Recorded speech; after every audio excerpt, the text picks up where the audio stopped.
Yo, it's your boy Ryan, Northwest Sports Fanatics. Back at you with a new video. Today is Thursday, September 1st, 2022, with your boy Ryan and the Northwest Sports Fanatics. Make sure you guys subscribe to the channel. Smash that like button either now or on your way out. Donate to your boy if you can. Cash App, $ORION NWSF, or the YouTube Super Chat right here. College football is back, baby. I can't wait for Oregon and Georgia, obviously, on Saturday, but at least we get teased with a lot of games at this very moment. Very exciting. And then as you can see with my thumbnail and the background, dangerous, Mr. Unlimited, right? Go Broncos. Let's ride. Go Broncos. Let's ride. Go Broncos. Let's ride.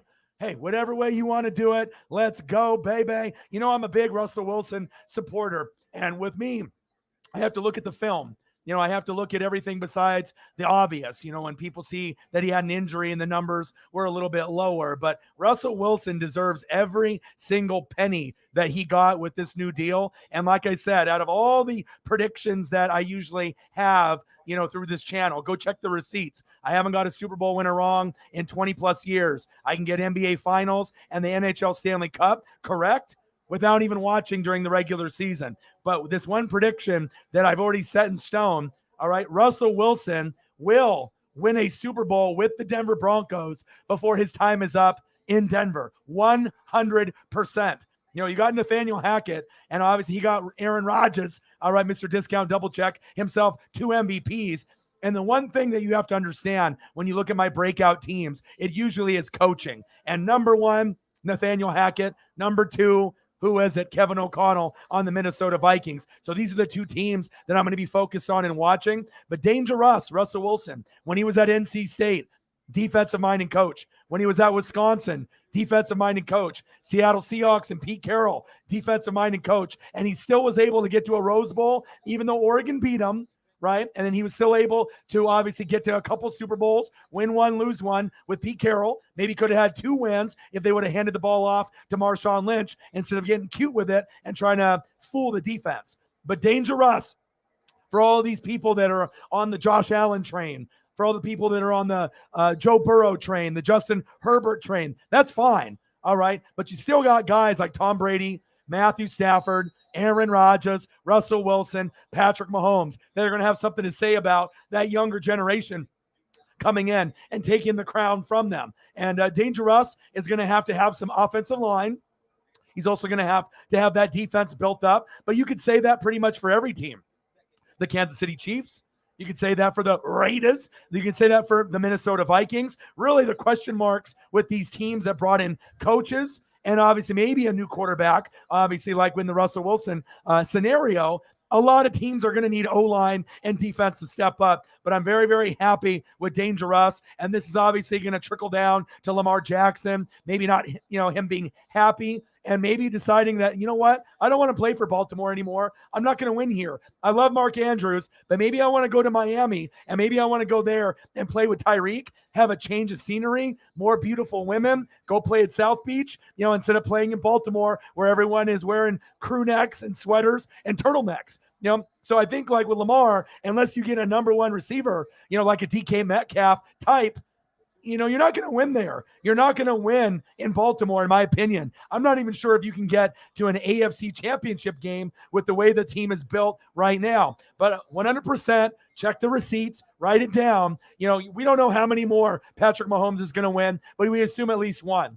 I do know that Russell will win at least one. They'll probably go to 2 Super Bowls, win one, lose one, because it's so competitive. Josh Allen might win it this year. Joe Burrow might be back. We have a lot of competition with, you know, pretty much how it goes is you got the Buffalo Bills and Josh Allen, all 4 teams in the AFC West, Broncos, Chiefs, Chargers, Raiders, right? We got the Cincinnati Bengals with Burrow and Jamar Chase, and then you're going to have a lot of other teams like the Colts, the Titans, the Ravens, the Steelers, the Dolphins, all fighting.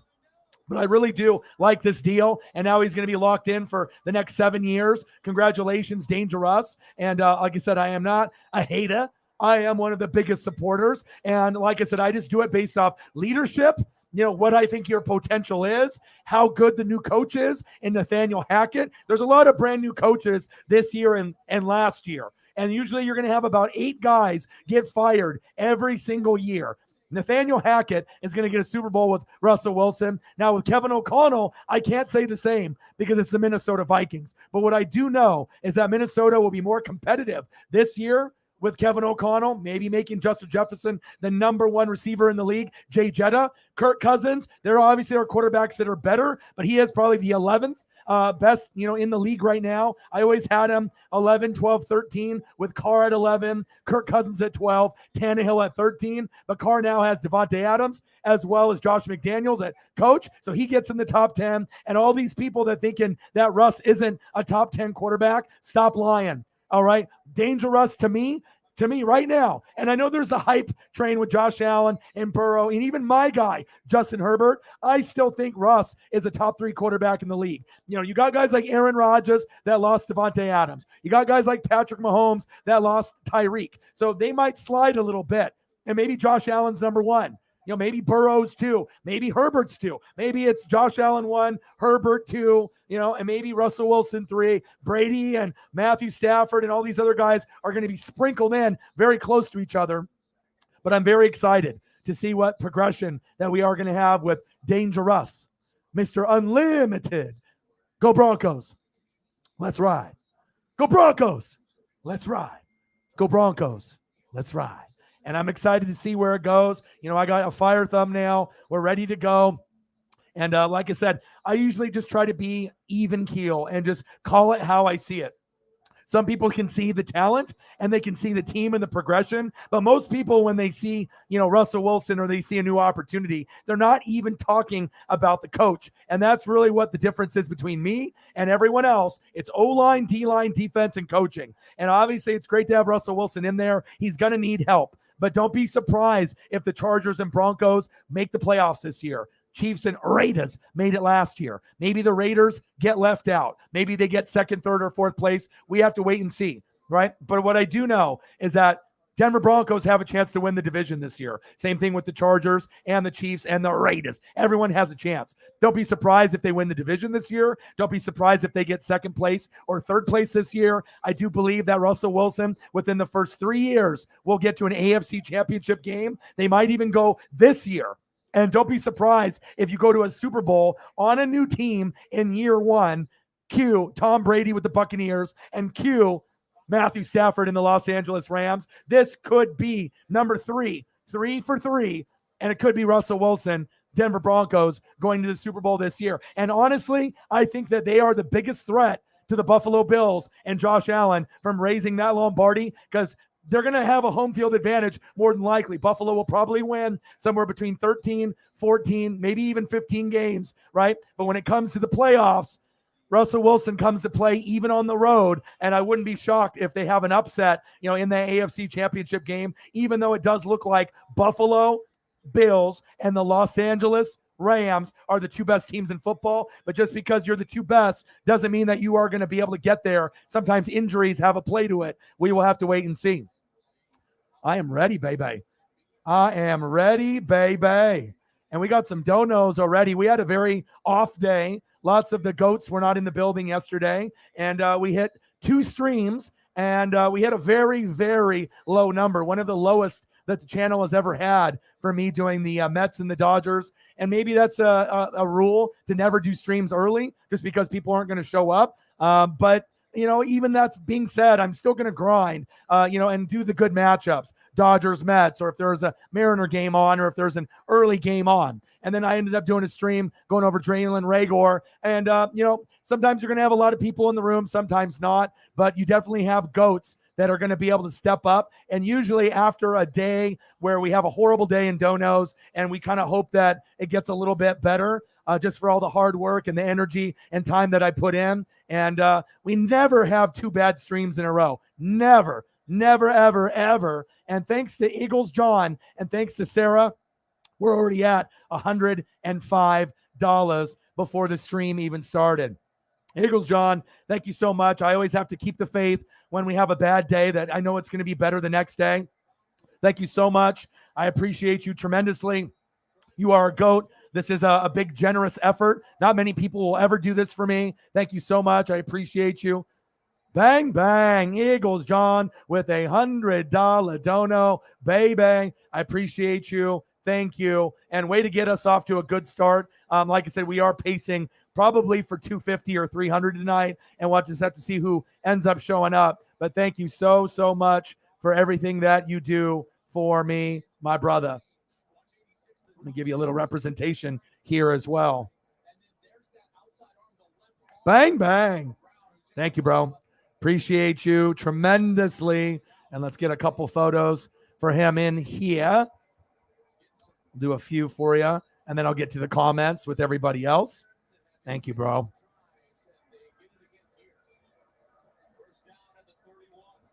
We'll give you a wide variety, too. And then Sarah donated a $5 after that, too, to make sure that we get on a good note. I'm watching Penn State versus Purdue, Gus Johnson and Joel Klatt. All right, my two favorite duos. My favorite duo, obviously, in college football, those two. Oh, baby. That's the type of energy that I'm feeling right now. When you get a $100 dono after having a horrible dono day the day before, you know, you always bring the fire and you bring the heat. Thank you, bro. Woo! Let's go, baby. Appreciate you. Let's get it. And let me go here. So we got Jalen. We got a little Fletcher Cox. We'll get you a little Jordan Davis. And I'll start going down the list. Thank God college football is back.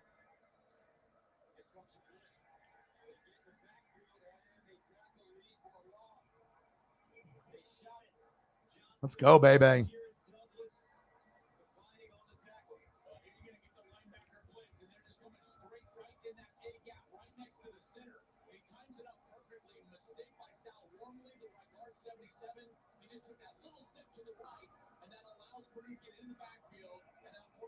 And I know you like Wes Hopkins, so I got to make sure I throw that up for you too. Give you something old school.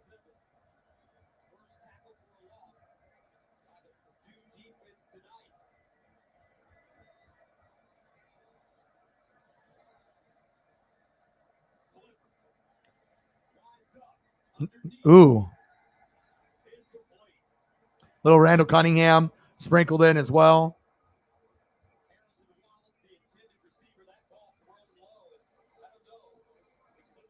And I got to give you my favorite player ever on the Eagles, and it's not even close.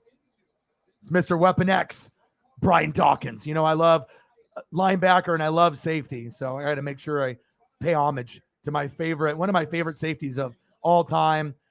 What a legend. And there's not going to be anybody that's going to replace his vibe in the locker room and on the field, pregame and postgame. Facts. I got one more. Got lots of love for Brian Dawkins.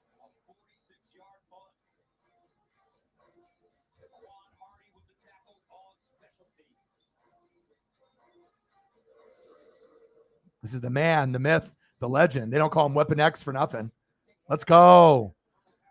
And the Eagles are one of the top supporters of the channel besides the Saints fan base, as well as the Chiefs Kingdom. So, again, thank you so much for your appreciation and, just being able to be so generous for us here. Thank you. Sarah Small with a $5 dono to help us get off started. Do a good note. Mariners won today, 7-0. Julio went yard. And then, obviously, I didn't get a chance to finish everything with the Dodger matchup. So I was watching a little bit and then, spending some time with Paisley as well. So I want to make sure I'm looking there. So let's take just a quick peek here.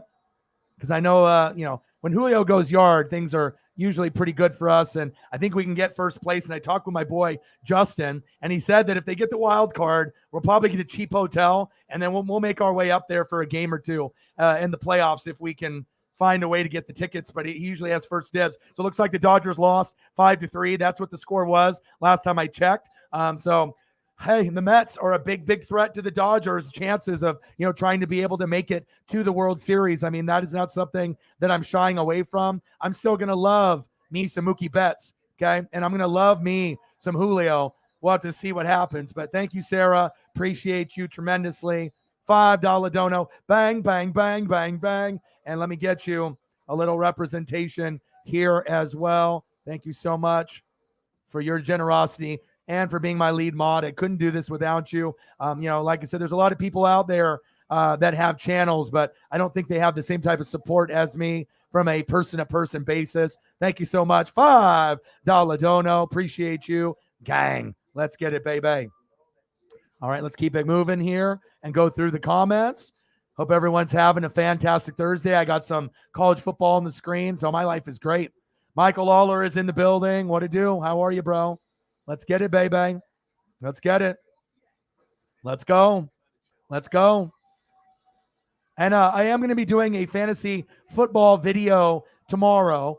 So like I said, when I end up doing the video, I'll have my email that will be there in the ticker. It'll be my first name, my last name, 24 at Gmail. And then if you want to be a part of our fantasy football league through the Northwest Sports Fanatics, the most prestigious fantasy football league, it'll be me, the winner from last year, and 8 individuals in a 10-man or 10-man and woman league through ESPN. Prestige worldwide, wide, prestige worldwide, wide. And it's going to be great. So if you want to be a part of it, or you think you can step up to the NWSF's challenge, I mean, I don't know how many leagues that a lot of people are doing, because most people have already had their draft. I will never do more than 2, but this is going to be the only one I'm going to do. So if you are interested, stay tuned. Tomorrow, I will do a short, 2-minute video that'll explain everything.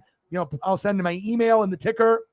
You send me an email with your name, your screen name, and obviously, if you have a different screen name on the YouTube channel, your real name, screen name, your email, and then if I pick you, check your email, and then you'll get added on to the league, which will be very exciting. Let's get it.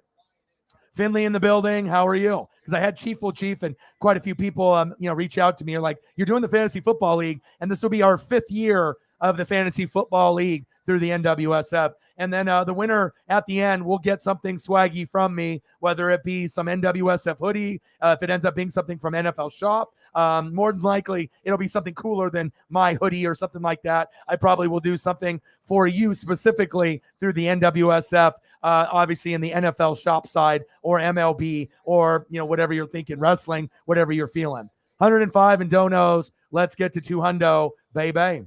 Let's get it. Let's do it. Let me see here.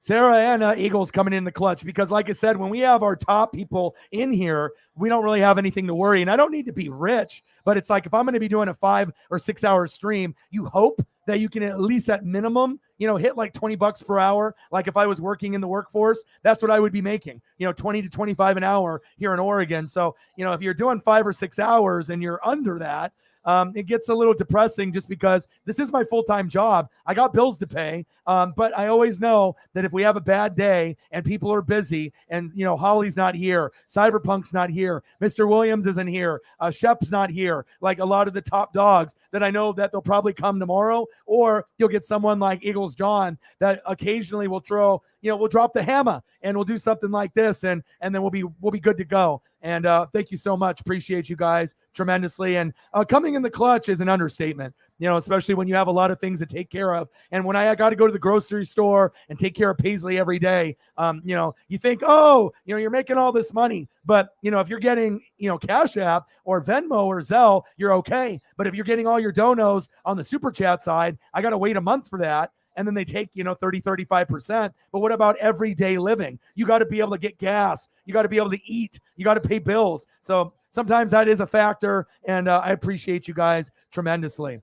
Gerald, black and gold light toes. He says, I like the background. Thank you. And like I said, with my thumbnail in the background, it took me an extra 25 minutes. I went through about 8 backgrounds, and I was going through even some of my thumbnails that I had. So I was like, if I'm going to do this, I'm blocking Russ. If I'm doing this, I'm blocking Russ. If I'm doing this, I'm blocking Russ. And all these goddamn pictures got Russ in the fucking middle. So I'm like, fuck, can I find one where this motherfucker is not in the middle, where my big ass head is going to be blocking him? And I saw this one, and I was like, he's interviewing. And then I saw this one, but I was like, too boring. I mean, I need to have something better.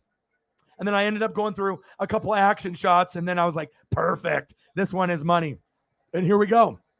Here we go. I appreciate that. And it always takes me more time, because I have a lot of pride, with my pictures and everything that I do. A lot of people are lazy and they just throw whatever the fuck up there. But I really am calculated, and everything that I throw up is an extension of who I am. I really take it to heart, and I really do it based off, the love of the game and the love for you guys, that if I have pictures and they're blurry or they don't look good, I'm not going to be able to put that up. You guys deserve better. I deserve better. And again, if we're trying to grow, I want to make sure I give you guys the fucking very best. And that is big facts.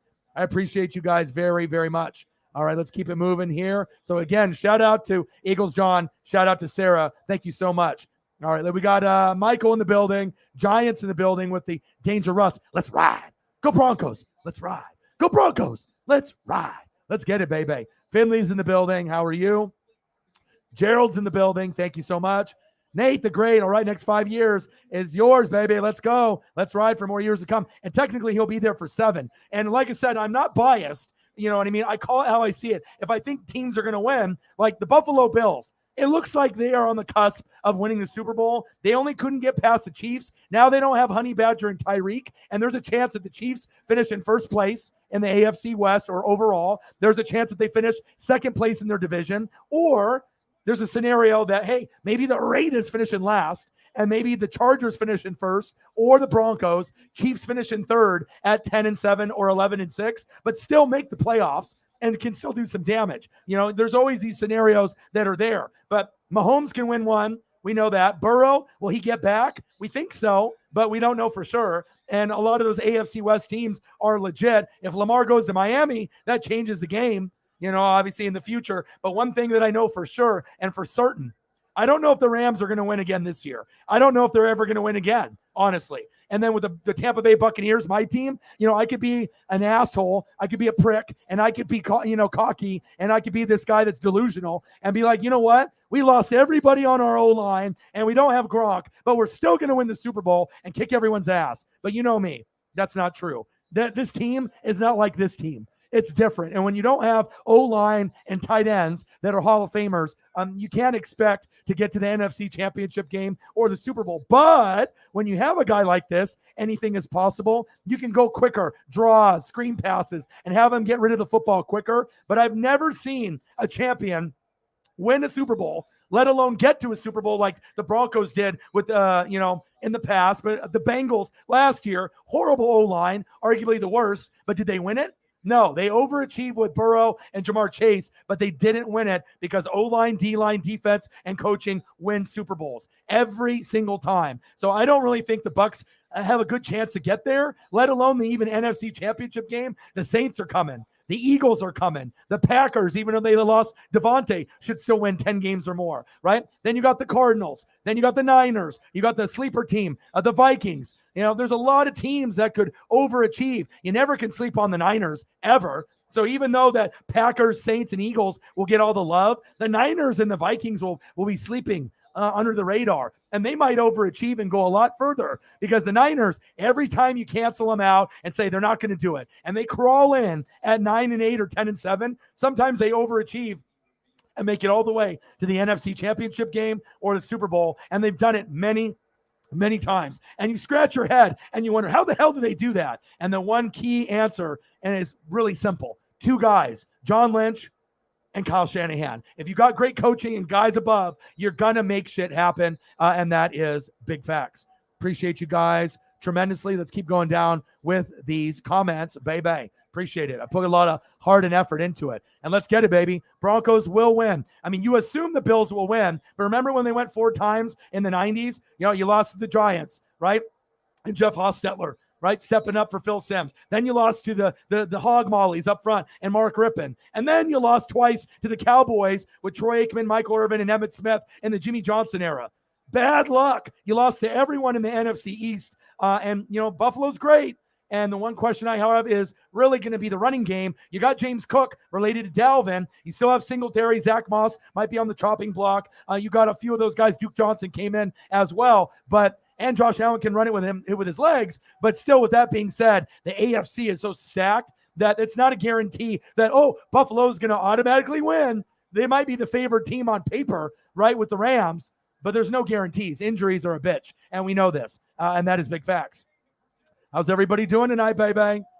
He said, good. I just watched the Royal Rumble 2013. Nice. I was watching some old school stuff as well earlier today, some old NASCAR, old wrestling, and old football. Let's get it.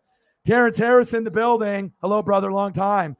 hey, let's go, baby. Hey, when your boy hustles and your boy grinds, I got to be able to put in the work. And how are you, bro? What's good? I hope everything is good in your life. And like I said, it's football season, so you're going to see me get into overdrive. I'm already doing 5-hour streams every day or longer, but now you're going to see me do NFL, college football, and a lot of other stuff on top of baseball, Dodgers, Mariners, playoff teams, NASCAR, World Cup in November. I am going to be the busiest motherfucker on planet Earth, and I'm going to put in that hustle and grind, and this is going to be a big, big year for us in 2022.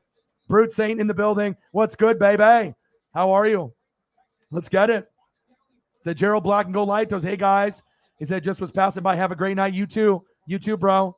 Let me see here.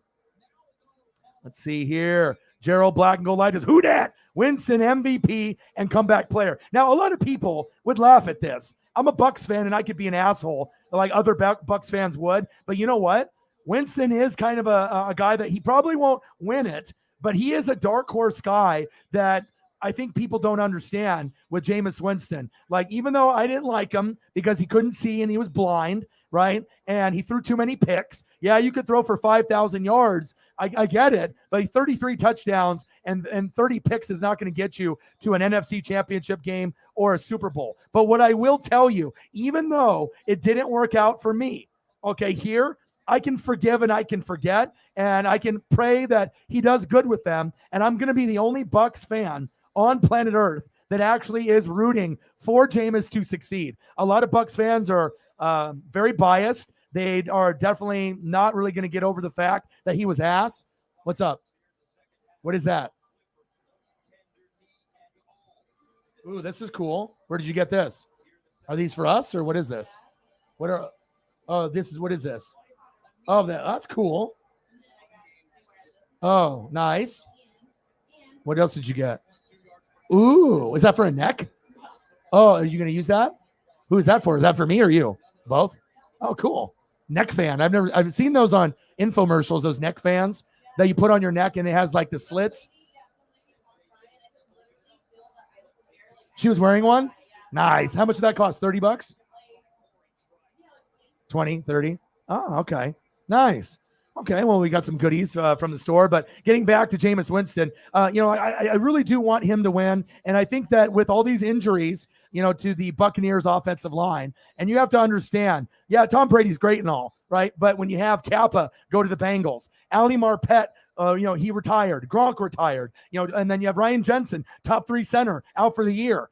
Tristan Wirfs is banged up, but he's back, and you've a lot of moving pieces, right? And so, yeah, we're still going to be a good team that's going to win 10 to 13 games. But you tell me, when is the last time a team that had a horrible O-line won the Super Bowl? I don't remember one instance of a Super Bowl team having a horrible O-line, like bottom 1, 2, 3, 4, 5, and still winning. And with this team right here, you got Dennis Allen. I'm a believer. I think the Saints can win the division. You're never going to hear another Buck fan, right, admit this. But it's very true. Like, if we win 10, they can win 11. If we win 11, they could win 12. You know what I mean? You got Alvin Kamara. He's not going to be suspended this year. So you're not going to have to worry about that, right? So it's going to be a nice transition to worry, okay, do we have Alvin Kamara? Do we not have him? Is he playing, or is he suspended in the first 6 games or not? And he's going to be there. So you're not going to have to worry there. And then you also have Michael Thomas, which is going to be fantastic. You drafted Chris Olave. You got Jarvis Landry. So this team already has key pieces in place. And let's not get it twisted. They would have made the playoffs if Devin White didn't grab him and then he injured his leg. I'm very apologetic for that. Some Saints fans think that we did it on purpose. That's ignorant. Of course, we're not going to do that. As much as we don't like you and you don't like us, we're not going to injure your guy. And let alone, this isn't Ndamukong Suh that did it. And it's not like Ndamukong Suh is dirty like he was years past. He's calmed down, right? But he's not on my team anymore, right? It was just a freak injury. But I honestly feel that the Buccaneers, if we would have played the Saints or the Rams last year, we could have lost. And what happened? We played the Rams and lost. But this is a real thing right here, with the Saints, and they have a bright future after this year. if we don't get a good replacement like a Ryan Tannehill-ish kind of player or a Kirk Cousins kind of player, the Saints will be winning that division for a few years and for years to come. So I am looking forward to seeing it, but obviously I love Ryan Ramczyk. He is one of my favorite offensive linemen. They got that. They got Dennis Allen. You got Honey Badger. You got a lot of these key pieces, Demario Davis, Cameron Jordan, Lattimore. You got, I did see that Marcus May had some aggravated battery or assault and then had a weapon charge. So Saints being Saints, I hate to say it, it's like you don't want to have that stereotype of the Saints players, arguing with their teammates, getting in trouble with the law. But it just seems like it always happens, even though this guy's from New York and he was on the Jets. But it just seems like there's always something drama-wise, going on with the New Orleans Saints. But I do think they are going to be great, and I am looking forward to them succeeding this year. Saints, I see you. You might win 10, 11, 12 games. And honestly, I want you to do good because I want to represent for the NFC South, and you're never going to hear another person admit that. And remember, I'm a Bucs fan. I'm not biased on anything. I call it how I see it. If my team is good, right, the Tampa Bay Buccaneers, you're going to know it. If my team is bad, you are going to know it. But one thing I will not do is put up with bullshit slander just because someone is in the division. And guess what? This is my favorite running back in the league, and I am a Buck fan. You're never going to hear another Buck fan say something like this. Even if they believe it, they won't admit it. But I can do that because I'm comfortable with my fandom and I'm comfortable with greatness. And if you have greatness, I am going to support greatness. And it doesn't matter what team you are. If you're great, I'm going to root for you, just like I'm going to root for AK. And even though this motherfucker pissed me off, I am rooting for the Saints to have a great, fabulous bounce back season. And I hope they do some damage in the playoffs, just not against me. Okay? Kick everyone else's ass. But hey, let's fight in the playoffs together, and whatever happens, happens. But I wish you the best. And I'm genuinely saying that from the bottom of my heart because I do want them to do well. And you're never going to hear another Buck fan say that because I don't see the league like everyone else does. I see it as greatness. And, like I said, just because you're on the Panthers, I'm supposed to hate Christian McCaffrey or DJ Moore. I'm not supposed to like them. Or someone like on the Falcons, like Kyle Pitts, Desmond Ridder. I'm not supposed to like that. Or AJ Terrell. I'm not supposed to like that. Of course I am. So I just like to call it how I see it. And that's why you guys fuck with me and appreciate who I am because I'm not like everybody else on the internet. And that is big facts. If you guys have a Twitter, I'm live on Twitter right now. If you can like and retweet the live stream for me, it'd be greatly appreciated. I know a few of you guys have probably done it, but we've gained about 30 to 200 extra views for me linking my Twitter account to this YouTube. We were going into the fourth quarter, Purdue 24, Penn State 21, Joel Klatt and Gus Johnson on the mic, baby. Third down and 11. I can watch Gus Johnson literally call anything. It could be, Lafayette, AT&T Tech, whatever, Technical Institute of Lafayette versus, Air Force. And no one's watching it, but if Gus is calling the game, I'm going to watch it. He makes everything exciting. Let's go. Hey, appreciate you. $2 dono. Every dollar counts. I appreciate you tremendously. Bang, bang. And obviously, I had to throw up some representation for you with Jameis, AK-41, and Michael Thomas. And I got to make sure I put in my favorite player that's on the team right now, besides AK-41. There's a guy. I'm a defensive guy. Do we know who it is? I mean, there's a lot of them that I like on the defense. And I will not trash them and slander them and give them a bad name. I will not do it. Never, never, never, never. Everyone else can talk shit. And the rivalry's deep. Buck fans don't like Saints. Saints fans fucking don't like the Bucks. But I can't hate on this. I absolutely love this. I wish he still was on the Chiefs, but coming home, I feel great that he is there. Who dat? You dat. Appreciate you, Gerald, black and gold, Latos, baby. Let's go. 107. Let's get to 200, baby. Let's get it. Yes. Yeah. And you know what I mean? And it just seems like every single day, you hear something there. Let's throw up a photo.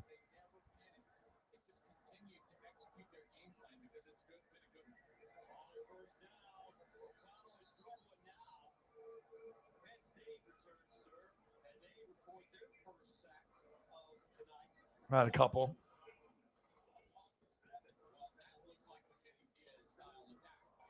Sad for Marcus May, but it's just there's always some gun shit going on there. And I know it's a violent place, just like Illinois and Chicago and New York and Florida. There's a lot of violence in certain parts of the country. But then you get a lot of these guys that I'm not sure if it's just like, this like gangsta persona, and then it's one thing like smoking weed. I could give two shits if people smoke weed, you know what I mean, and do that. But when you start doing aggravated battery or assault or weapons charges, like you have to understand in certain places, the police are going to be looking for you.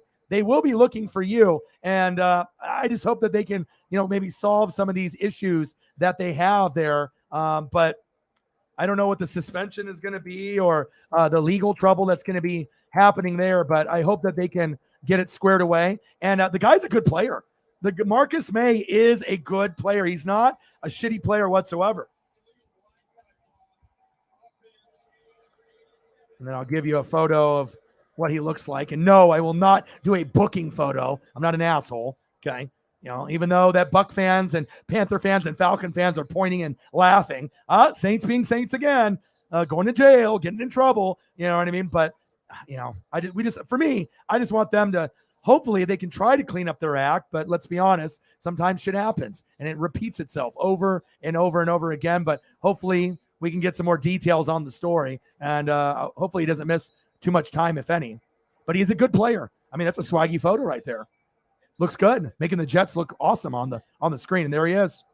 Stay out of trouble. Stay off the guns. You know what I mean? It's like you don't need to be a gangsta, okay? It's all right. You're in the NFL. Don't take it for granted. You know what I'm saying? And bottom line, I mean, everyone's human. People fuck up. But you got to be careful with having guns and drugs in your vehicle. Or if you do something stupid and you're fucked up and they show up at your house and you got all kinds of drugs and guns, or you have some kind of fucking assault with a girlfriend or with another friend of yours. Be careful, bro.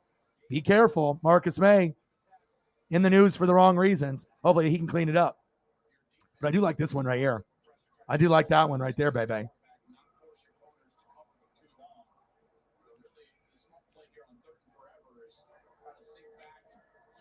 right, let's go through the rest of the comments here. Appreciate you, Gerald. Finley, keep in mind, Lamar doesn't have any age. Basically, he's representing himself. And I don't know if you guys follow Lamar. I don't follow him on Instagram or Twitter. But when it pops up on my timeline, he's been liking a lot of tweets of going to Miami. And usually when you have stuff like that, it's either for contract negotiations to get more money, or it's foreshadowing that he wants to play with Tyreek and he wants to take his services to Miami. And honestly, if you go to Miami, you can obviously leapfrog the Patriots. You're already going to be able to beat the Jets, and then you're going to be closer to Buffalo than people think. Because if Buffalo can win 11, 12, 13, 14 games, if Lamar went to Miami, how many wins is that? 10 minimum, with maybe an upside of 12 or 13 because of the rest of the personnel that you have and the coaching. So we'll have to kind of see how it all plays out. But I think that would be a fantastic spot for Lamar, because I love Mark Andrews, but they're not going to go anywhere. The Ravens are kind of stuck in like mediocrity. They're only going to be able to be an 8-9 team, a 9-8 team, or a 10-7 team. Maybe best case scenario 11-6. But with all the talent, you got Steelers got better, Ravens, Dolphins, Colts, Titans, and then on top of the upper echelon, Bills, AFC West, Bengals. Is there any room for really the Ravens to do anything? I mean, does anyone honestly think that Lamar, even if he got a DK Metcalf there, that they would be able to make an AFC championship game? No. Do they think that he can win an AFC championship game? No. Can he even win a playoff game? No. So you maybe got to go. Maybe go to Miami, and I think in Miami he could, because you got a great coaching there. You got the OC for the Niners. He's doing a great job, and he's building the culture. Their draft picks have been great the last few years, like the Eagles, and they could have had Herbert, and then they would have been set. Miami would be in AFC championship games left and right if they would have picked Justin Herbert. But that's, they fucked up. It just happens. But they can still get someone not as good as Herbert, but a good quality player that can maybe improve his resume and improve his status in the league. And be like, oh, is Lamar top 10, outside of the top 10? He goes to Miami, he'll be top 10 moving forward, and we're never going to talk about him not being in the top 10 if he goes to Miami. You know what I mean? He won't have to run around as much, and I think the bond with Tyreek and him would be special. They got kind of that swagger, hood personality, but I think they would bring out the best in each other. And Lamar would finally, he's got a number one tight end because most people think Mark Andrews is the second best tight end in the league right now. You got who? Travis Kelce 1.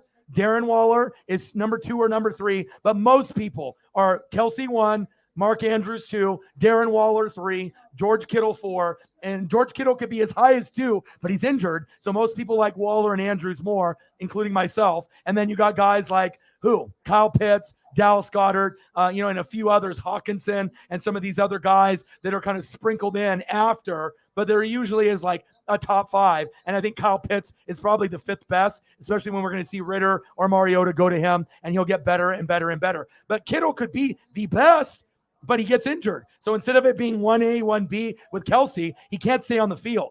So I think right now for me, Waller and Mark Andrews are a little bit more reliable. Kittle, when he's on the field, he's just as good as anybody in the league.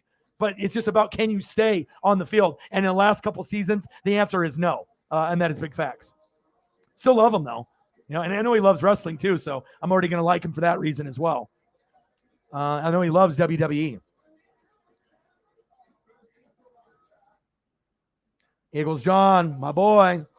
Nate the Great's in the building, always working, always grinding. What up, Ryan in the NWSF? Fly Eagles flying. We got a running back and Trey Sermons from waivers off the Niners.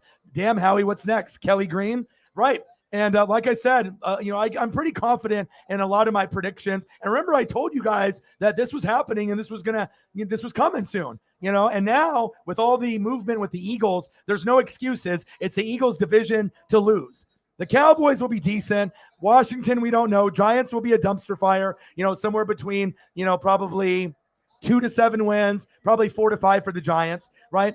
Then you look at Washington. Washington could win as many as 10 games, but realistically, probably somewhere between 4 and probably 8 games, somewhere in there, right? And then Cowboys on the lowest end will win probably 8, right? 8 or 9. And on the highest end, probably 10. I don't see them winning. If something collapses and Dak gets hurt, then maybe 4 wins or less. But if Dak is playing, they should be able to get close to 10 wins, 8, 9, or 10, just depending on injuries and what happens. But Dallas could be a 10-win or 11-win team. But Eagles, minimum 10 wins, but as high as maybe 13. And if the same thing goes for the Saints, 10 to 13, and same thing for the Packers. So, you just got to be able to see who you play, what you do in the division, and how you play against the out of conference in the AFC. Who are you matched up against? Are you playing the AFC West? You're fucked. But if you're playing one of the weaker divisions like the AFC South, you can get more wins. And I'm excited to see what the Eagles are going to do. 24-21 Purdue in the fourth quarter, and Penn State is driving. Let's go. How's life treating you, Nate the Great? I hope things are good. Love you. Appreciate you. Let's ride. Go Broncos. It said May is one hot-headed idiot. Well, let's be honest, though. I mean, a lot of the Saints players get in trouble. I mean, there's a reason why people pick on the Saints. And obviously, a lot of Saints fans are passionate. And some of them drink a lot of haterade. They don't want to give any love to the Bucs or the Panthers or the Falcons or for any other team for that matter. But with that being said, I don't wish bad things to happen to you guys. I want you guys to be good. I want the Panthers to be good and the Falcons to be good because I want to represent for the NFC South. I want us to be able to be like, we're never going to be like what the NFC West was last year and the year before, or what the AFC West is, because I don't think the Falcons or Panthers are ever going to be able to catch up to us. But maybe they will eventually, you know what I mean? But I want the Saints to have success. But goddamn, man, a lot of these players, they have legal problems. They're hotheads, drugs, guns, gangsta, kind of mentality. And for the Saints to be able to be on that 100 level, they need everyone there. You know what I mean? Stop with the drugs. Stop with the gangbanging. Just fucking football. Touchdown, Penn State. Woo! Keandre Lambert Smith. Wow, 27-24, Penn State. And I hope that they can clean things up.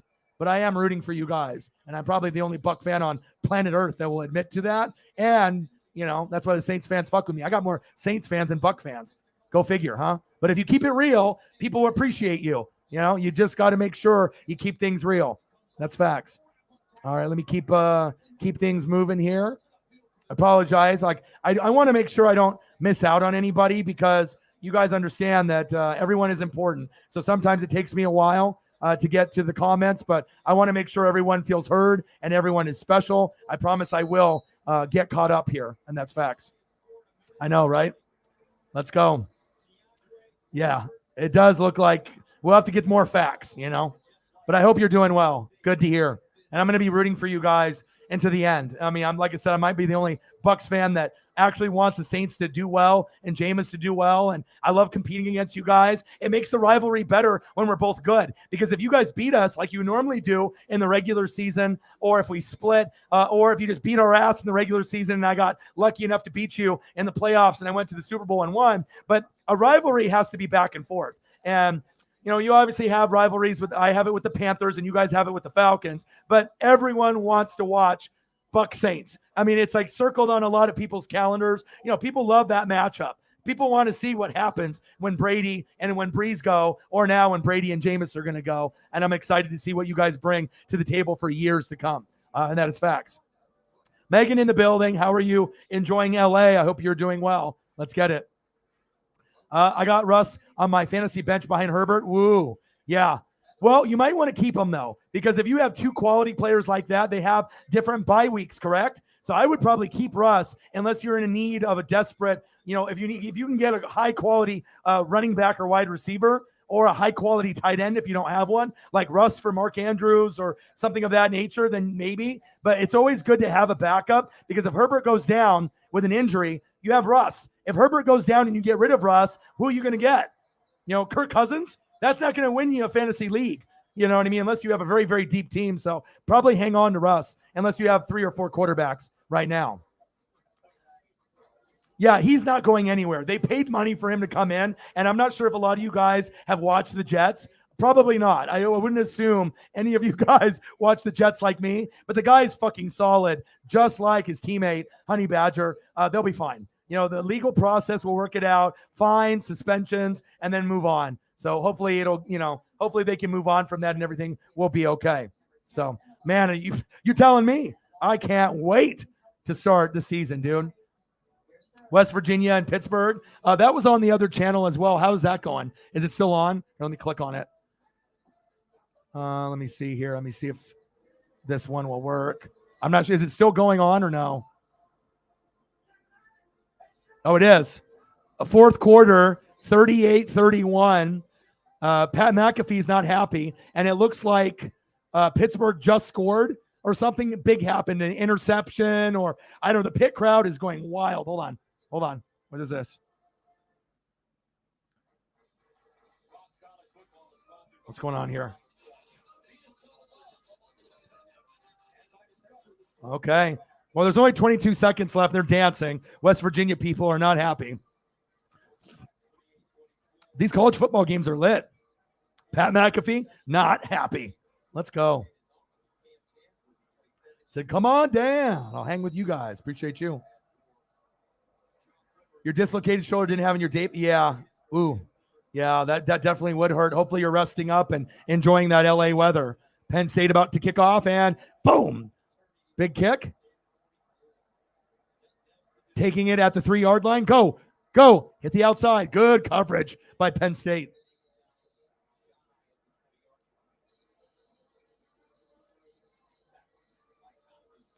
Oh, nice. Get that painting. Get that win. Let's go, baby. Right. No worries. Hey, I'm excited because, like I said, I've watched him at NC State. I've watched him at Wisconsin. Most people never watched him at NC State. And if they said they did, they're lying. Not a lot of people watched him there. And obviously you saw him at Seattle. But just to know that he's had defensive-minded coaches his whole career till now. And you saw what happened with Matthew Stafford, right? Obviously with Kevin O'Connell. And you saw what Aaron Rodgers did the last 2 years. It's going to be special in Denver. That's facts. To protect against Davis at all times. Yes. Says, still like a battering running back. Trey was a nice pickup for Miles Insurance. I totally agree. Big facts. And Trey was Hurt's teammate at Bama. Agreed. And always think of Sermon as Ohio State. Yes.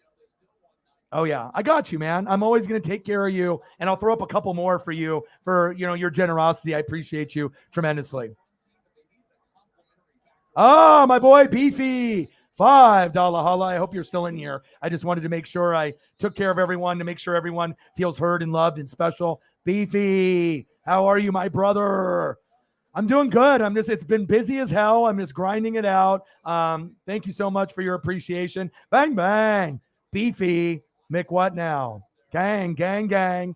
Let's get it, baby. Do you have a particular picture? Because I'm not sure if, you know, some of these other people are still in the room, like Gerald Black and Gold Light Toes, threw up some Saints photos. Beefy, do you got a particular player that you want to have me throw up? And type in the chat, and I'll get to it, and I'll throw up a couple of your favorite player, wrestler, or whatever you're thinking. Let me know. Appreciate you, Beefy. Mick, what now? $5 holla. Appreciate you, my brother. Thank you, Beefy.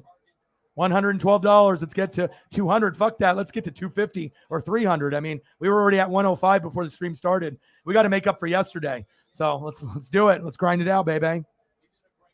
Let me see. Hey, I had to get you a good one, man. I went through like 8 before. I would have started the stream at 7, but like I said, I had to find one that I enjoyed, that I was up to my standards, and it took me a while. So here I am. Beefy, we've missed you, man. How are you? I hope that you're doing well. Jordan Davis might be getting triple team or quadruple team. And you know what? He's the one that I'm looking forward to watching the most this year in the draft. Out of all the guys on defense, that's the one I'm looking forward to watching. Number one, more than any other player, the Aaron Donald, Warren Sapp effect. And maybe he can be Vita Vea. I honestly think he's going to be better than Vita Vea. And that's saying something, because Vita is right now considered the number 3 nose tackle, D tackle to Aaron Donald in most NFL circles. This guy might be the next big thing. I hope he is. And that's big facts. Said, I showed up on last night's stream too late from the card game and found out donos weren't exactly results oriented, but you stayed positive. Oh, yeah. And like I said, normally, we hit 100 or more on everything. And I did 2 streams. One stream, I think we hit $2.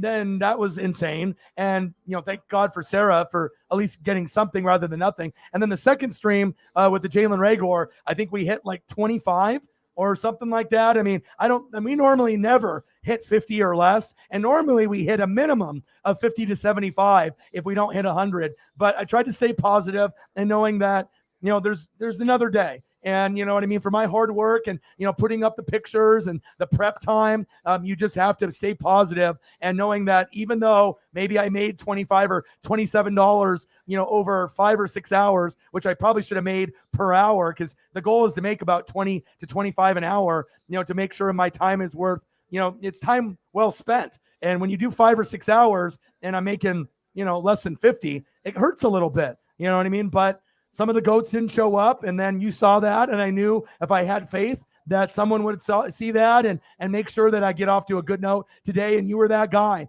And I am a big, firm believer in faith and prayer, and I knew I was going to have a better day, and thank you so much for you and Sarah for getting us off to a good note on the stream. Thank you so much. And I never try to get pissed off and overreact. There's just I have to take my L. And just, the next day is another day for me to be able to have a great stream. So thank you so much for recognizing that. And thank you so much for getting off to a good start for us. It means everything to me. Thank you so much. Appreciate you, my dude.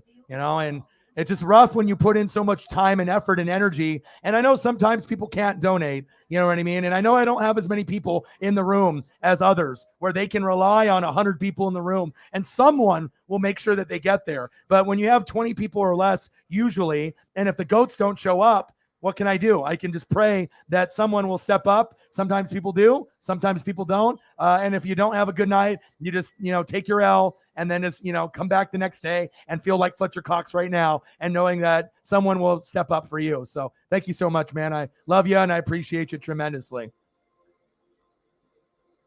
Let me see here. Obviously, thank you, Beefy. Appreciate you tremendously.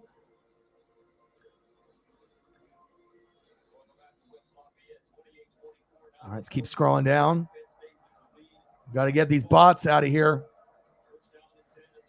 And you got to make sure we get them out quick.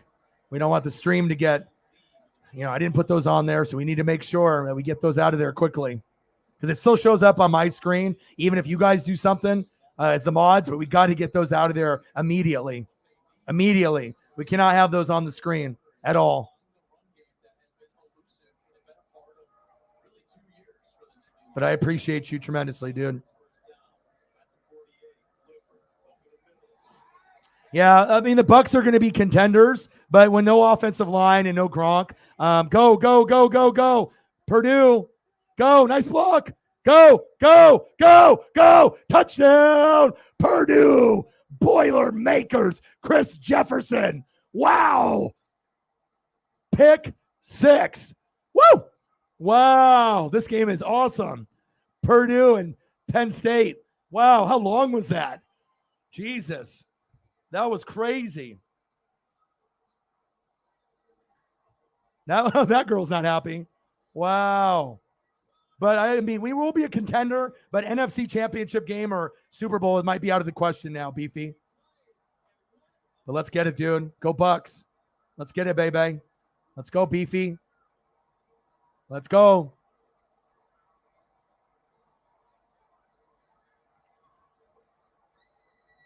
Wow, what a play there. College football is awesome. Said, I'm ready for the Gators to stomp Utah. Not likely. I know you might, if you're a Gator fan, I always watch the Gators. That's a big part of me, being part of a Tampa Bay Buccaneer fan. But they're not beating fucking Utah. Did you watch Utah against Ohio State in the Rose Bowl? They could have won that game if oh boy didn't go off for like 300 yards receiving and like 8 touchdowns. But Utah's good at quarterback. They're good at running the game, and with the good run game, good defense, they're physical. Utah, Oregon, USC, the Gators are not beating Utah. I'd be very shocked if that happens. I mean, I hope that they play well, but I don't think they're going to beat Utah, man. Utah is solid. Damn, you did 10 hours? Wow, you were grinding. Orion Winston will throw for 500 yards and 3 TDs, but in return, he'll make up for it with 3 picks. 6. Yeah, I mean, you never know. You never know with him. But the thing is, he can see now, Beefy. So he's not going to throw as many picks. And then now you got Jarvis Landry, Olave, who's going to be awesome. Michael Thomas, Taysom Hill at tight end, Alvin Kamara for screen passes. Winston isn't going to be as bad as he was on Tampa Bay. And that's facts. Yes, they are going at it. Big facts. Chief in the building. How are you? Yes, the Pittsburgh game is entertaining. A lot of these games are entertaining there, especially this one too with the Penn State and Purdue Boilermakers as well. 112 and donos. Let's get it, baby. Yeah, they also picked up a former Buccaneer and Tyler Johnson. I was hoping the Colts would pick up O.J. Howard because they need tight end help and they need wide receiver help, and the Texans just swooped both of those guys up. Davis Mills, that's good for them because they're still going to be bad, but they have 2 quality players, one in O.J. Howard that gets hurt, but he was at Bama, and Tyler Johnson was a Big Ten All-American at Minnesota Golden Gophers. I think that we should have kept him, but we decided to go with Scotty Miller, scoot, because blow the top off and be able to go deep, and that's going to be a little bit more valuable for what we're doing this year. But you're not going to be able to go deep to Scotty Miller if you don't have an offensive line or anyone to block for you. But yeah, I did see that. All right, I'm getting caught up here, guys. Said, surprised such a regional rivalry was scheduled so early. Never know who to root for this year. And obviously Kenny Pickett, put them on the map. And they always have good players that transfer from Pitt, to the NFL. LaShawn McCoy, Larry Fitzgerald. Pitt always has really solid players. Oh, yeah. And there's this guy named Aaron Donald that went to Pittsburgh. They might be the school that produces the best NFL players that turn into quality players, Pro Bowl players, All-Pro players, Super Bowl winners, and Hall of Famers. Think about it. Everyone talks about, Ohio State, Michigan, Bama, Georgia, LSU. Pitt doesn't get any love, but they get quality year in and year out. And Kenny Pickett might be the next one. Maybe he'll be the next Big Ben type of player. We'll have to wait and see. Football is back, baby. Let's go. Creme de la Hala in the building. How are you? Nice Jameis photo. I assume you're a Saints fan. And most Saints fans, don't give any love to Bucks fans or Falcons fans or Panther fans. And let's be honest, fuck, Saints fans love arguing with Saints fans, right? But on the flip side, I might be the only one on the internet and being a Buck fan, but I'm also a fan of all 32 teams that I can give props where props needs to be given. And that's why the Saints fan base loves me. And I might be the only Buccaneer NFL live streamer that the Saints will actually, donate to, sub to, and obviously share the post, which means a lot. So definitely excited. Looking forward to playing against you guys in week 2. Absolutely. And honestly, if you guys sweep us this year and every year moving forward, it wouldn't shock me. You guys are fucking solid. You guys are a playoff team. And all these idiots that are on TV and podcasting saying that they're going to go 8-9 or 9-8 absolutely know nothing about football. Like, you're telling me that you're going to have the same record as last year, essentially 8-9 or 9-8. Jameis got hurt. You guys would have won 11 games minimum, 10 or 11 last year if he didn't get hurt. You got all these additions with Marcus May, right? Honey Badger. Jameis is back, right? AK's not going to jail or getting any legal stuff. Michael Thomas is back, right? You got Jarvis Landry. On top of that, Chris Olave from Ohio State. You got Demaryius Davis, a.k.a. the glue. Still got Cameron Jordan, still got Lattimore. And you got all these pieces, Ryan Ramczyk, Dennis Allen coaching, and you're telling me that you think the team is going to be worse or the same as last year? Obviously, these people know nothing about fucking football. So even though they're the rival to me, I'm not going to, talk what the rest of the people are talking about. I'm going to call it right down the middle, as if I'm a Saint fan. I'm going to call it honestly. I'm going to call it honest, and that's why people respect me, because I'm going to call it just honest to God truth. This is what it is, and some people can handle it and some people can't. That's facts.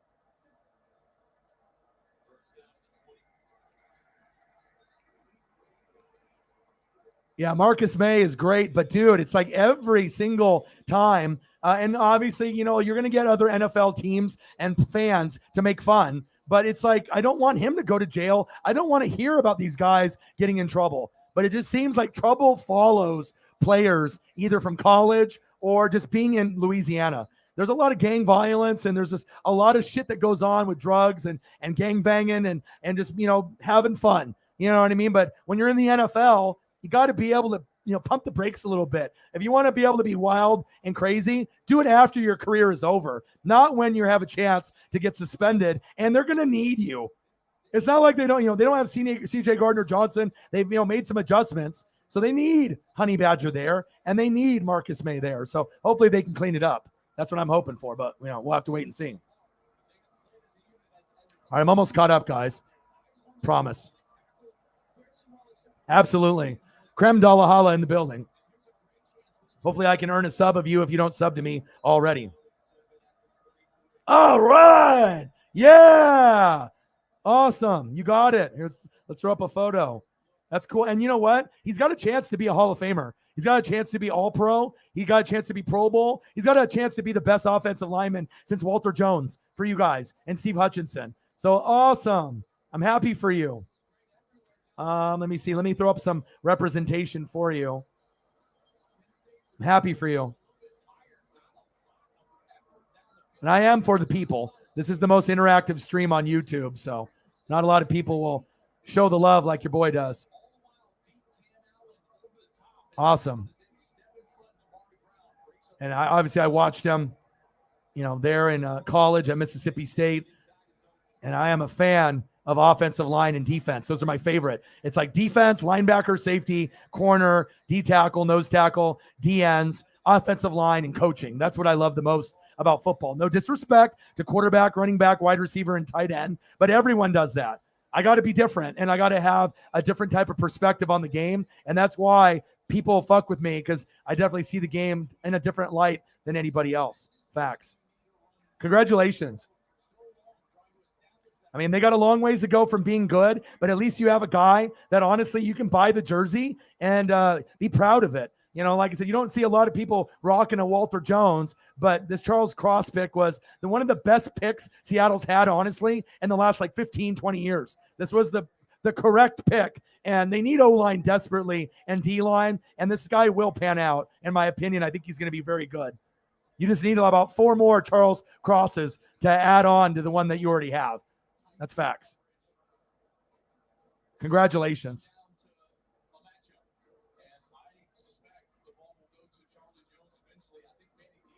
Let's get it. Congrats.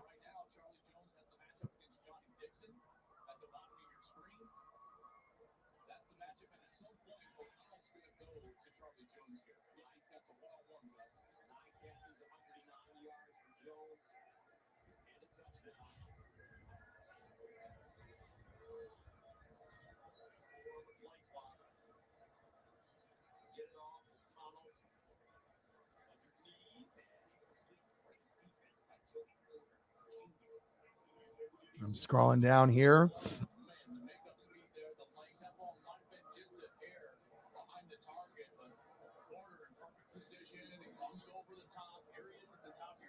Always, man.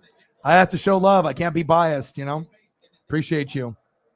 It's always good when you can, have Saints fans and Buck fans come together, and it's not like a yelling match or a shouting match, or you're just going back and forth talking shit, because the Saints fan base argues with them their own selves a lot. I mean, I've been on Saints fan pages for Instagram and Twitter, and it's ridiculous. No wonder that they're always angry all the time, because they're always yelling and arguing with each other, let alone other fan bases. Congratulations on that. Awesome.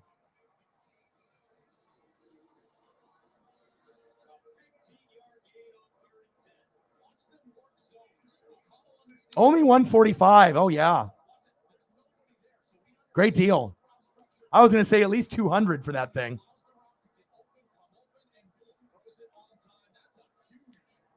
Yeah, and obviously that's Jameson's guy, and that's tough.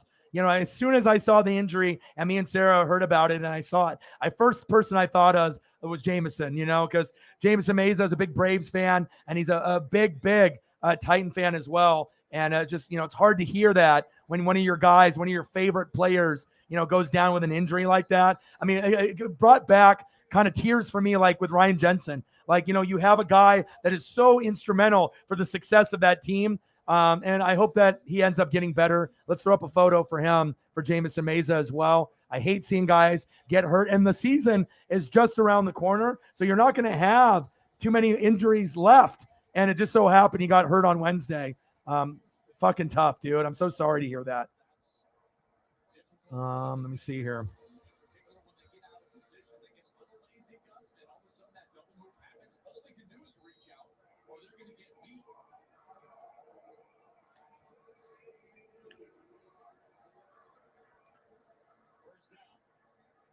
Let me get a Landry photo up while we look at AK.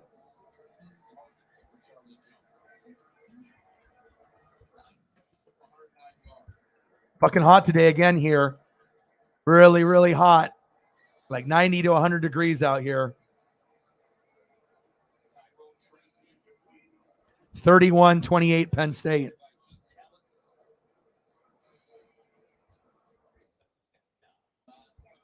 But prayers up for the Titan fan base. Prayers up for Harold Landry the third.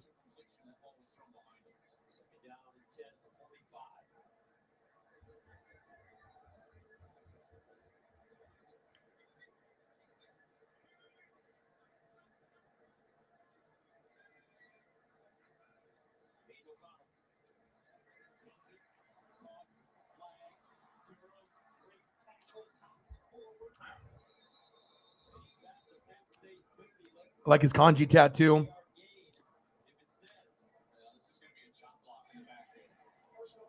And I want to get a good action shot too of Landry. I got to make sure we try to respect him to the fullest. See if I can find one here.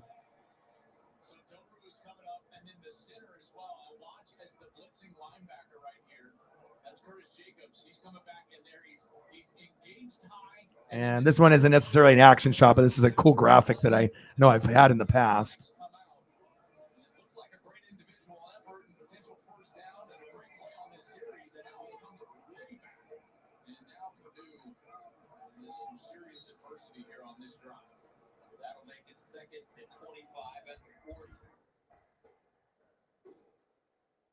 Landry's really underrated too. Just because he's on the Titans, not a lot of people are like, who is that?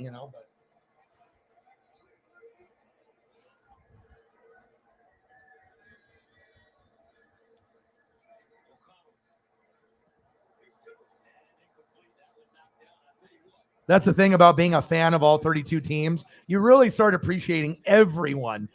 You know, look at this. Harold Landry, 5 consecutive games with at least a sack. Most sacks in the first 8 games in a single Titans-Oilers season. Look at that. William Fuller, old school. Jesus. Javon Curse, right? The freak, right? The genetic freak. Kyle Vandenbosch. Childress. The freak again. And then Landry. What a stud. I hope that for a very speedy recovery. Harold Landry. Hope you get better quick.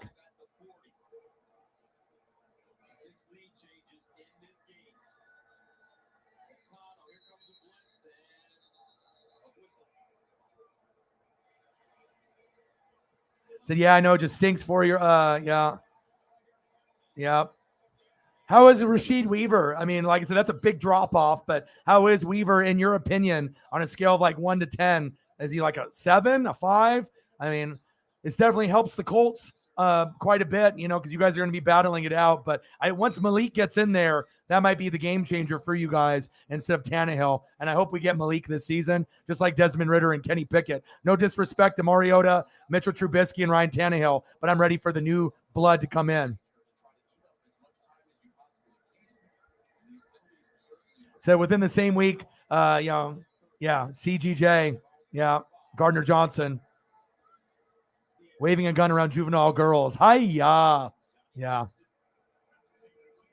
But they weren't going to be able to keep Gardner Johnson anyways, because, they're not going to be able to afford him. Obviously, they want to get something for him this year rather than having him walk and get nothing for him. So, even though it might be a late round pick, at least in their eyes, maybe we can cash in on something rather than nothing. You know what I mean? That was their probably mentality.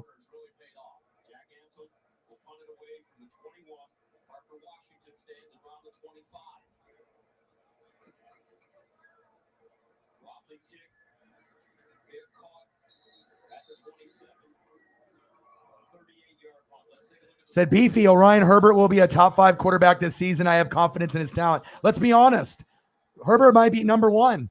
I mean, you know what I'm saying? Like, he already has the most yards, the most touchdowns, right? And the most 300-yard games in his first 2 years in NFL history out of any quarterback that's ever played. And they have a great team, right? They've been adding pieces. Sony Michel just got added yesterday. Like I said, this is an opportunity for them to be the Bengals of last year.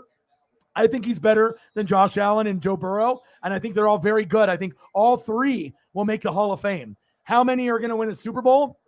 Burrow and Allen probably have a better chance, but if they can get the coaching down, even though I don't like Staley, and if they can make sure they don't get injured because they have an injury curse, it's not going to be surprising if Herbert ends up being number 1, number 2, number 3 quarterback this year, because I do have them going to the playoffs this year, and I think the Broncos have a great chance to make it as well. So, I mean, there's going to be haters and there's going to be people that don't believe, but I'm a firm believer in Justin Herbert, just like in Danger Russ and Russell Wilson. But I watched him front row. You know what I mean? I've watched his whole career. I've watched him. I know, and I know that in past, Oregon Duck teams, we've had guys like Joey Harrington and Marcus Mariota and, Akili Smith and a lot of these guys that didn't pan out. I get it. But Herbert's different. You know what I mean? This guy has a chance to be the best Oregon Duck player ever at quarterback and in general, overall. Better than Dan Fouts, better than anybody we have ever had, ever. He could be the best player from Oregon Duck history. That's how good he is. I don't think people understand that he's that fucking good. He's mature. He's not going to get in trouble. He's a student of the game, and, he wants to win. And they couldn't get it done with Phillip Rivers.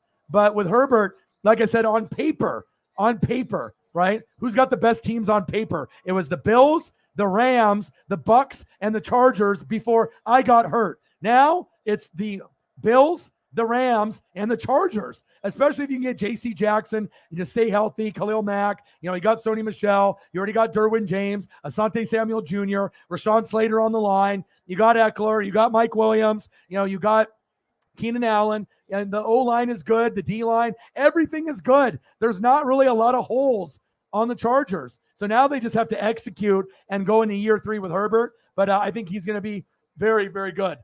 That is big facts. He could be number 1, number 2, number 3. This season, easily top 5. Number 5 at the very worst. He's going to take a big jump. And again, he's already broken every record in yards, right? Touchdowns, and most 300-yard games. He's number 1 in those 3 categories in the first 2 years out of any quarterback that has ever laced up in the NFL. That is wild. That's a good thing for us just because, we haven't really seen that too often, and let alone that is, an Oregon Duck. It feels good. You know what I mean? That we got someone like that is that talented. That's facts. Big facts.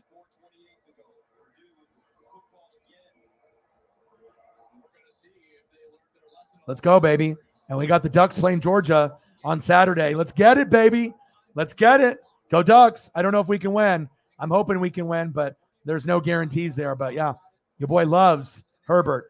It's like like I said, I'm a big Joey Harrington guy. I love Mariota, for what they did, but there's not very many people that are going to be on that Herbert level. And if I could choose one quarterback to be on my team after Brady, anybody, even Mahomes, I probably would go like Mahomes and then Herbert, or Herbert then Mahomes. As good as Josh Allen and Burrow are, they're great, but I love me some Herbert. Facts.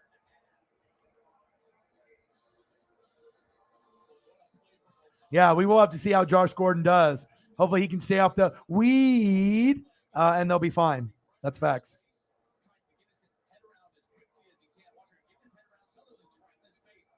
I'm getting caught up here. All right, Sarah Small with a $3 holla.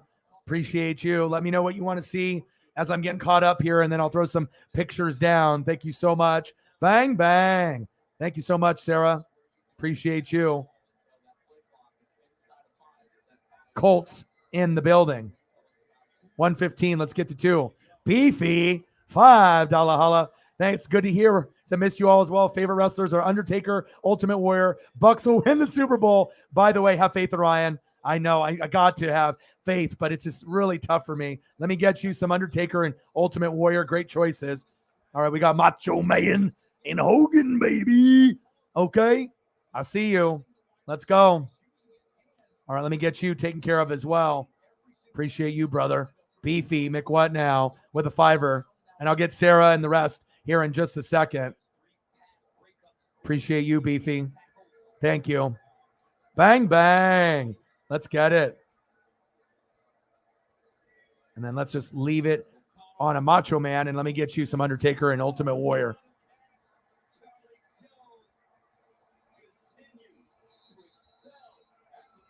It's really ironic. I'm wearing an Undertaker t-shirt from WrestleMania that I got from Lenny D, the Hall of Fame shirt. Coincidence? I think not.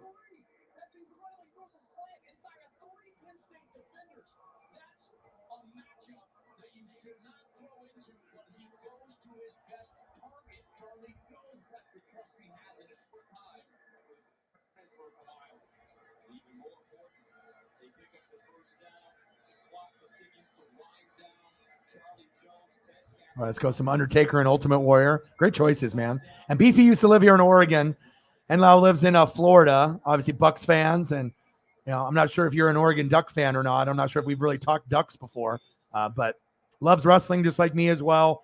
We have a very good bond with like Lloyd Center, Clackamas Town Center, Washington Square. That's facts.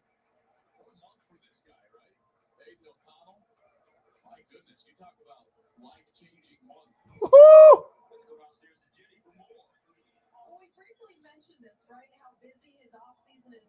Nice Ultimate Warrior. 31-28 Purdue.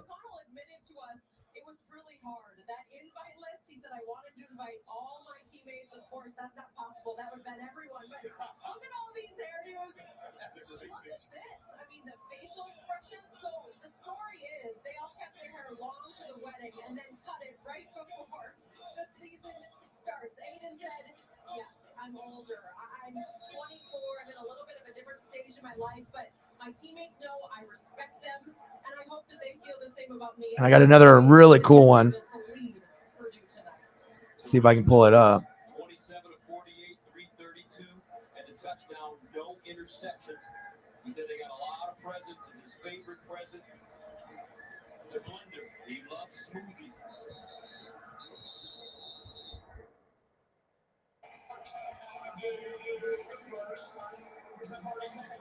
Love me some Undertaker. I mean, I love Rock and Stone Cold. DX. There's a lot of people that I love. On that end, I'm more NWO.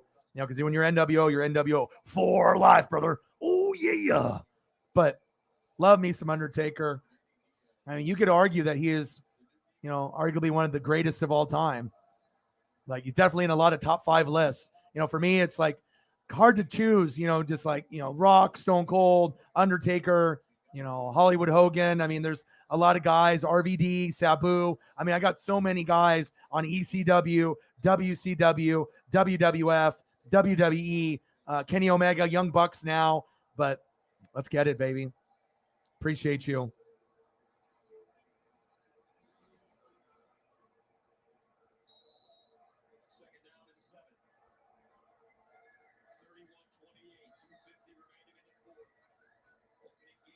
I missed you, bro.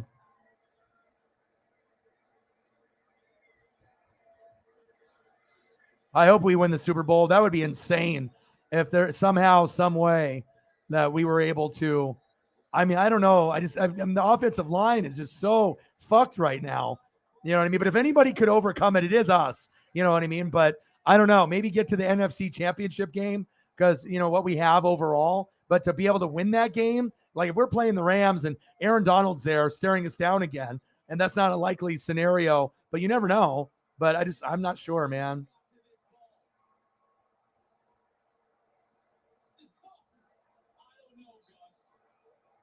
But let's get it, man. Let's get it.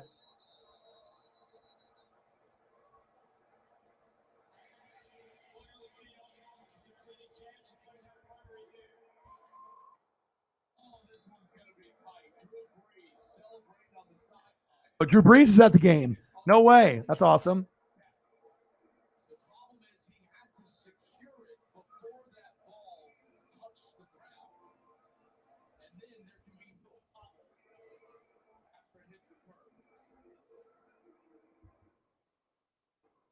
And I usually don't propaganda, Oregon Ducks a lot. You know what I mean? I just try to, tell you guys how the reality is, and I don't really shove down Buccaneer shit on the screen, you know what I mean? But when we get people that appreciate the same team as me, it's nice. We don't have too many Buck fans on the channel. We have a few.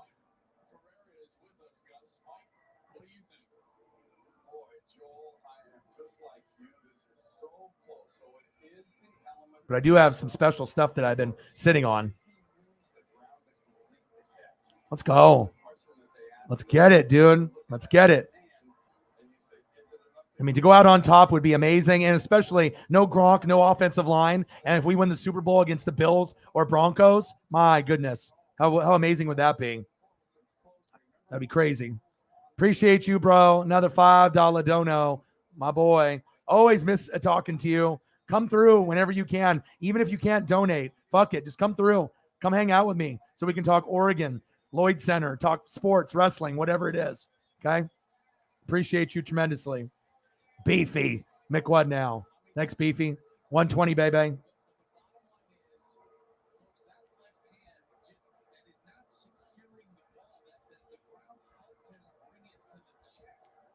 Yeah. It's all for money and ratings. Yeah, but I mean, no one has more an iconic entrance. You know what I mean? He's like the most iconic wrestler apparently of all time. I mean, Hogan is iconic, but just his whole vibe and the character of being the Undertaker and obviously being like, the biker gang I mean, he's gone through a few different phases. And I started watching him early when I was like, 8, 9, 10 years old early when he had, obviously the urn and he ended up having, his right-hand man there. Oh, good old Undertaker, baby. Jameis Amaza with a 3-er. Appreciate you, bro. Bang, bang. $3 holla. Thank you so much.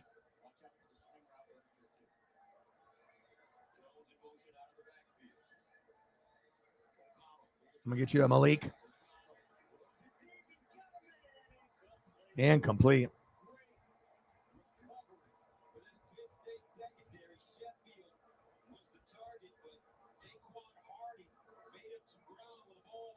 $3 holla.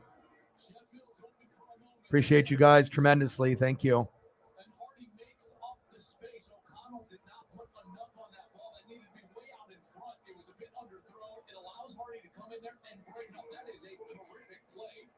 After getting beat at the line of scrimmage, Breeze wants it, but it's incomplete.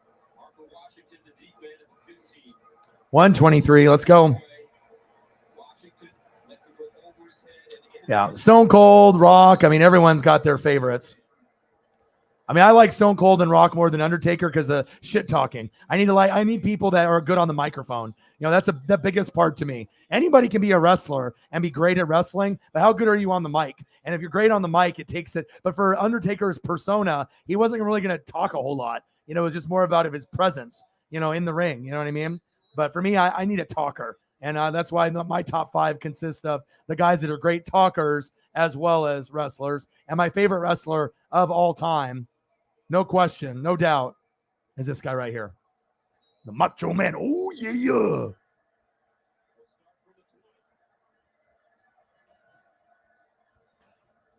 Yeah, I send her stuff every month, you know what I mean, to make sure. You know, I make sure that I take care of the goats that donate to me. You know, I ended up getting a starter jacket for Holly, starter jacket for Cyberpunk. I bought 5 wrestling T-shirts for Odin's son. I gave Shep 150 for a jersey. You know, I'm always making sure I get $20 to $40 a month or more for Sarah for all her hard work. Absolutely. You know, it's like you got to make sure that you're taking care of the people that take care of you. So, and thank you for recognizing that. I always make sure that, me and her talk every day, like during the day before the streams. You got to have people that are going to be able to be here and support you and that do care and that do want, this channel to go to the next level. I got to have someone that's responsible, but I also have to have someone that knows sports. And knows wrestling, and we have a lot in common, and it just made sense to be able to have someone like her to be the lead mod. Are there other people deserving of lead mod status? Yeah, but if you donate a lot, but you're not here a lot, I need you to be here. So depending on what job you have and what people are doing, I can always count on Sarah to be able to be here, and she's the one of the best things that's happened to the channel. You know what I mean? And there's a reason why I selected her, and it was the right choice, and it will always be the right choice. So I'm proud to have her as part of the NWSF, and that's facts.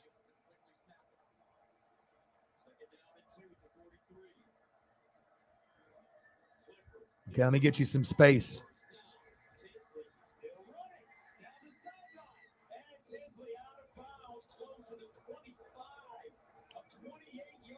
Plus, she's also been able to create a lot of great friendships with like Holly and some of the other females, as well as some of the other guys in the room as well. And that's what we try to do. It's like we try to create a vibe here. This isn't a stream. This is a experience. It's a vibe. You're not going to get pictures and a vibe like this where it's this interactive anywhere else. And like I said, every stream is different. And I'm really excited to be able to see where everything is going to go with this channel. We have big things coming. That's facts. 31-28. Penn State trying to get out of bounds. Great college football action tonight.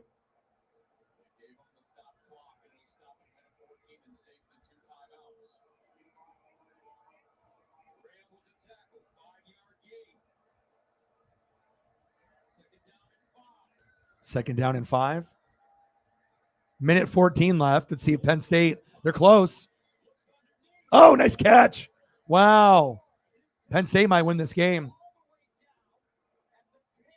Wow. Incredible. Wow. Fuck the field goal. Go for the win. Yeah, they don't want to score too quick. Floater. Touchdown, Penn State. But you left them too much time. They let them have that, so they have more time.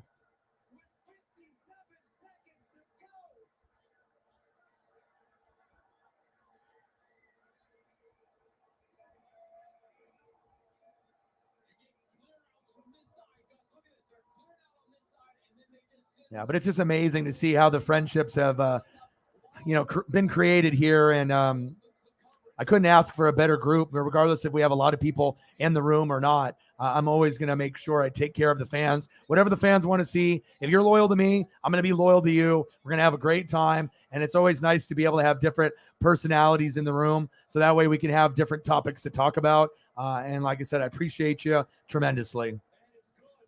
35-31, Penn State field goal will not win it. There you go. Appreciate you. Bang, bang.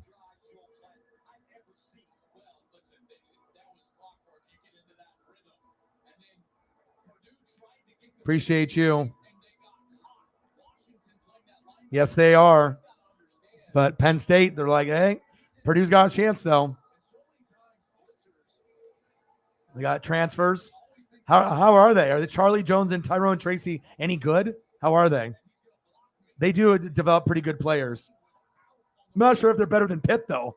Larry Fitzgerald, Aaron Donald, that's pretty good. But Iowa does have some legends. I love Dallas Clark. They're very good at tight ends. And I was hoping that Robert Gallery would be better on the O-line. But, I mean, you can't hit on every pick, you know. Bob Sanders. Yeah. Jameis Ameza with a 3-year. Appreciate you. Yeah, she is. She's always grinding it out.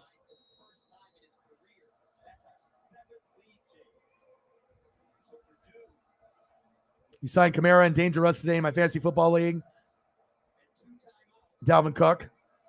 He's not getting suspended this year. So with the legal process, it'll be after the season's over. So that's actually solid. Dalvin Cook with AK with Russ. Perfect. Absolutely beautiful to have those three. So you're looking good. I don't know about your wide receivers, but if you want to send it to me, I can take a look at your team, but it should be fantastic. There is. I'm doing a post tomorrow, and I'll select 8 people. The winner of the league gets in to be in the league the following year, and so it'll be me, the winner from last year. I always finish in second or third, it seems like, in these last few years, just because I have the best team usually, the best bench. I score the most points. I give up the least amount of points, but when it comes to that 2-week, whoever does the best, I usually shit the bed. Something happens with my starters, and then the other team, whoever it is, usually beats me, and I finish in second or third. But I can finish in first. That's facts, but it just hasn't been that good of a luck for me. But this will be our 5th year doing the Fantasy Football League. So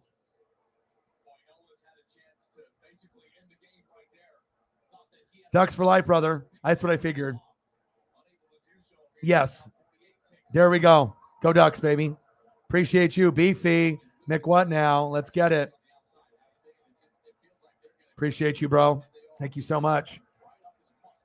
Bang, bang.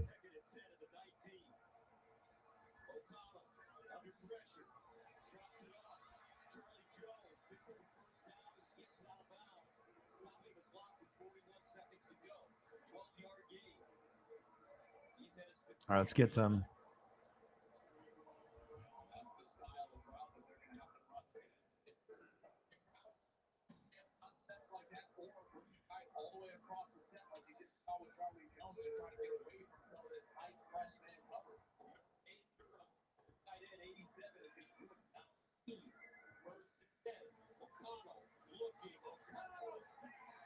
Sack lunch. It's 12 noon. You know what time it is? Time for a sack lunch. Yum, yum, yum, yum, yum, yum, yum. Manny Diaz with the pressure.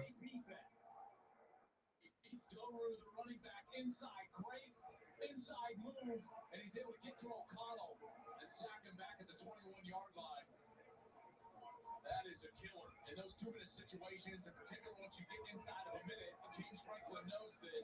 Boy, sacks just kill drives. Manny Diaz dials up a unique pressure there. Johnny Dixon, lane corner slot. Go Ducks, baby. Big game this weekend. Even if we lose by 30, I'm still going to be watching, still be rooting. I don't know. I don't think we're going to have a good chance to win, but that's what they said against Ohio State when we didn't have Kayvon Thibodeau and we won. So we're going to be at home this time instead of being, in Georgia. Anything can happen. But if we win this, there's a good chance we win the Pac-12 and we can compete with Utah and USC this year. But it's going to be a battle. But this will be huge for us if we can start off the season with a big win like that.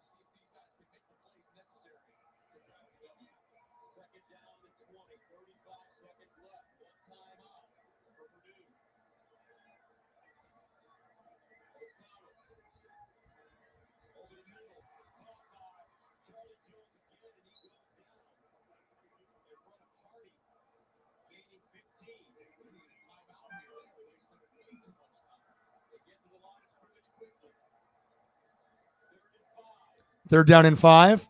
Purdue. Oh, just out of reach.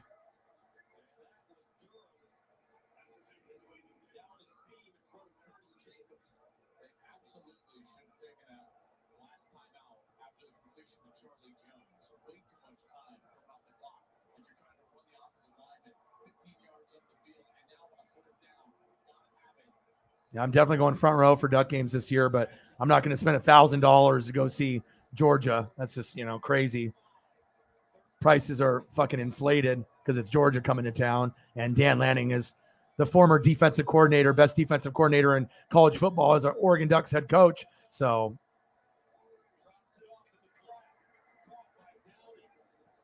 7 seconds left.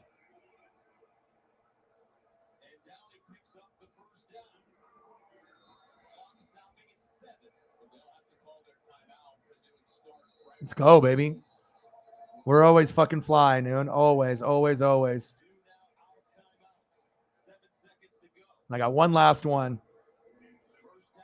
The flyest of them all.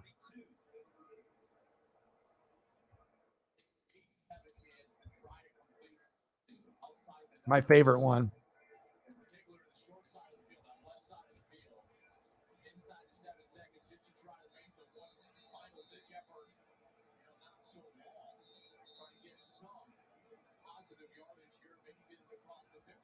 Let's go. Let's go, baby. Go Ducks. Love that green apple. It's my favorite.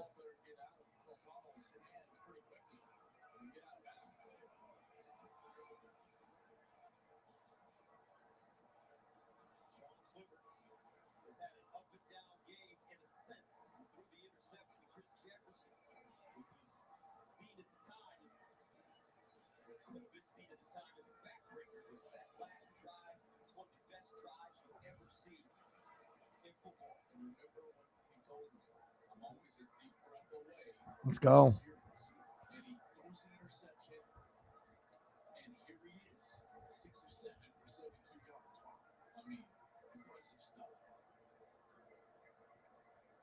Go Ducks, baby. Ready? Oh, shit. Let's go. Go Ducks, baby. You know your boy gives you the best. Appreciate you, bro.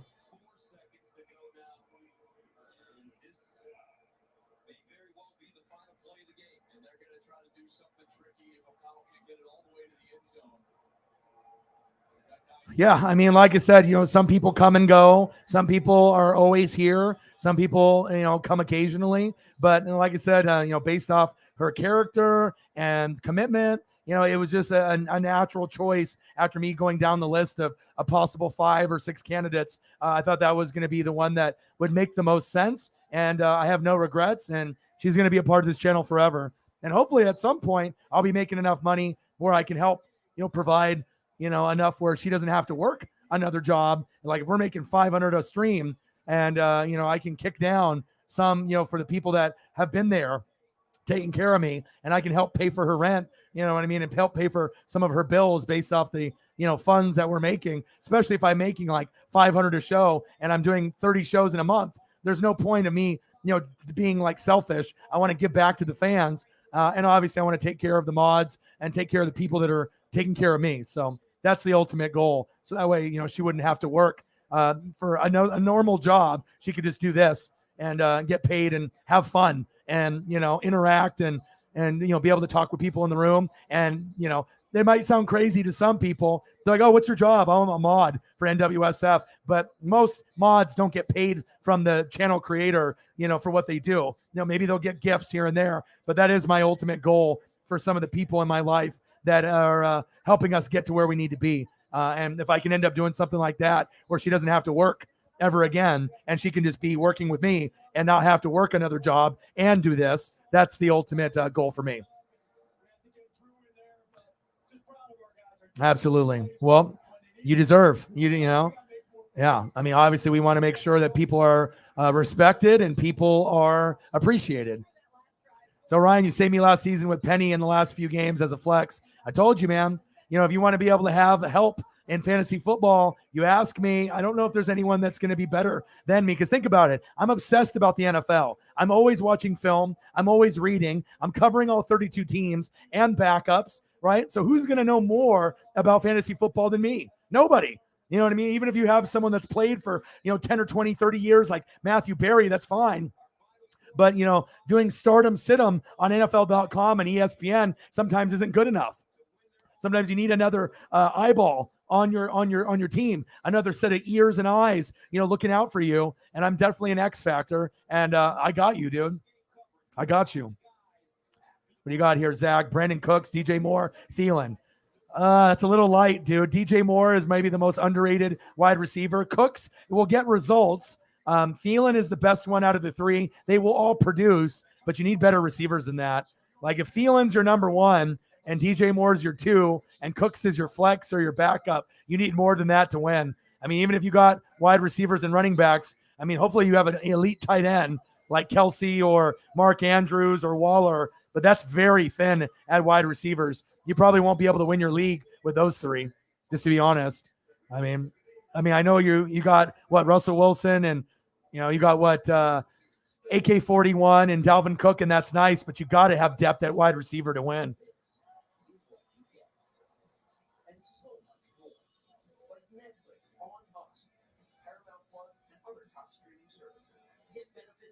Pizzle in the building. How are you? What's good? All right, I'm finally up to date. That took almost 2 hours, but went through here, and obviously I made sure I had a nice thumbnail. Went over Dangerous, and Dangerous getting the 5-year, $245 million extension, and then making sure we're giving Dangerous Mr. Unlimited. Go Broncos. Let's ride. Go Broncos. Let's ride. Go Broncos. Let's ride. And whatever way that you want to say it, I'm very excited for Dangerous. They're going to win a Super Bowl, while he's there. They probably will go to 2, win 1, lose 1. Yes, they need to beef up the O-line. Yes, they need to beef up the defense. But this guy, to me, still is one of the greatest quarterbacks we've ever seen. Yeah, you have Mahomes. Yeah, you have Aaron Rodgers. Yeah, you have Russell Wilson. But now you got the new blood, right, with Josh Allen, Herbert, and Burrow. And let's not forget about Stafford and Tom Brady, Carr, and a few of these other guys. But I'm very confident in Dangerous and what his abilities are going to be able to bring to Denver. And he's never had an offensive-minded coach, ever. NC State, defense. Wisconsin, defense. Seattle Seahawks with Pete Carroll, defense. You got Nathaniel Hackett.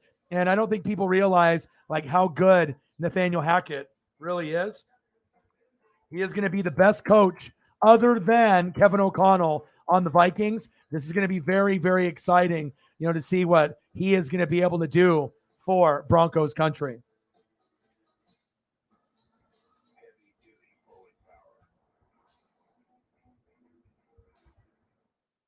Very smart. Nathaniel Hackett ended up getting, MVP for Rodgers 2 years in a row. That wasn't by coincidence. Broncos country. Let's ride. I'm telling you.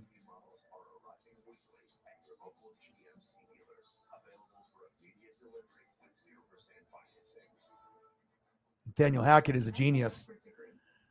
And then you can tell the vibe is different now with Nathaniel Hackett. It's not the same. I'm telling you, they're going to win a Super Bowl, and they could win it as early as this year. They could play the Bills in the AFC Championship game on the road, steal one, win by 3, go to the Super Bowl, and they might be able to win, but it depends on who they're playing. If they play the Rams or Bucks, and it's Broncos or Chiefs or Chargers or Bills, who knows what's going to happen. But I do know that Nathaniel Hackett is amazing, just like Kevin O'Connell. Look for those two guys to have immediate success, and that's big facts. Oh, yeah.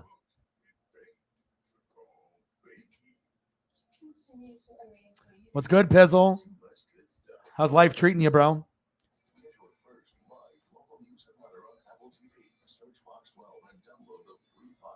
Hey, Broncos country. Let's ride. For all the haters, just, you can tell, if you're a Seattle Seahawks fan and you're just going to be stubborn and not admit that, okay, if Russ was still there, you're going to win 10 games or more, even with a no O-line or defense besides Charles Cross. But then now he's on the Broncos, and then you think that he's going to be bad? Come on. He's going to be great. And like I said, having this coach and they build up the O-line and the defense, they're going to be Super Bowl contenders. That's facts. So you did? Nice. How'd you do? A lot of people have doing that. I'm doing my fantasy draft on Monday, and this is our 5th year doing the NWSF Fantasy Football League. And like I said, it's going to be fun. We're going to have the winner from last year, me, and then I'm going to select 8 people, have my email in the ticker. Tomorrow I'll do a quick 2-minute upload. And then, like I said, I'll decide who's going to be in the league, if I end up doing like a little drawing here and whatnot, either on camera or not. So Rogers dating the witch. Yep. No, the Packers will not go 7-10, Beefy. No way in hell. They're going to go 10-7 or better because Rodgers will help them win. You don't got Devontae Adams, but they're not going to go 7-10. I do think the Minnesota Vikings do have a chance to win the division, though, within the first 3 years. And Minnesota could win 10, 11, 12 games this year.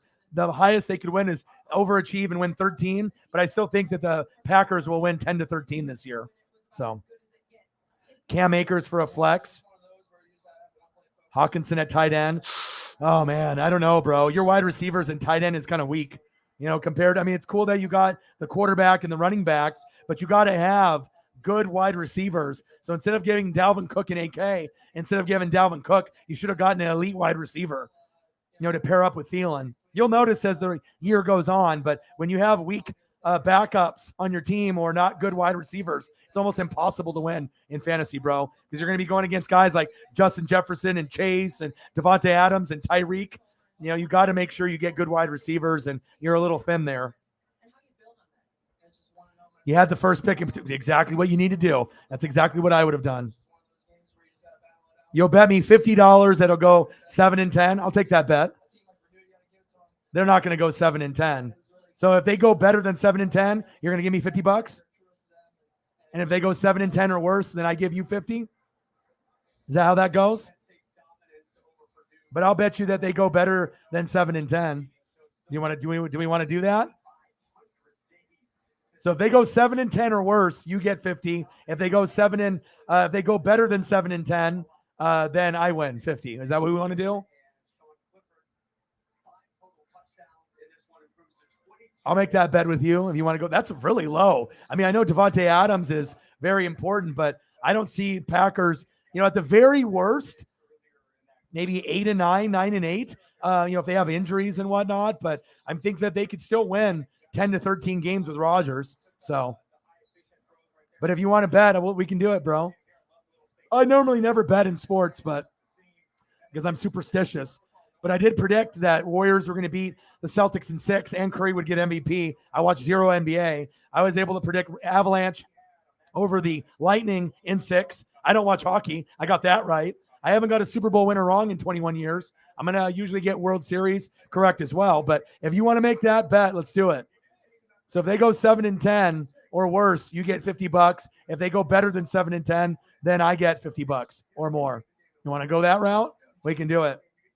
But I think Packers can go 10-7, 8-9, 9-8 at the very worst, even with injuries, because you have Rodgers. Now, if Rodgers goes down with an injury, then yeah, they're definitely 7-10 or 4, 5, 6, 7 wins, depending when he gets hurt. But I definitely think that 7-10 is a little low. But maybe you know something that I don't know. So receivers are Evans. I'm on St. Brown, Thielen, Olave, and Hardman. That's not too bad. So you would probably want Thielen and Evans as your starters, and then you want to evaluate Amon St. Brown and Olave. I wouldn't keep Hardman. I would cut him and get someone better. You'll find someone you can swap Hardman out with, as you start seeing guys develop on the wire, or if someone drops someone. But I don't know if I would have McCole Hardman. I know Tyreek's no longer there, but there'll probably be a better option than that. You're going to want to look for first string, second string guys, not necessarily third string. But if Hardman ends up being second string, maybe he can produce, but we'll see. That's what I'm thinking. All right, I need to go grab a beer, huh? And then see what else is on. Penn State defeats Purdue. Let me take a look. Is there any other college football on? There's got to be something for me to watch. All right, Cal Poly and Fresno State, Northern Arizona, Arizona State, New Mexico and Minnesota, and then the Diamondbacks and the Brewers. Let me look at the scores. Arizona State 34-3. Let's see here. Fresno State and Cal Poly. Maybe on FS1. All right, maybe I'll watch that.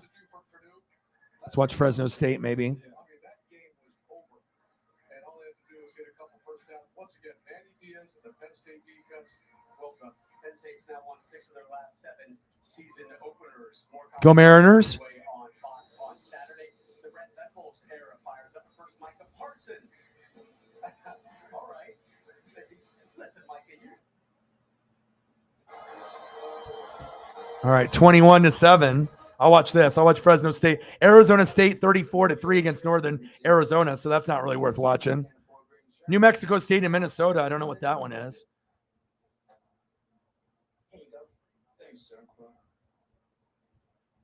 Penn State squeaking that out. Looking to see if there's any upsets or anything. And then Pitt won 38-31 over West Virginia. Oklahoma State won 58-44 against Central Michigan. All right, so I'll watch that. Cool. All right, so I got the game on there. It's halftime. And we'll keep grinding it out. And then I can take some gummies, drink some beer, and go after it. Yeah, I haven't checked Cash Apps in a long time, so I'm not sure if we have any. But, I mean, I don't think any of the big goats have been here. So, no, nothing on the Cash App side. Just the two. Eagles John with 100 and Sarah with a $5. But hopefully we'll get some people that show up between now and midnight, and then we can go that route. So. Oh, no worries, bro. Now I just got the Fresno State game, and we're just going to grind it out. And like I said, just enjoy each other's company, whatever you guys want me to do. Obviously I can go and redo the show once we get like maybe Holly or Shep or Chief if he comes back, or if we get some other goats to come through. But we're just hanging out, having a good time. Wanted to pay homage to Dangerous, Mr. Unlimited. One of my favorite players, always has been one of my favorite players. He might be the goofiest guy. He might be a goofy, right? But even him being goofy doesn't mean that he's not great. And to me, he's better than Drew Brees, and better than Aaron Rodgers. I think those guys are fantastic. Brees had 1 Super Bowl. Russ has got 1, right?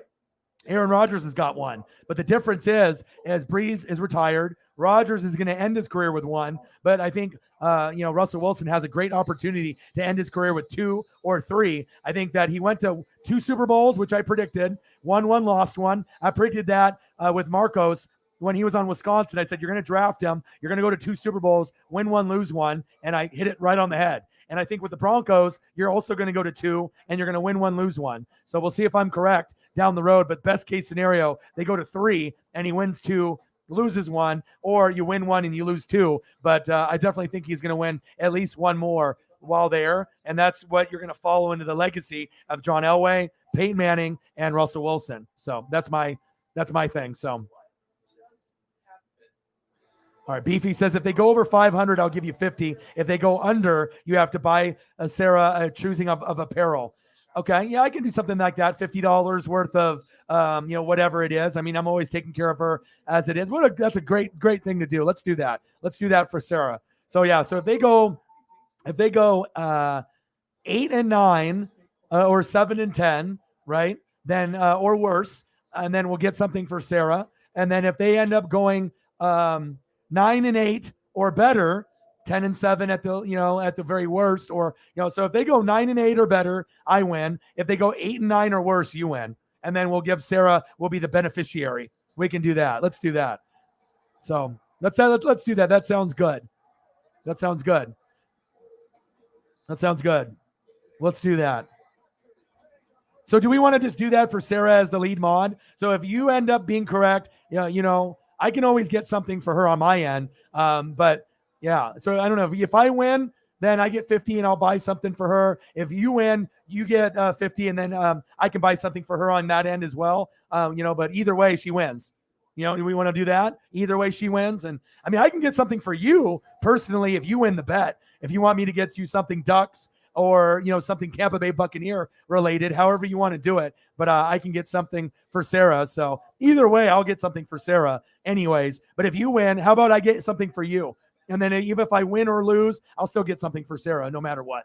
You know what I mean? So it'll just be like whoever won the bet. I win, you win. But I should probably try to get you something, Tampa Bay. Let me get you something from the Buck store. If you win the bet, I'll get you something. And on top of that, the $50, I'll get something for Sarah. So, you know what I mean? Either way, Sarah will win, but then I can at least get something for you for all the donations that you've given me, down the road. So let's do that. So either way, win or lose, Sarah's going to get something for being the lead mod. And then if you win the bet, I will get something for you, $50 through the Buccaneer shop. And then that way you can get like a hat or a t-shirt. And then if I win, I'll get something for her anyways on top of if you win. So we'll do that. She wins both ways. But then if you win, I'll take care of her and I will take care of you and get you something from the Buck store. Does that sound good? Or something Oregon Ducks or Buccaneers, your choice. That sounds good. Let's do that. All right, deal. Let's do it. Oh yeah, you do. So I guess you get everything there. What would you want if you win? Yeah, I guess you get more access to Buck apparel than me. True. You get all the access there. Maybe something Oregon Ducks, or if you don't want me to get you anything, then we can just get something from Sarah. Either way, maybe we can put our heads together and then we can kind of see what would be good, and then we can relay to her and get something for her then. If you don't want anything, I still would like to get you something though for all your support of the channel. Maybe something Oregon Ducks, but if you just want to have us get something for her, we can do that too. Whatever you want to do, bro. Let's do it. Yeah, I forgot that you're right there. You got more access to shit than me.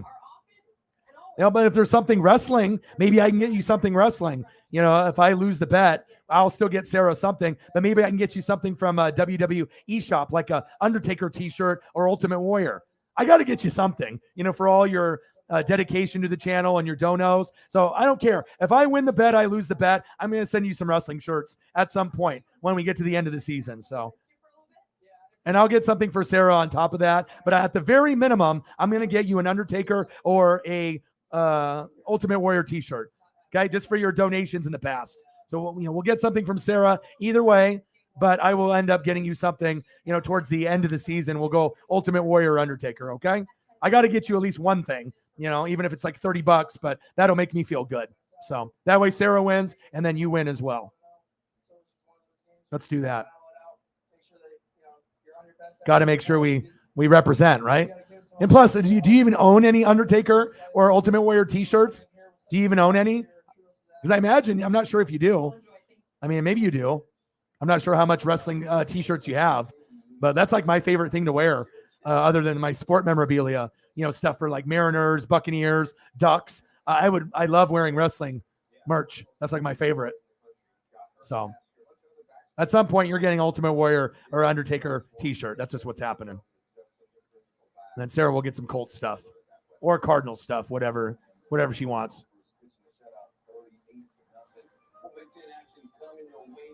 All right, I need to go grab a beer.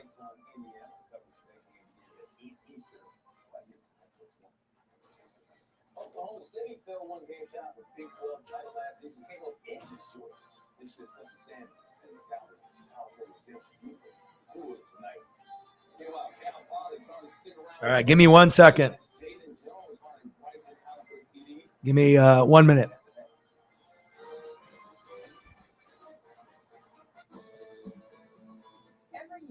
Jersey Mike's raises money for the USTA Foundation, bringing tennis and education programs to communities across the country. And with your help, they will continue to support hundreds of thousands of under-resourced kids. So to say thank you, this year they are playing doubles with 2 days of giving on September 10th and 11th, with 20% of all sales going to help make a difference. All right, you're served.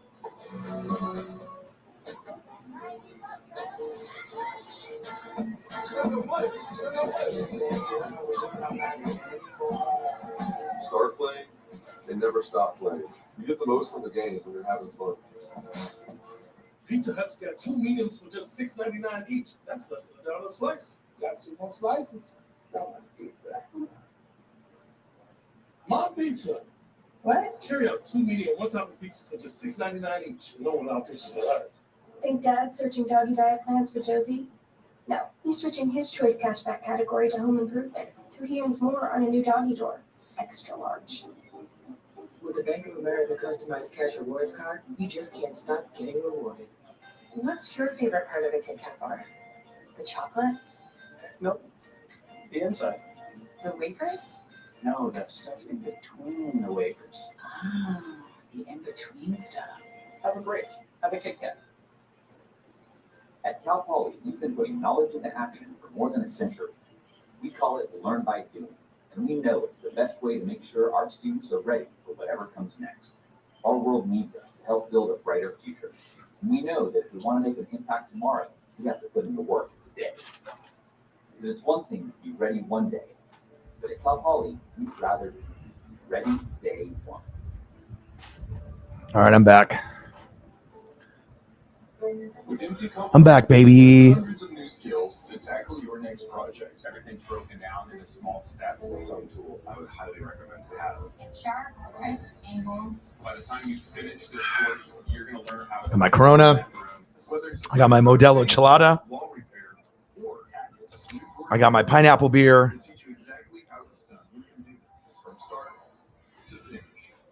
Visit mtcopeland.com to start building like a pro. With MT Copeland, you can learn hundreds of new skills to tackle your next project. But I'm so excited that football is back. Like, you know, obviously wrestling is 365, 24/7, but there's just nothing like college football and nothing like NFL. I mean, it's very, I mean, I love wrestling. It's at the very top for me as well. And I'm glad that I have MLB and I also have NASCAR that I've really dedicated a good chunk of my life to. But it's very exciting to know that we are just right around the corner of some amazing NFL for many, many teams. There's going to be a lot of excitement, and a lot of times people are only excited about their team. I'm excited for everybody. Like, you know, I love the game that much that I'm just ready for all aspects of the game. And I'm looking for the challenge. Utah's going to be very good. USC is going to be very good. But I love Autzen. I mean, like I said, I don't know if I could live anywhere else, you know, besides here. But Eugene is a great sport town. I love it. And I'm excited to see what happens post Kayvon Thibodeau. Hopefully things end up being good.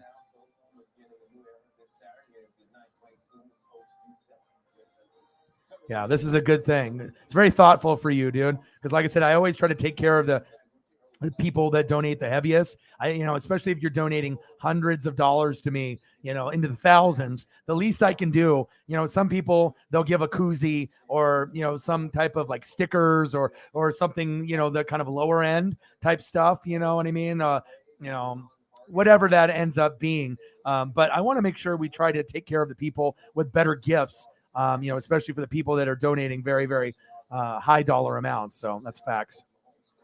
I know I was taking a look at Paisley as well, making sure that she's good. All right, man. That sounds good. Either way, Sarah wins. Yeah. And it's cool for people to recognize, you know, all the hard work. You know what I mean? Because like I said, you don't need to have me, you know, saying, hey, donate, smash the like button. You know, it's like I don't want to have to do that. And even though it's on the ticker, you need to have someone that is keeping people in line, but also pushing, you know what I mean? All the, you know, making sure that everything is in line, no one's being an ass, and making sure we know where we're at on the donos, so that way that we can have a good night every night and promoting the channel appropriately. So, Barefoot Mike in the building. Orion out here doing this daily. All respect. Also, go Pack Go. Let me get you some photos, Barefoot Mike. Appreciate you. I know nobody grinds it like me, man. A lot of people out there, they think they're grinding, but you know, it's one thing to do like an upload here and there, or even if you're doing uploads a day, that doesn't take a long time. But, you know, when you can actually grind it out for 4, 5, 6, 7, 8 hours a day, every day. I haven't even taken a day off in months. Like I've literally been doing it every fucking day. Like, you know, it's a passion of mine. And I know, you know, you guys are the best. And so I want to make sure that, you know, I'm not missing out on anything. A lot of people will only do NFL. But I showed you my range. I can do NASCAR. I can do MLB. You know, I can do many, many things. Most people are kind of stuck in their ways with just doing one thing. I can do many things. So I'm very proud of that. You know, it takes a lot of hard work and a lot of extra reading. And think about it. I have to know all the baseball players' names. I have to know all the, NASCAR drivers and all, the crew chiefs. And like that shit is, it's not easy. You have to put in a lot of work. And I try to, treat NASCAR and baseball just like when I do wrestling and NFL and college football. So Barefoot Mike, I appreciate you very, very much. Let's get it. $5 holla. Every dollar counts, man. Thank you so much. Bang, bang. Let's get it, baby. Oh, and I got one more I got to throw up for you. My favorite player on the Packers. If you know me, you might know who it is. I'm a defensive guy and an offensive line guy. So who's my favorite player on the Packers? There should be one person that pops out easily in your head. Current player, Jair Alexander. Love, love, love, love me some Jair Alexander. Thank you, bro. Thank you, Barefoot. Appreciate you. 133. Let's get to 2. Are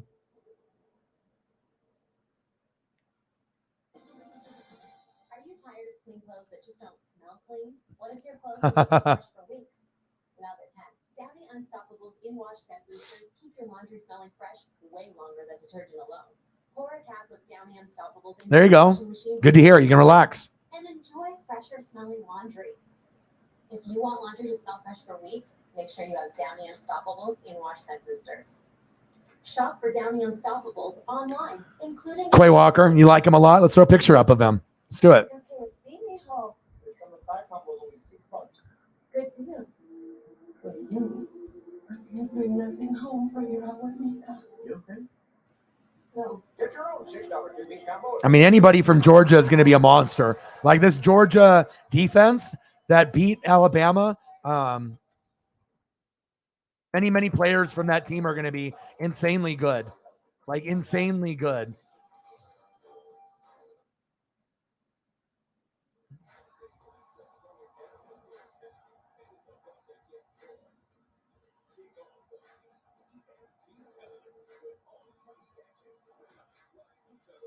And I love having, all kinds of people, here because they're always going to bring up someone that maybe I wouldn't necessarily bring up from their favorite team. And I love seeing new photos every day. And I love interacting with people every day and knowing that the stream is going to be different every day. And I'm going to make sure I give you greatness every single stream. Some streams are very similar, each day, but not this one.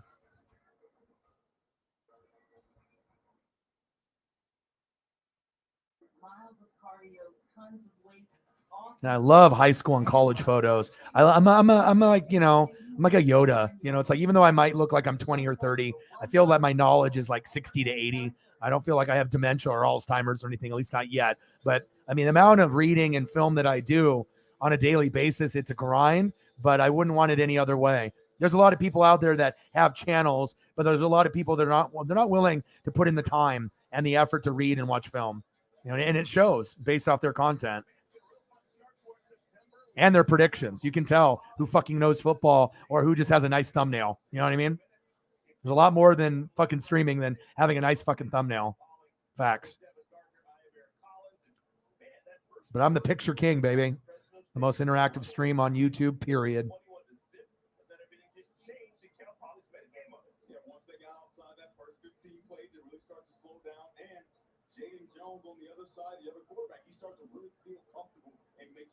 And I agree with this grade as well. You're about to see this. A, B, C, D, E. Nope. A, B, C, D, F. What's the grade for Quay? It's a very good one. A, baby. A grade.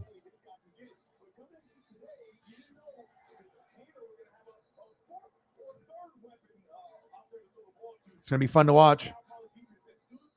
Hope you appreciated the pictures. The most interactive stream on YouTube. Right here. Yeah, boy. Go Pack, go.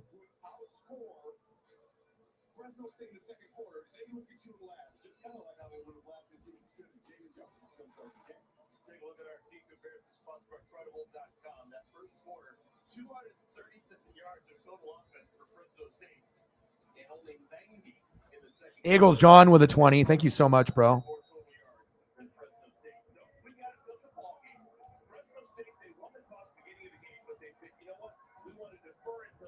Who do you want to see from your Eagles? Let me know, and I'll put some stuff on there for you.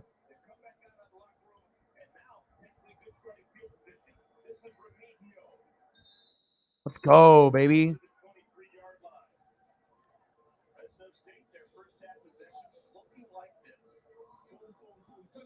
Jalen, baby.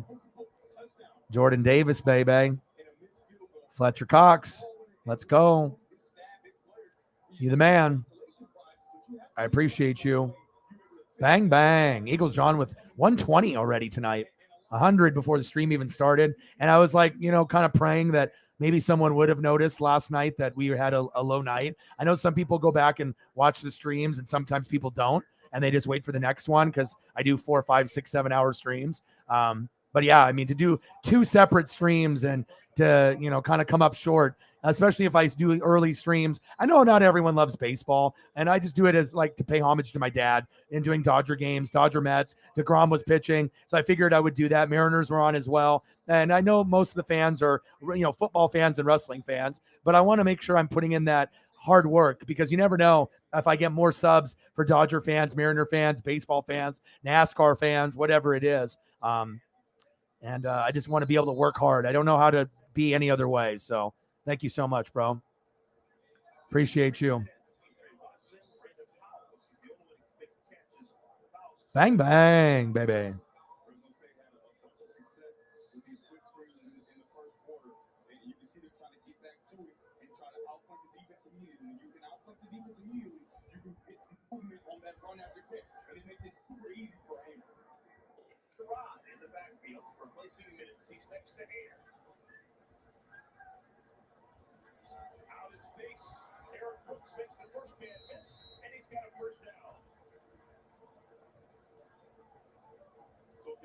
You can see it's still 3-2. But the one thing that's different there, you can keep the block quickly and you give yourself a chance. Obviously, going from one Georgia player to another for the Eagles. Defense is doing a good job of getting off those blocks. They still have to find a way to match heads and find a way to make sure you take that easy throw away and force Andrew to drive the ball down the field. Let's go, baby. Let's go. Let's go.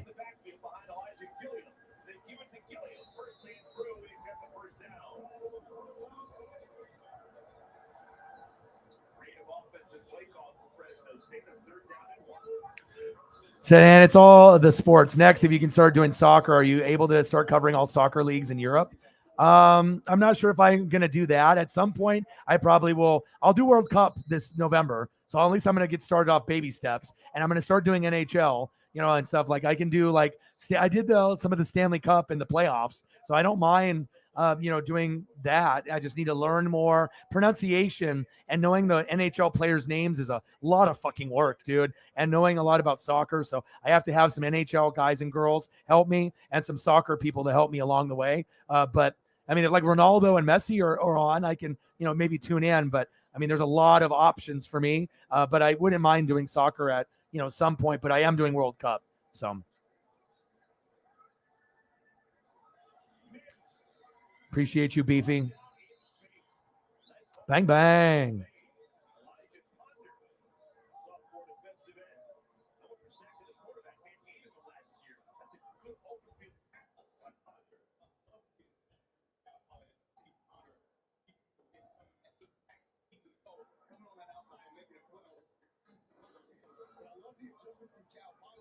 They start off soft. Remember, you had a bunch of easy throws from Henry. They start off soft, but they're slow to go. When I say that, I mean the DBs aren't just flying out of it. They're waiting to see what happens and then starting to get back into their deep zone.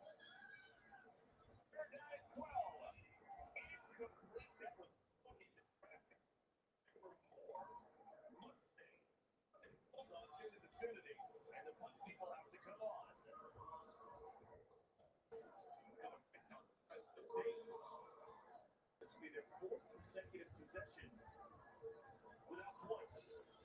Football has to be excited to see what was able to happen there on that last drive. 21-7 Fresno State over Cal Poly. Easy throws, take them away, and you can see Fresno State's gonna have to go to the sideline and find out what they can do off of that. Giancarlo Wood And obviously, I know with Clash at the Castle, that's going to be on at like 10. The Ducks play at 12:30. So I don't know. Like I can start to do Clash at the Castle, but I'm not going to be able to do all of it just because I got to do the Duck game. So Which one's your favorite? I'm gonna go with Josh. Yes. I'm sorry, but what? I was talking about the types of chicken. Come on, you know I love all my chickens. He is a really sweet kid, though. Did you just fist bump? What if you were an iconic tournament that wanted to keep millions of fans on the edge of their seats? We partner with IBM Consulting and use AI to analyze millions of data points to help predict player performance and bring fans closer to the action. Now you're serving up head-turning insights and transforming your business into the top seed. Let's create experiences that ace it with your fans. IBM, let's create. I joined as the one to be frugal, because I'm famous, but not famous. You know, I'm more like that guy from that thing, famous. So saving money is pretty clutch for me. Clutch. A Corona and palm trees. A Corona and calm seas. And a balm breeze. And some long knees, strong like a tongue squeeze. You'll say, oh, geez, when I make your lawn freeze. Was that good? No. It was incredible. Oh. Really bad. Oh. But this is good. I shouldn't have rapped. The overtime went overtime. What do? You turn to DiGiorno, the MVP. MV Pizza. Fresh baked taste. The winning move. It's not delivery, it's DiGiorno. Dad, which one's your favorite? I'm gonna go with Josh. Yes. I'm sorry, but what? I was talking about the types of chicken. Come on, you know I love all my chickens. He is a really sweet kid, though. Did you just fist bump? I got you, man. Appreciate you. Andy the Destroyer Luis Jr. battles Luis Kid Ortiz in a highly anticipated heavyweight brawl. Sunday, live on pay-per-view. Find out on the Thank you, Beefy. Appreciate you, bro. Saturday on Fox, it's a new regime in Sooner country. Brett Venable, star receiver Marvin Mims, leading the ninth-ranked Oklahoma Sooners as they host UTEP. Next starts 3:30 Eastern on Fox and the Fox Sports app. New quarterback, new coach. Let's go Bucks, baby. Let's do it. Nothing's normal in Norman. Well, good. Cal Poly's got the football for the first time. Here in our third quarter, Jacoby Harper ran into a receiver, Carlo Woods, who was trying to get in front of him and give a block. Carlo Woods is not accustomed to being that guy that comes across and makes block as a wide receiver. The timing is completely off, and that's 100% on him. You can't have wasted down. That's a wasted play. Where you not only waste a play, you don't get yards, you lose 2 yards.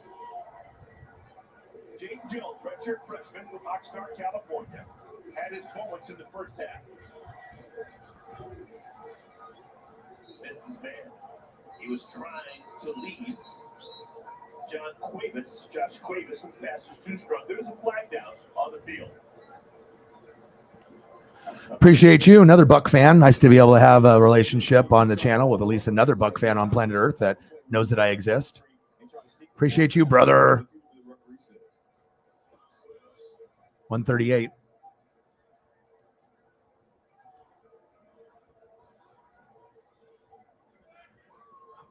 So Diggs for Kamara. Ooh, I don't know if I would do that, dude. Because Kamara can receive Akers, I wouldn't bank on Akers doing anything besides getting hurt. So you need depth, but I'm not sure if I would go that route, bro. Diggs will definitely help your wide receiver room, but I wouldn't do it for Kamara. How many years have you played fantasy football? Is this your first year? There's a lot that goes into fantasy football, and I don't know, man. Quality-wise, and the Bills could go to the Super Bowl, and Gabriel Davis is going to start stealing some of those looks away. But you do need to upgrade your room. But then your running back room then takes a big hit, because I wouldn't be doing Cook and Akers. I wouldn't be banking on that. You know what I mean? I don't know about that. I would probably, I don't know. I don't know. Obviously, with Kevin O'Connell, we know Cook will have a big year, but I wouldn't really try to deal Cook or Kamara for Diggs, honestly, but that's you. So your daughter is a sophomore and she got her mugshot on the dance bus. She doesn't like it, but we do. Eagles John with a 20. Appreciate you. Part of the dance team. Nice. That's awesome.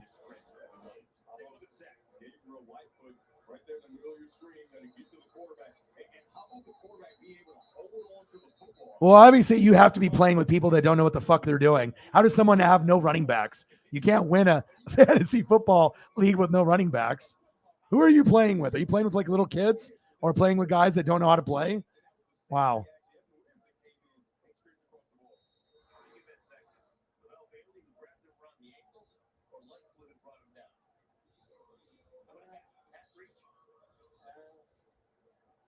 Barefoot Mike, do I really have to worry about old man Brady and the Bucks this year, or can I rest of the league chill? Well, I mean, for me, I'm not biased, and I don't know. I mean, I'm kind of thinking that, we'll still be okay, but, you got to think, Ali Marpet, right? Retired. Kappa on the Bengals. Gronk's not there.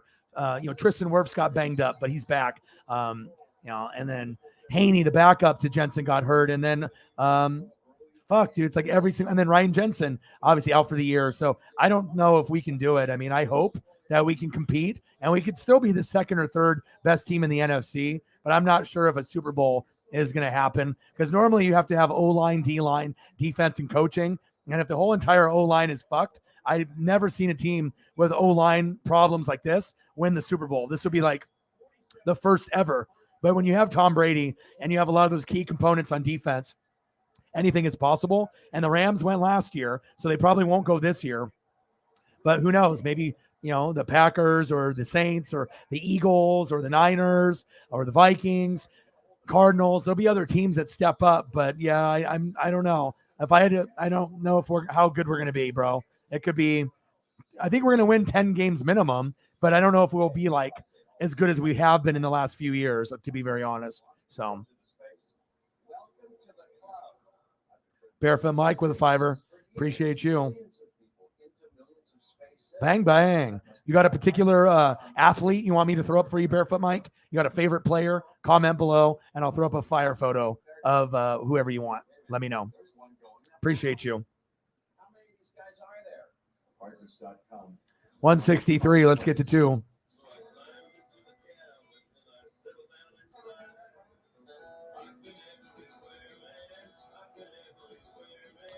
Wow. Super dad, 3 daughters. Wow.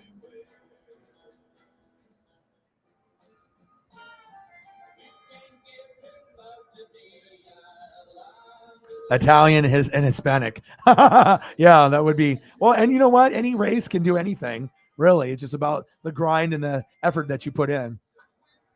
Thank you. I mean, other Buck fans are going to be maybe, not beefy, but like, I don't know. For me, I'm realistic. You know what I'm saying? So I've never seen a team that has had all these problems. Gronk isn't back. My top 3 center in the league is out for the year. Wirfs got banged up, but he'll be back. But, to have like one really solid lineman or 2 and have all these losses of retirement, to, multiple guys. And Ali Marpet was a staple of the team. Gronk was a big part of it. And now it's like a whole brand. And we didn't really pick up anybody. You know what I mean? And then the guys like Treader that we could have picked up retired. So it's like we don't really have any options besides just hoping that the running game and the wide receivers can step up, and Brady just has to get rid of the ball in a second, 1.5 seconds, instead of 3 seconds or 4 seconds that he had before. And can we still be successful? I think we can, but I think there's going to be a difference between being a good team, a Super Bowl contending team, or actually being one of the best, in the world. And I just don't know if we can win a Super Bowl with what we have. I mean, if we do, it's going to be one of the greatest accomplishments in Brady's history and Bucks history to have nobody on the line besides like Wirfs and to find a way to overachieve, overcome. And I just don't know. I mean, if I had to say right now, I mean, I was hoping for Bucks Broncos or Bucks Bills, but just because the Rams went last year, and if the Rams went last year, that means they're not going to go this year. So who's next man up? Next team up, Bucks. But now we got fucked up. Injuries. So who's up after us? The Packers, the Saints, the Eagles, the Vikings, the Niners. And then I think the worst team that'll make the playoffs is the Cardinals. I think the Vikings will be better than them. Cardinals make the playoffs. They're done in the wild card round, right? But the Vikings could overachieve. And on the other side, it's Bills as the best. All the AFC West teams, right? Broncos, Chargers, Chiefs, Raiders, right? Bengals with Burrow. And then you got a lot of teams like the Colts, the Titans, the Ravens, the Steelers, the Dolphins that will be fighting. So, I mean, but there's the upper echelon, which is going to be the Bills, everyone in the AFC West, and the Bengals. That's it. You know, Colts might get in there or the Titans, but I'm not sure if they're going to be able to be as good as the Bills, all the 4 teams in the AFC West, and the Bengals. Those are going to be the top 6 teams. And then obviously on the NFC, Rams, Buccaneers, Packers, Eagles, Saints, Niners. And then you also have teams like the Vikings that'll be very good and surprise a lot of people, I think. So.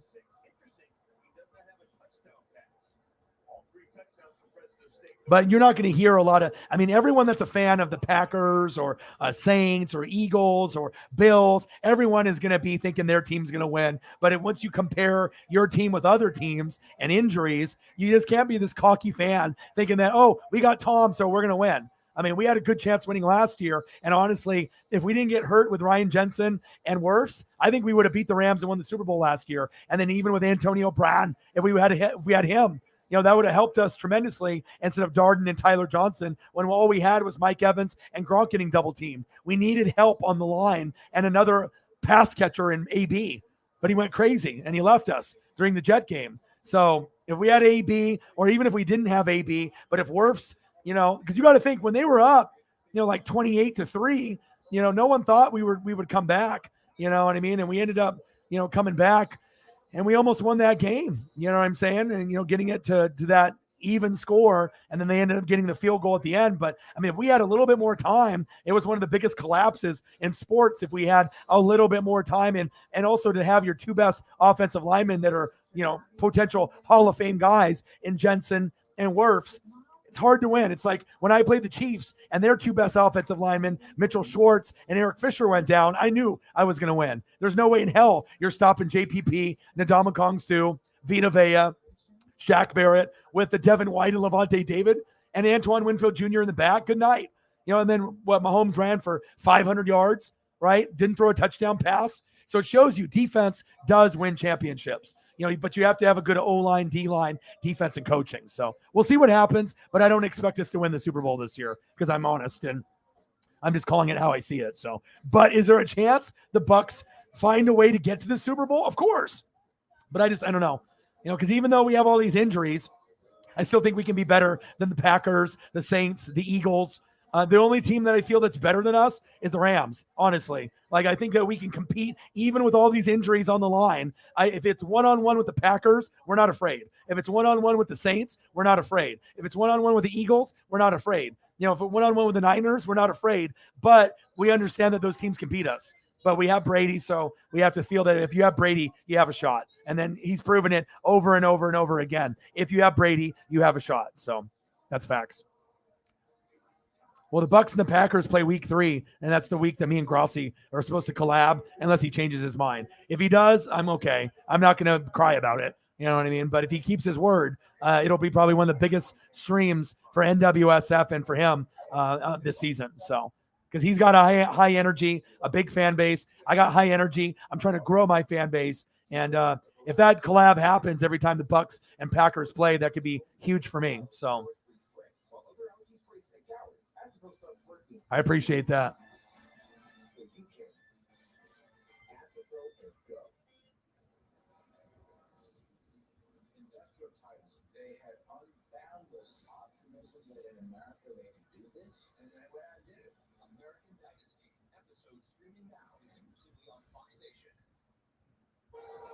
All right, time for some beer. 28-7 Fresno State.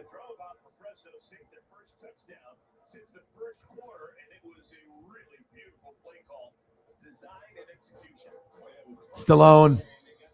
Sylvester Stallone.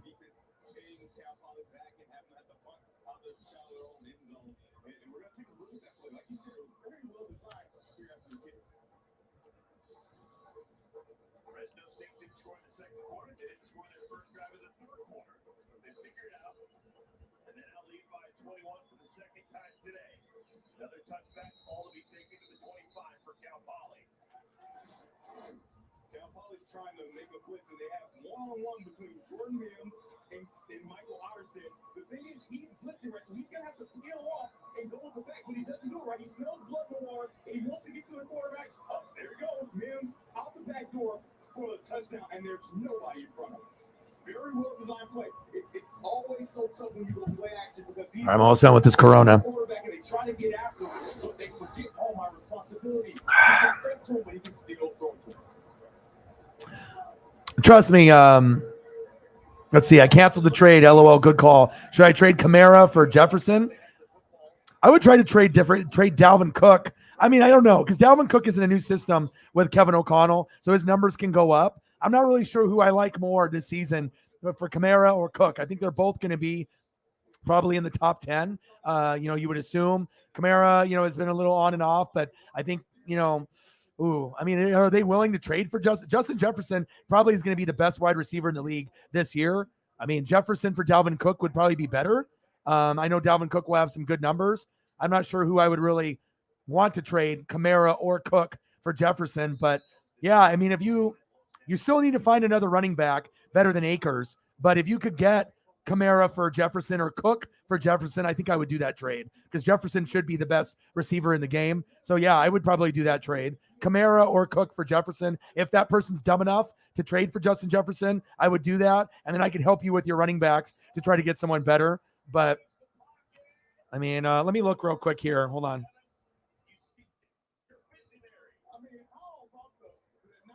I mean, I think I would probably do Dalvin Cook. Let me see. I mean, he had 13, 16, and last year he had 6. So he has a good chance to get over 10 touchdowns this year. And then Alvin Kamara isn't going to get suspended. And then let's look at his stats. 8, 14, 5, 16, and 4. Yeah, I would do Kamara for Jefferson. Let's do that. I would do that. That would be, and Jefferson's going to be the best receiver in the game. Like, I think he's going to be the best. So, yeah, I would either, if they want Kamara or Cook, either one, trade for Jefferson, and that's much better than fucking Stephon Diggs. Diggs could still end up being the number 1 receiver, number 2, number 3, number 4, number 5, because Josh Allen has to throw to somebody, but I think Jefferson has a chance to be the best, him and Jamar Chase. Those are the top 2, and then you have Devontae Adams, Tyreek, and Cooper Kupp as well. So, I mean, if anyone knows football, it's me, bro. But yeah, Kamara or Cook, either one. But I'd probably go Kamara, do that, even though if his stats go up this year, they have a lot of other supporting cast people there. But yeah, do that trade, Kamara for Jefferson, and let me know. I'm not going to let you trade that away for Diggs. If you're going to trade away Kamara or Cook, you have to get Jefferson, Chase, Cooper Kupp, Devontae Adams, or Tyreek. That's the only fair trade. Because Stephon Diggs is like, number 6, and Jefferson might be number 1. So, yeah, Jefferson, get him. No more cash apps besides 5 from you, 20 from Eagles John, and 100 from Eagles John. But we might get some more. Oh, no problem. No problem. I figured you were. I know sometimes we get caught up in reading people's conversations or we just, we're just in the middle of things and whatnot. So no worries, brother. I appreciate you tremendously, man. And thank you. I don't know, like, I know some people don't go back and look at the streams. I know Sarah sometimes will, and she's always here, so she knows where we're at. And I never usually try to freak out when we have a low dono day, but it's one thing if you're close to 100 and you can get like close to $20 an hour, so you feel like you actually accomplished something. But when you get like 50 over 5 hours or 6 hours or less than 50 and you're sitting at like 20 to 30, it gets a little depressing. But I know that I can always bounce back that next day, so I don't try to let it affect me. Sometimes the stream, you have to understand, no matter what topic or thumbnail, we talk about everything in every stream. Some people don't realize that. If they see a baseball stream, Mariners and Tigers, or Dodgers and Mets, they think that I'm only doing that. But if you're smart and you're actually here, you realize that's only a chunk of the stream, and a lot of it will be food, wrestling, football. It's not going to be just what's on the thumbnail and or the title. So let's get you some Seth Joyner, bro. Appreciate you tremendously. I'm going to have to try to get you a gift at some point this season as well.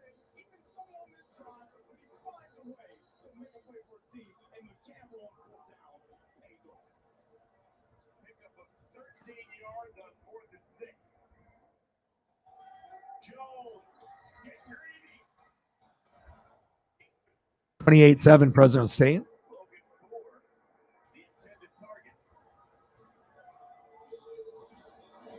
How about the awareness of Woods to find the ball? But this is the previous play. Ball just a bit outside, trying to make a play. And it just seems like they're always so close. So close. Down at 10. 6:12 remaining third quarter. That is Michael Roth, who has spent the majority of his ball game as the punter. Roth gets a catch tackled by Elijah Gates immediately. It'll bring up third down.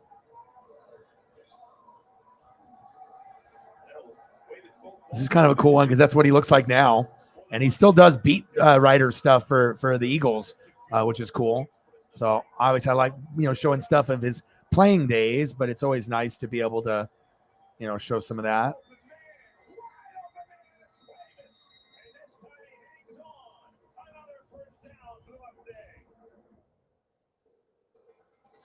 Some of these will be not fitting the screen, but, it doesn't matter. I want to make sure that we're showing some love for you. Like, find out the unique photos. They fit the screen, cool. If they don't, I'm still going to pull them up for you just because if it's a good photo, fuck it, right? Sometimes you can't find those photos that are 1920 by 1080 or 1600 by 900. Positions that are conducive to success for the entire offense, and it starts with his legs. We got a man down right now for Cal Poly.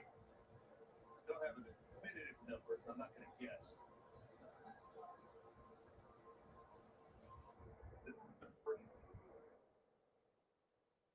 We've had because of an injury today, which is always something great here in the middle of the third quarter.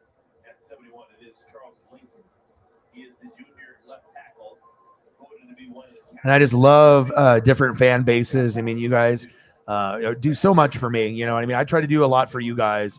I really try to, give you guys all I have on every stream. And it just feels good to know that I have the support that I do from the GOATs. I mean, it's a grind. No one else on YouTube is doing what I'm doing. You know what I mean? There's nobody that's doing the same style as me. And if they are, they're copying me, obviously. But I don't think anyone has the commitment, to what I'm doing every night. I mean, I don't know anybody else that's willing to put in 4, 5, 6, 7 hours every night.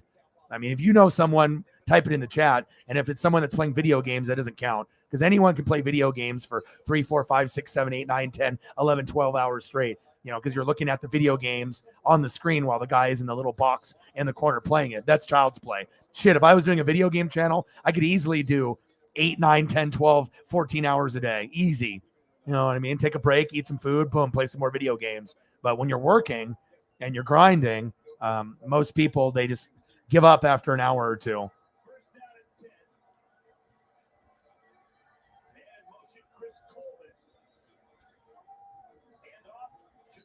11 Eagle Hall of Fame snubs, and this is one.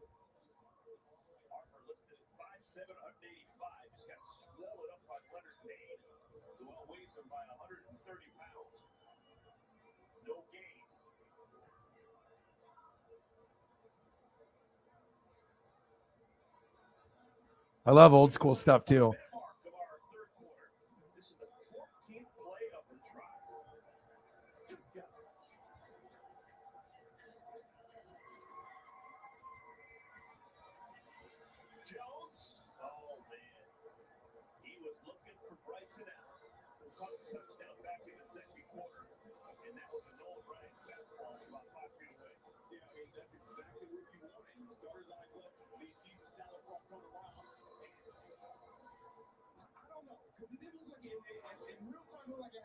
Steam, but that looks like a catchable ball, and you got a guy trying to make a play with one hand and get on YouTube rather than making a play Oh, dude, I just found an epic one, bro.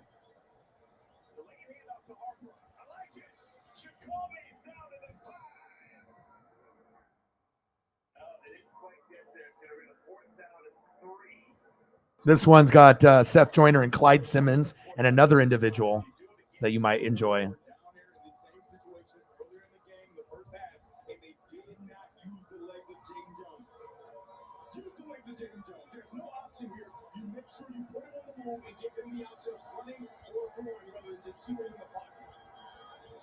Oh my, that's my favorite one, dude. No shoulder pads on. Fuck, that's so cool. Where are they playing? In the Redskins? It looks like it's got the yellow and the burgundy. Or is that in Philly? Is that I was like, where is that? Where is this? It looks like the field that looks like Philadelphia Eagles behind 96, but the color at the top, red and yellow, that's like Redskins. Or at least I'm not sure. Is that how the Eagles stadium looked like then back in the day, where they had a yellow and red section like that?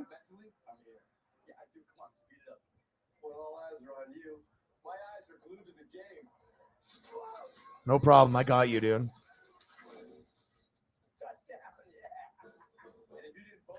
Jameis Amazing, $5 holla.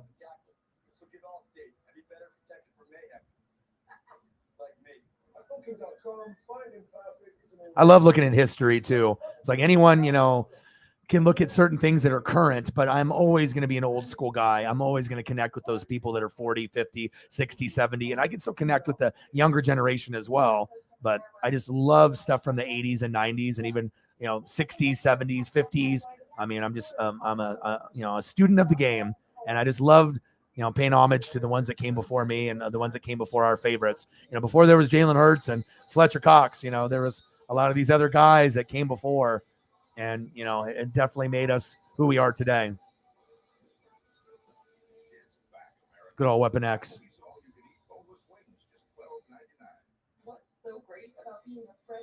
Nice Seth Joyner collage here I got going for you. And I'm going to get Jameis Amazing here in a second. That's dope right here. I like that a lot.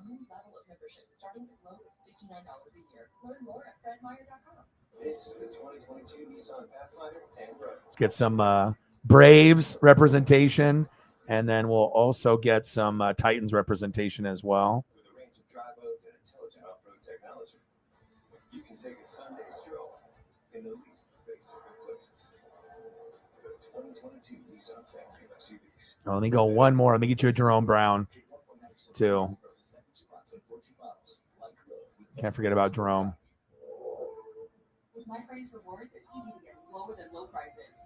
There you go, Eagles. We got to make sure we leave it off on that. My Freddy's Rewards. All you do is win big savings. Fred Meyer, fresh for everyone. And then we'll go for Jameis Amazing. Give him some love.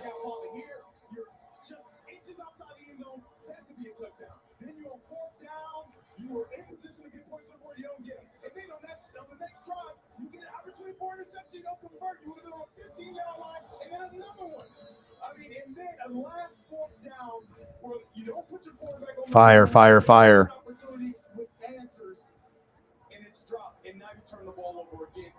This score is 7-28. It looks like, well, Cal Poly must be out of it. Absolutely not. They are right on the brink of being in this game even more. I'll even throw you an Eddie George. Old school. Thank you, Jameson. Appreciate you, brother. Thank you, bro. Appreciate you. And I got to throw up a Malik again. We got to make sure we represent for Malik. I really like Malik a lot. I think he has potential to be better than Justin Fields and Trey Lance, even though those guys are on better teams, obviously for not the Bears' sake, because Justin Fields has a long ways to go, but for the Niners' sake with Trey Lance, that's a better team to be on. But Malik, he's a special athlete. I really like what I see from him and the future, obviously, there in Tennessee.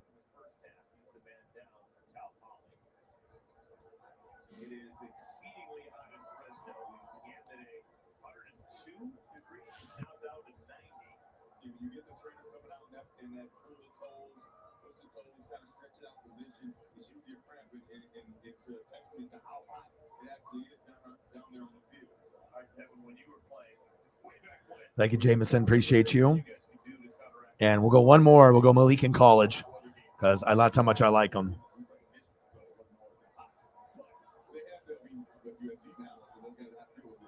This guy's a fucking stud. Seahawks fucked up not picking him. A lot of people fucked up and passed on him. You'll see why. You shouldn't have passed on him. Yeah, I know he went to Liberty, okay, but this guy's the real deal. I don't know if people are racist because he's a brother quarterback, and they were just thinking, there's limitations or whatever bullshit stereotype they want to feed into. But this guy's the real deal. Justin Fields is athletic, but he's on the Bears. Trey Lance, he's athletic, but he's got accuracy issues. Malik, I feel, is better throwing the ball and just as good of a runner as Trey or Fields, maybe better. And then both of those guys at both categories, throwing and running. He's that good. And I think people are going to find out quick as soon as they replace Tannehill. And then you're going to have this. And this would be someone you can really get behind for many, many years. I would have him on the Buccaneers in a heartbeat. Are you kidding me? I love this kid. He showed me a lot in college and he showed me a lot in preseason. He's a man. Facts. Appreciate you, Jameson. Bang, bang. $5. Holla. Let's get it, baby.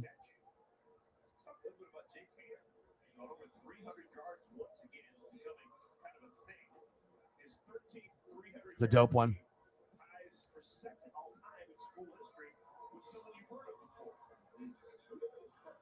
$168. Let's get to 2.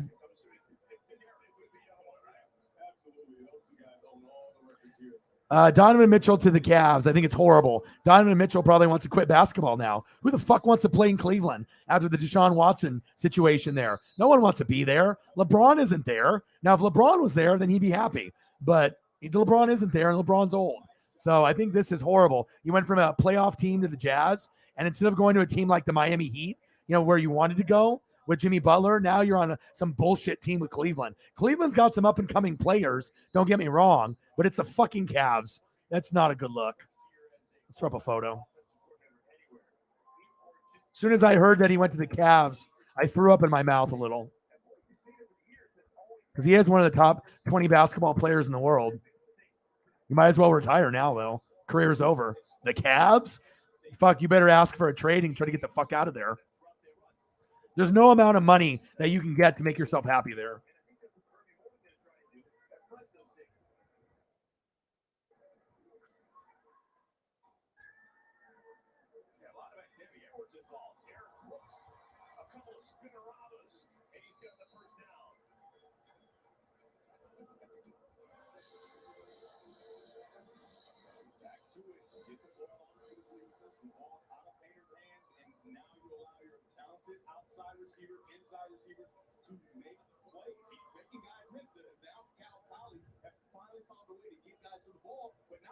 Yeah, not a good look.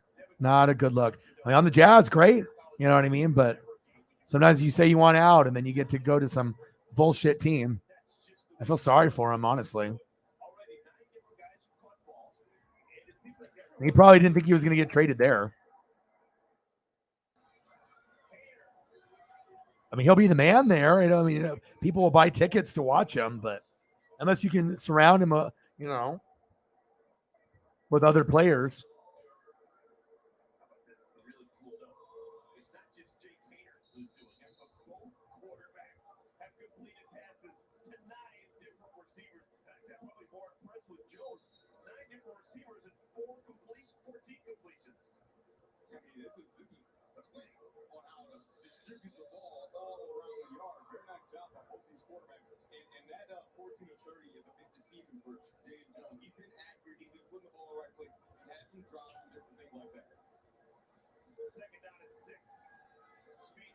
Hi, Paisley.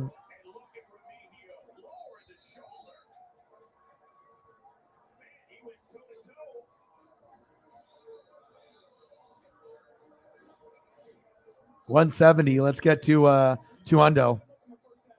Orion, why don't you have any faith in the Bucks? I do, but I'm realistic. You got to think I'm an old head. You know what I mean? And the thing is I understand that we still have key components, but like I said, it's all about O-line, D-line, defense, right, and coaching. And No Dynamicong Su, no JPP. Yeah, I know we got guys like Joe Tryon, Shoya Nika, and you got some of these other guys, Vita Vea. They're going to step up. You know what I mean? But the defense doesn't look the same with those two guys not in it.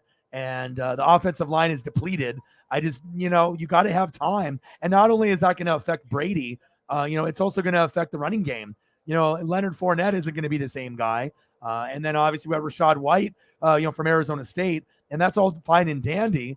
You know what I mean? But you have to understand where I'm coming from. I know we're still going to be good, but there has to be concern when your offensive line and your starting tight end, is no longer there. It's not the same team that we've had. I mean, it's nice that Aaron Rodgers and Devontae Adams is not there. The Eagles are getting better. Saints are getting better. Rams, they already went, so maybe they won't go. But I just never have seen a team that has lost all this talent on the O-line and D-line and go to the Super Bowl and win. You know what I mean? The talent level is not as good as it was in the last couple of years, in my opinion. So, Sarah with a tour. Appreciate you. I mean, I still think we can make a Super Bowl and NFC Championship game, possibly, but it's not going to be fucking easy. It's going to be a lot harder. Running game is going to be not as good. Brady's going to get sacked. Hopefully he doesn't get hurt. And there's going to be a lot of heartache, and there might be some games that we don't win because we don't have time back there for Tom. So I'm just realistic with it, bro.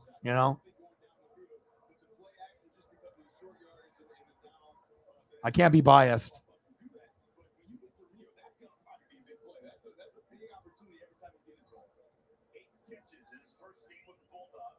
Sarah with the tour. Little Shaquille Leonard. Little Albert Pujols.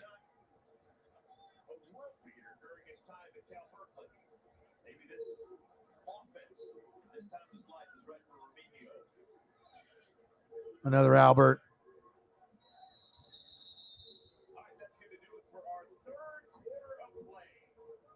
I'll get you a Goldie.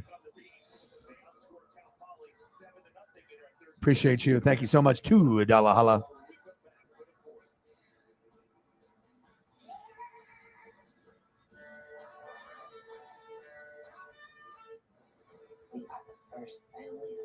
Bang, bang. Thank you so much. I mean, I just can't be that biased Bucks fan. You know what I mean? Like, no matter what, but like, it's a team sport. You know what I mean? If you don't have good offensive linemen, you're not going to be able to run as well. You're not going to be able to run block. You're not going to pass block. You're not going to be able to pull. The talent level is not the same. 170. Let's get to 2.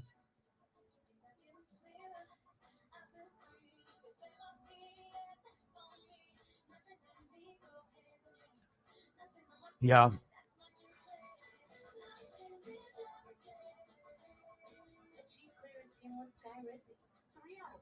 I know. No kidding. I got you. Yeah, I'm grinding, man. Yeah, yesterday was rough with 2 streams, Chief will Chief. Donos were maybe the lowest I've ever had doing the channel. But, I started early. I did the Dodgers and Mets. It was not really a lot there with a lot of people there. Then I did the Jalen Reagor thing. And, sometimes you just have to take your L and then move on. And then hopefully the next day is better, And then Eagles John did 100 before the stream started, watched some of the stream and noticed that it was not to our standard and stepped up. And we're definitely on our way today on a much better level. So.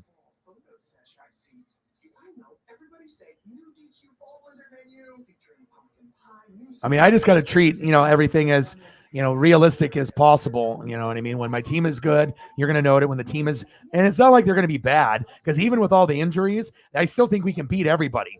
Maybe the only team that we can't compete with is the Rams because of Aaron Donald. If they stay healthy and they do their thing, it's going to be tough to compete with them. But even with the offensive line being depleted, Packers, Saints, Eagles, Vikings, Cardinals, Niners, I still think we can beat all them.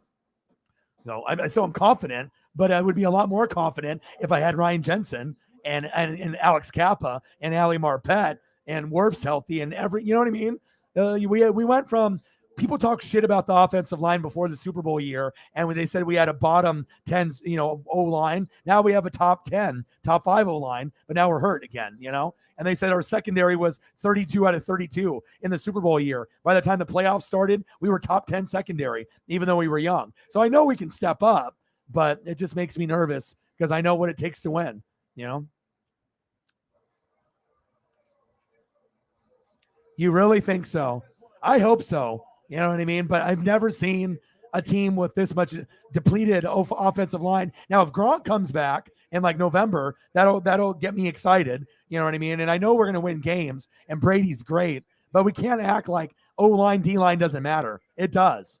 I mean, I love your spirit, you know what I mean? But, if you don't have time to get the ball to Evans and Godwin, I mean, I know Brady's great, but when you have 3 seconds to throw instead of like a second, there's going to be possibilities of injuries, defensive lines taking advantage of our backups. And if we have a lot of backups out there, that's not a good look. You know what I mean? That's all I'm saying. O-line, D-line, defense, coaching. And I'm not really worried about the D-line or the defense at all, or the coaching or the players. The O-line worries me, and that will affect the running game and the passing game. And I know we got Brady, so he's still going to get stats. But if we get Gronk back, it'll make me feel much better. And then we didn't get Treader. We didn't do anything we're like, we're just going to go with the backups, and I didn't like that. So, I mean, I'm a big offensive line guy, so we'll see what happens. But if they win the Super Bowl, I would be excited. That's what I want. That's all I wanted, is him to go out on top one more year. So I hope it happens, but I have to be realistic. I'm not biased. I'm a Bucs fan, but I'm realistic. That's why people respect me. I mean, if I just acted like, we're going to blow everybody out and offensive line doesn't matter, it makes me look like an idiot. You know what I mean? Like, it just makes me look like everybody else. I'm some like insane Buccaneer fan that no matter if we have people or don't, that we're just going to win no matter what, which could happen because we do have Brady. But, I have to be able to, kind of count my ducks in a row and see. Yep, I'm here. How are you, bro?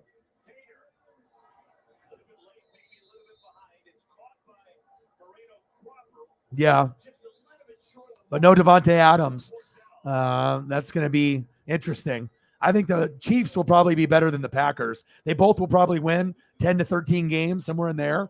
But I think the Chiefs are lined up better than the Packers are. But I do like what the Packers did on the draft with Georgia players. Right, but what about the running game? What happens if we get one-dimensional and then they start blitzing us? You know what I mean? There's going to be opportunities for sacks and turnovers if we can't run the football. We have to be able to run with Fournette and Rashad White and the backups, and without having a good offensive line. You know what I'm saying? Like, you just can't act like the offensive line doesn't matter. It does. I know I cover it more than anybody. I understand. D-line, O-line, defense, and coaching. That's what wins Super Bowls. I didn't buy into that bullshit about Joe Burrow and that team winning, right? And of course, he's a cool guy. And the crazy thing is they almost won, even with a horrible O-line. They almost found a way to do the impossible. And it also depends on what defenses you go against that have good defensive lines to be able to get that pressure on you. So we'll see. I hope the Bucs overachieve and win the Super Bowl. I really, really do. I would be just thrilled, on top of the world, but we have to kind of just wait and see.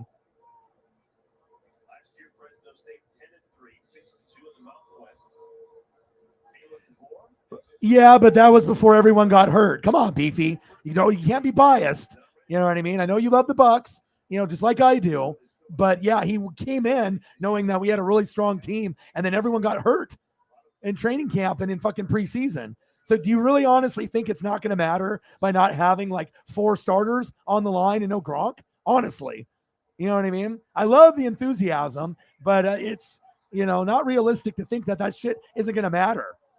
And of course he thought he was going to win one more, and that's why he came back. But if he saw this team the way that it is, he probably wouldn't have come back. No Jensen, Wirf's banged up, Ali Marpet gone. You know what I mean? I don't know if you follow offensive line like I do, but you don't get guys like Ali Marpet just anywhere. You don't get guys like Kappa anywhere. Jensen being hurt, that's not going to matter. It fucking matters. He's one of the top 3 centers in the league. So to act like, it doesn't matter, that's crazy talk, dude.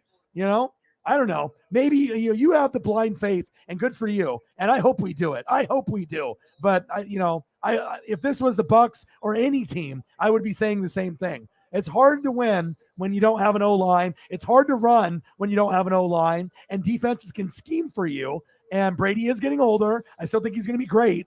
Look what he did last year. But to act like it doesn't matter at all with these, and then we had good players. Ali Marpet was good. Kappa was good.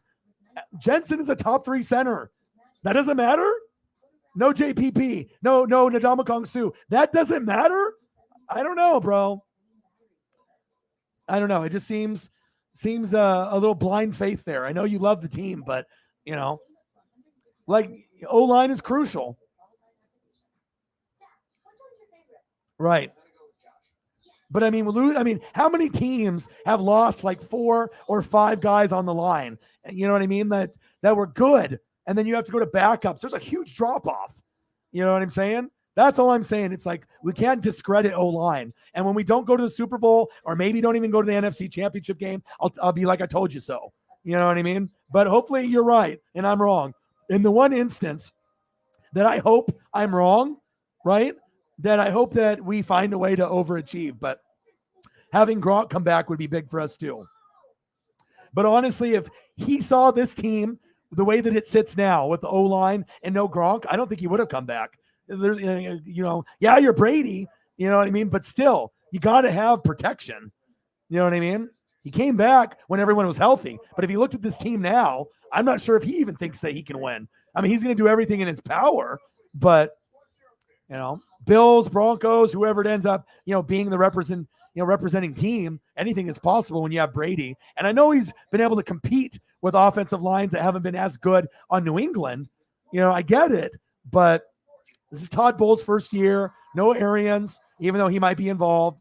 No Gronk. He's played his whole career with Gronk. That's going to be his check down guy. So other guys are going to have to step up. Cameron Brake can step up.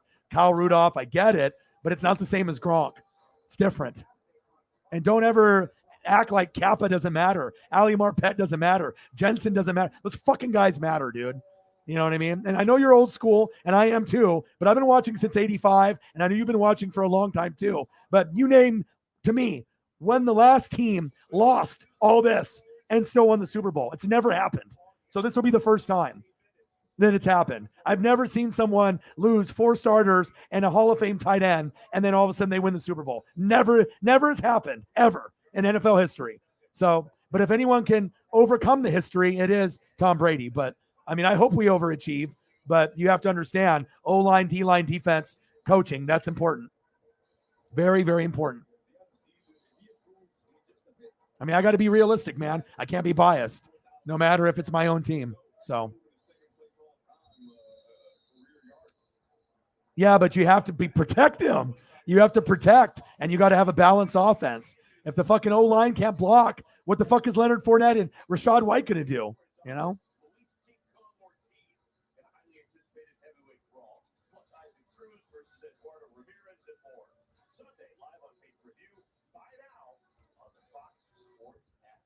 Yeah, but they had the Legion of Boom. Our defense, you know what I mean? The defense was different, and they had Marshawn Lynch. We don't have Marshawn Lynch, bro. Leonard Fournette's old as shit, dude. Rachaad White, we don't have Marshawn. We don't have the Legion of Boom. It's different. I understand what you're saying, but you don't want to come off as that biased Bucks fan. I get it. We love our team desperately. We love them. We love the Bucks, but you can't act like O-line doesn't matter, and you'll see. It's not going to be the same. We're still going to win probably 10 to 13 games, but there's a chance that if a team's got a good D-line that we might lose, especially if we play like the Rams again. I just don't see, if you got Aaron Donald there and Ramsey's there and you got that same kind of defense, I don't know. Brady's Brady, but they're going to have to change the entire offensive game plan with no offensive line help. So.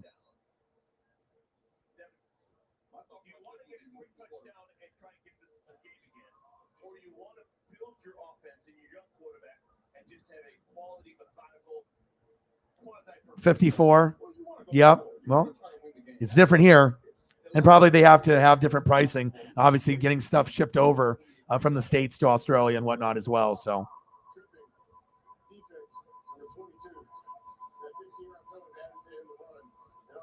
Yeah, but you have to understand, I would be saying the same thing for the Rams. Like if they, had Aaron Donald out or a lot of offensive linemen out, I'm like, I don't know if they're going to, it's like they could still do it.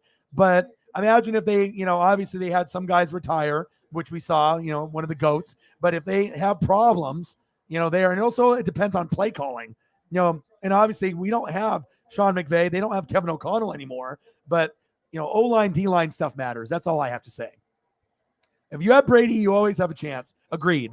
And I hope that the Bucs win this year, but it's going to be a hell of a lot harder without that, key components on the offensive line. So, Shep, what's good? I'm good, man. I'm grinding. Chief will chief. Shep, so I've been waiting for the both of you to be in here. So Ancient Aliens, last week's episode, might have been the best episode ever in 18 to 20 years. Did you watch it?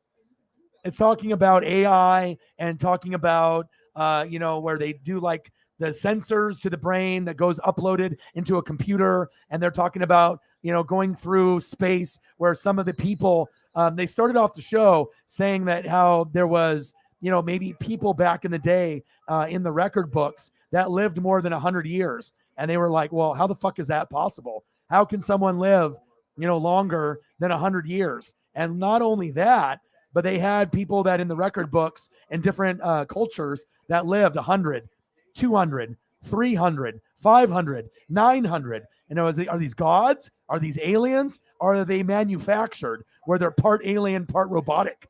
So that way they can travel through long distances in space. And if they crash or die, it's like an avatar, that they're controlling it from some other distant, wherever area, and they're controlling it. Kind of like with these sex bots and other things that we got where you can move your fingers and then the robot moves. Everything is linked together. But it's a crazy episode. And if you haven't fucking seen it, bro, I've been watching that shit for 18 to 20 years. Last week's episode, bro, I have never been so captivated. It was my favorite episode ever. Out of all, I've been watching that shit for 18 to 20 years. You gotta watch it, dude.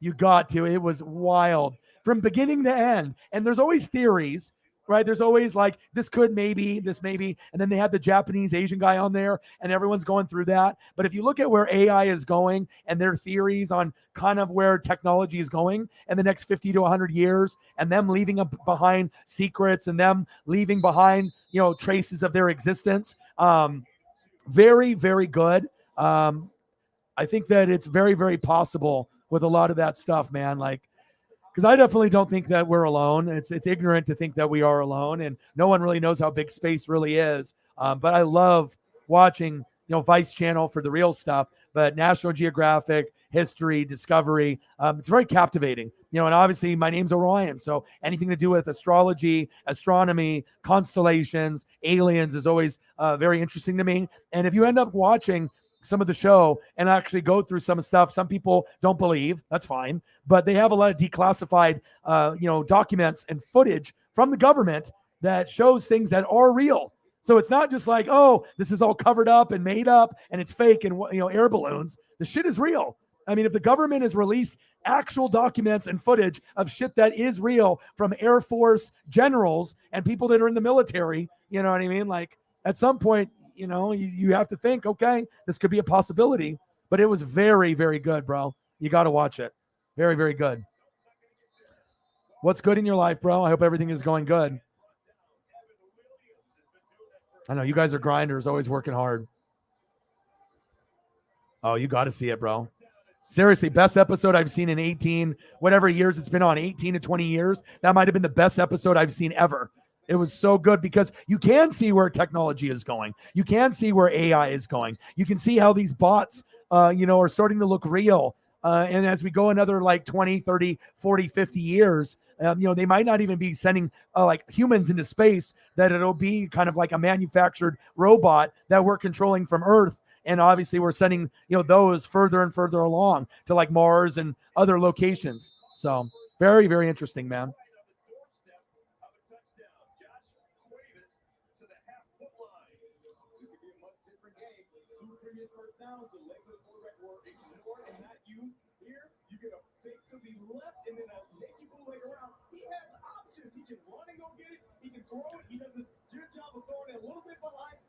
He gives his player a chance to make a play, and he almost gets in the end zone. And now you can go quarterback sneak. You can go. Nice. Appreciate that. I'm happy that you got that. Have 4 downs to do it. We've had a bunch of long drives in this game for both sides. This is the 11th play of the drive. There's a way to transfer your brain, mind, but your soul. Well, it's not we're talking about souls. I don't know if you ever watch Ancient Aliens, but if you end up watching a lot of this stuff, they'll go over, different landmarks and Easter Island, but based on a lot of the cover-up stuff. But the main reason that a lot of it's gaining ground is that the American public can't handle the fact if we admit, yeah, aliens are real. We have a lot of them, that are locked up. We have ships, and a lot of the stuff got reverse technology. How do you think when we went into Roswell in the 50s and immediately after everything with the automobile, airplanes, and helicopters, we took a big leap forward, in the 50s. And some people can say, oh, that's a coincidence. But a lot of the stuff that happened with the aliens, to think that we did reverse technology on some of like crashed ships to be able to gain more technology for our own sake, for humankind, I think it's very possible. But it's not necessarily about soul, but they're just talking about having like an avatar body that could go through space. And that might be something that we even do. But with the aliens that end up coming here, they might not be just like human alien, where it's kind of like a hybrid, based on having to travel, in long distances in space, where if it was a normal alien or a normal human, our bodies might not be able to handle that. But it's very interesting to see kind of the technology and where things are going with AI and being able to upload things into computers, because that kind of shit is already happening right now. So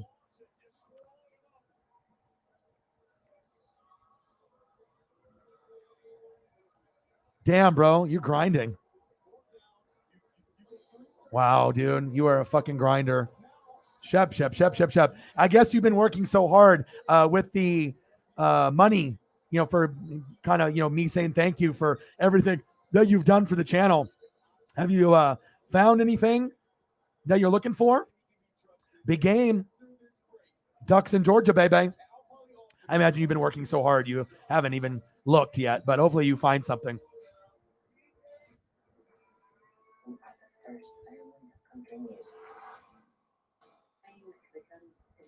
Can't believe it's coming up in like 2 days.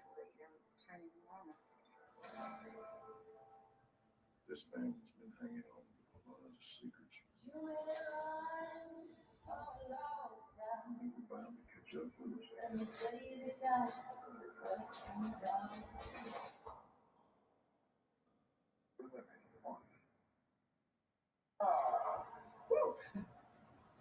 Sorry, it just locked in a great refinancing rate for next gen loans with credible.com.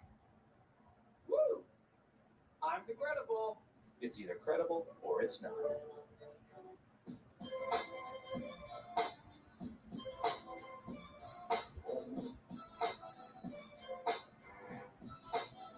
You're never responsible for unauthorized purchases on your Discover card.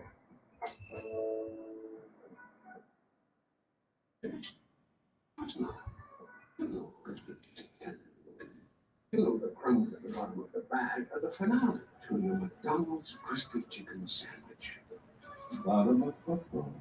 Hey, Bud Light Seltzer Hard Soda. Classic cola. Wow, that's some loud flavor.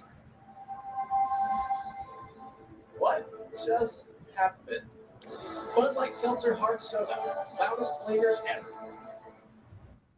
You can always take the best care of school supplies. So save money shopping back to school on Amazon while they. Gonna be fun, man. Even if we lose by 30, it's gonna be fun to see that environment. I mean, I'm not gonna be happy if we lose by 30, but I hope we can keep it close. And if we get the upset win, that would be huge. But I'm just gonna enjoy every second of it. It's not often we get someone as big as Georgia coming to Eugene at Autzen. So Wait, yes. Boneless wings on pizza. TVs.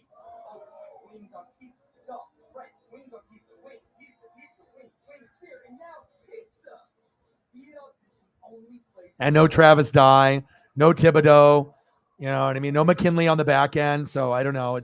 I know they won the championship and they lost a lot of people. I understand that, but they're still reloaded. They got a lot of transfers. They got a lot of 5-star recruits. They got people coming in that were waiting.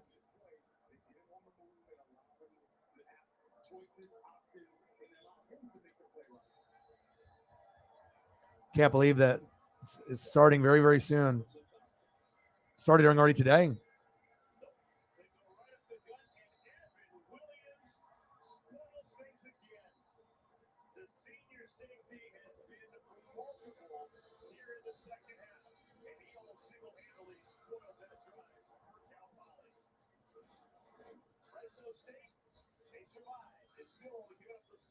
Can't believe they have Georgia by 17.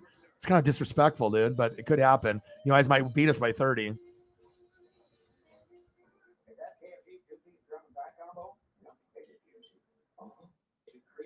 We just got to see how Bo Nix does.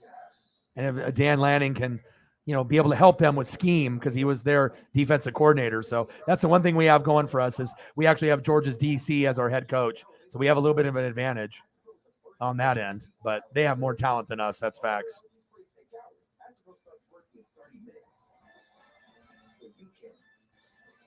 And as soon as Kirby Smart gets fired in 5 to 8 years, you already know Dan Lanning is going to be that head coach.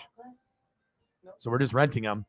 But we do got the best jerseys and best helmets and best cleats in football. I mean, there's a lot of teams out there, but, no one has a swag like us. We got Nike, we got Phil Knight, we got the best gloves, the best jerseys, the best helmets, the best everything. And then we switch it up every game as well, so.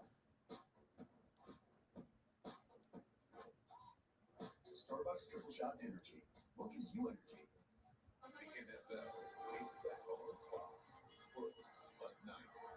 Oh, wow. You're grinding, dude. Yep, I'm going to be watching a lot. I probably will try to do this game, and then I will probably try to do Ohio State and Notre Dame. And then they also have the Clash at the Castle that Saturday morning that I can do for a couple hours, but then I have to switch and do this. So when it gets to like McIntyre and Roman, where I really want to watch, I'll watch, but I'll be doing the Duck game while I'm watching both at the same time. And then maybe Ohio State and Notre Dame at 5 afterwards. I'll be grinding all day and on obviously Sunday too. So. Visit mtcopeland.com to start building like a pro. With MT Copeland, you can learn hundreds of new skills to tackle your next project. Everything broken down into small steps and some tools I would highly recommend to have. Sharp, crisp angles. Yeah, I'm looking forward to that, but I don't see Notre Dame winning that game. I think Ohio State got that in the bag. Vacation dog. Come visit O-Dog Dog. Oregon dog.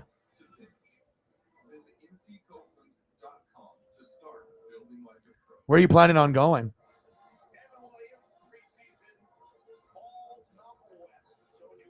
That thing is nicer than a $200 total. To me, that looked like, some $300, $350 kind of artwork. So you got a good deal. And it's artwork, so you're going to have to pay shipping. Nothing wrong with that. It's going to look nice in the house.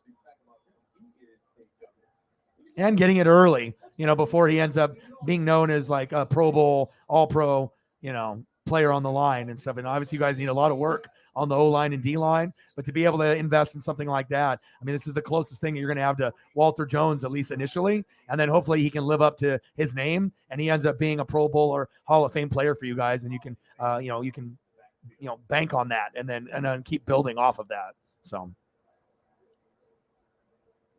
170, let's get to 2. Yeah, but I'm ready, man. Even if we lose, I'm ready. It's going to be fun, man. The energy, because the people are going to be there at like 5 a.m., 6 a.m. getting lit for 5-6 hours. And if the game was on at 5, wow. But at 12:30, we'll be good. And I still might go to the game. I haven't, chances are I'm not because it's going to be too expensive, but you never know. Because I just don't want to pay hundreds of dollars where I could get a front row seat, but then I'm paying like so much money and I'm sitting like pretty far back. It'll be about the experience, I know, but I'd rather go to, I want to go to the game, but I don't want to spend like $1,000, you know what I mean?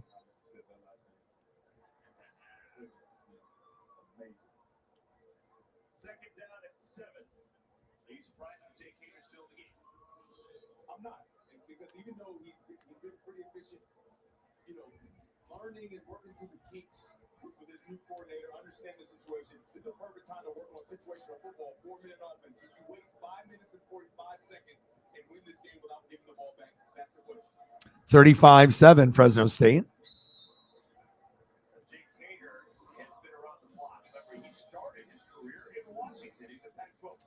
But shout out to Danger Russ for getting his bag. Well deserved.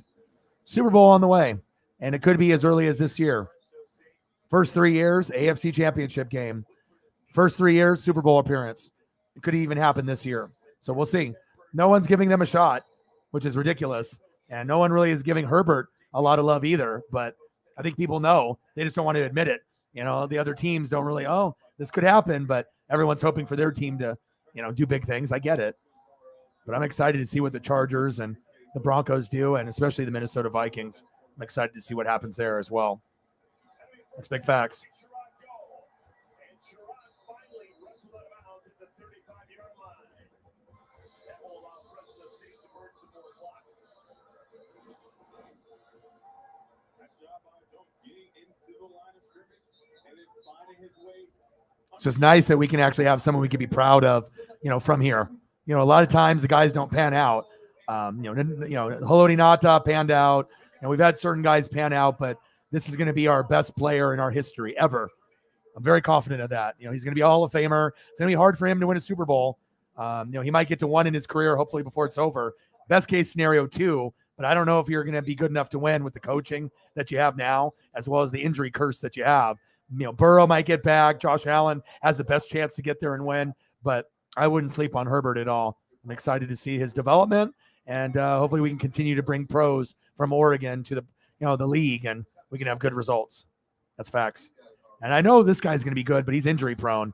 Obviously, one guy, they tried to fucking blow his knee out. You know, they were trying to injure him on purpose, and he's already injury prone on top of that. So hopefully he'll be okay. But Kayvon will be like a Von Miller, Khalil Mack type of talent, Nick Bosa, Joey Bosa, Chase Young kind of talent. But what he's going to be known for is like Mariota, where he gets hurt all the time. And that's the sad part. I mean, unless he can, figure out his body, but I think he's going to be extremely talented. But just like Joey Bosa and Nick Bosa, you can't count on playing them all year. They're going to get banged up based off their bodies, and that's facts. But I'm excited, man. This weekend's going to be fun. No, he's switching his choice cashback category to gas. Yeah, bots are ruthless. But also, rewarding. With the Bank of America customized cash rewards card, you just can't stop getting rewarded.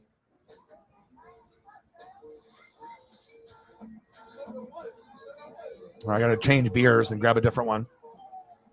Start playing and never stop playing. You get the most from the game when you're having fun. No Cyberpunk, no Holly. This is kind of weird, huh? At least we got Shep in and we got Chief in, but no Mr. Williams. Probably been working a lot. No Holly, no Cyber. Hopefully, I don't know how much longer I'll go for. I'll probably go for maybe another 38 minutes. So that way we can get it to 4 hours, and then I'll take Paisley for a walk. So we got a little bit of time. My husband took my son. You could take him anywhere. I'm not letting anything happen to him. Season premiere Monday, September 18th on Fox. This is why you stay with us. Cal Poly's most famous football alum, John Madden, not only played football at Cal Poly, also played baseball as a catcher. There he is, right side of your screen, getting ready to do work. He was a two-way player, played offense and defense. Got his master's degree at Cal Poly, charter member of the Cal Poly Hall of Fame, and of course, the Pro Football Hall of Fame 16 years ago. The late, great John Madden. With a belly full of pure duck. I was a two-way player once. 10 years old. 2006. There you go. Does not. Hey, we got a quarterback change. Late John Madden was amazing. Logan Fife has replaced Jake Hader after that first down. All right, beer in hand. Got a cold pineapple beer. All right, no problem. Get some rest, dude. Keep being you. Keep grinding, brother. Appreciate you.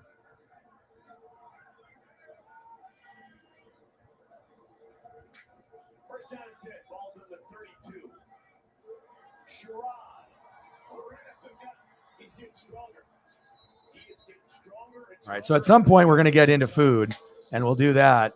So probably for the last 20 minutes, we'll do food. So for the next 17, whatever you guys want to do, whatever pictures you want to see, whatever you guys want to talk about, fire away, and then that'll take us to the 3 hour and 40 minute mark. So 16 minutes of whatever you want. wrestling, football, baseball, basketball, whatever you want to touch on. And then the last 20 minutes will be food.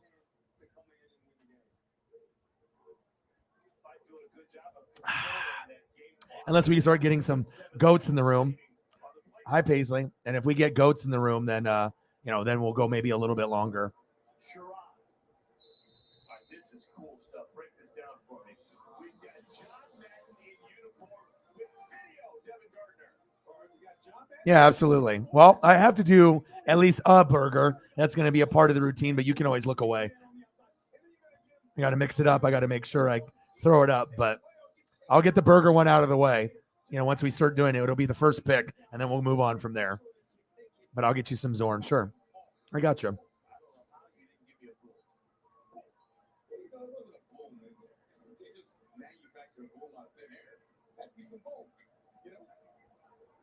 Fife did a good job of using the entirety of the play clock before handing it off to Sherrod. It'll bring up third down. All right, so Fresno State crossing over one hurdle.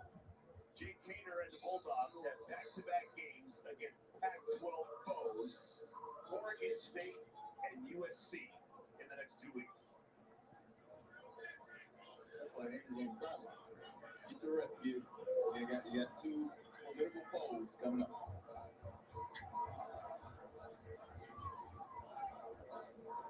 See if I can find something new for you, too. We'll start off with these two, and we'll go through some other requests. Let me see if I can find something unique and different. Really good. I always look for an opportunity to do that, but they never have a small bucket around. So it's just all the same size. It's like, hey, they're growing up like Cal Poly didn't look like they're going to use many of their timeouts trying to stop the clock before they get the ball back. Cal Poly still with 3 timeouts remaining. So this is Fresno State's next 5. We got Oregon State, USC, and UConn. Oh, wow, this is a cool one. State over the years has just been phenomenal. No matter what conference they're in, getting back to their WAC day. Down the Mountain West.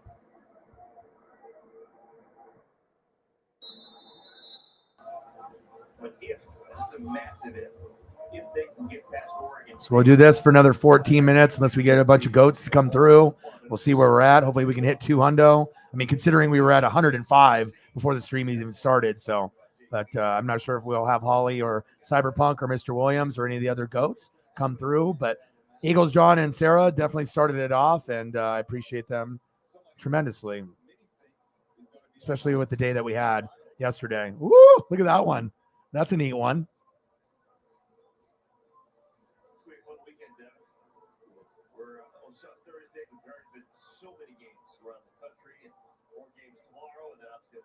Oh, I found an autographed Jim Zorn photo. Oh, I can't pull it up, though. Damn. That's a cool one. I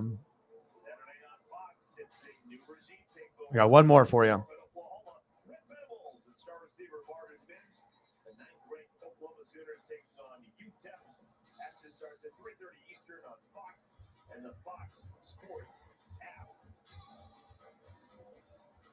And I'll go for an hour walk with Paisley. Good for my mental health. Man, he's got some explosive playmaking ability over there at Oklahoma. Venables is happy that he stuck around. So we started here. Love the colors. Very, vibrant. And then the black and white is very iconic. And then we got one I've never posted before. That's cool. I love lefties. And no, it doesn't matter what it is, but I love lefties. And then here we go. Woo-hoo! Wow. So cool. Love that. I'll get you a little Jim Zorn there. You've donated and supported for a long time. So, obviously you have your conversion rate and you got stuff to do. You have fun things to do. And then on your last stream before you came here, you did 150. So, sometimes people can donate a lot. Sometimes people can't. And, I'll still take care of you as if you donated. You know what I mean? So it doesn't matter to me. Once a goat, always a goat. And I'll make sure I take care of people. So.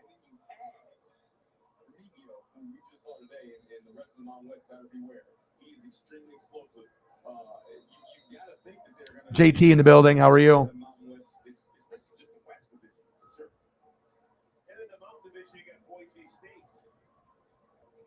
Oh, Shep, thank you so much, man. Bang, bang, bang. Shout out to everybody. My boy Ryan, a great guy and a good friend, brother. Night, everybody. Dude, thank you so much, man. I don't know if he's still here, but got to throw up at least a little bit of love for his teams. So thank you so much, bro. I don't know if he's in here, but we'll still make sure we show the love. Bang, bang. $50 horror. You never know who's going to step up for the NWSF, and it means a lot. Thank you so much, dude. So we'll give him a little Georgia Bulldogs. And then also we'll throw up some Braves as well and some Falcons.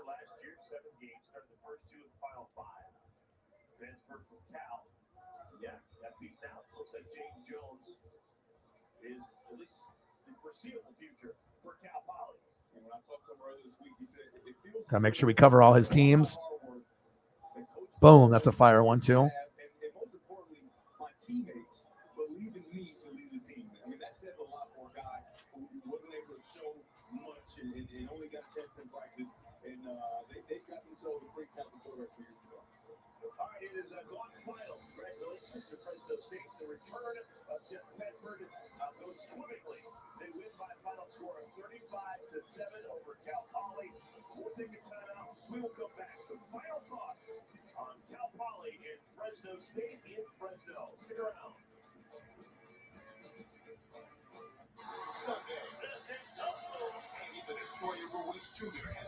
Decided to message Shep if he's in the room or not on the Instagram just to say thank you. That's what I do. You have to make sure you show gratitude. So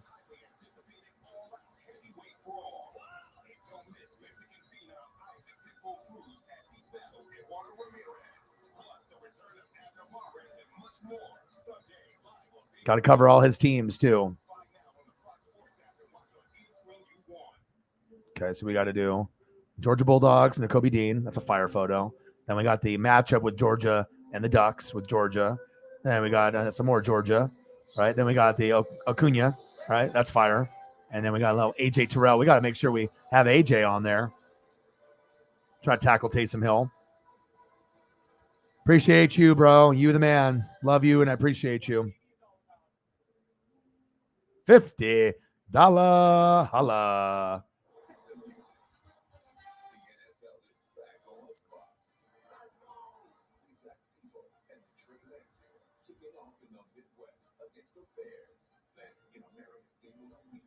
A 50 for the Space Kitty, baby.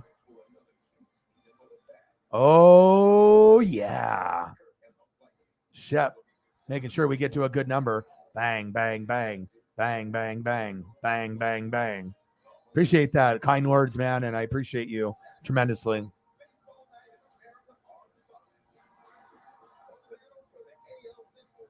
Bang, bang, bang. Hey, I'm a master of pictures. Doesn't matter who it is or what we're talking about. But there'll be other people that'll copy my style as the years go on and the months go on. But there is nothing that you're going to be able to do. Often imitated, never duplicated. NWSF for life. Brother, sister. Oh, yeah. You know this. 30. Let's try to get 30 more. We could do it.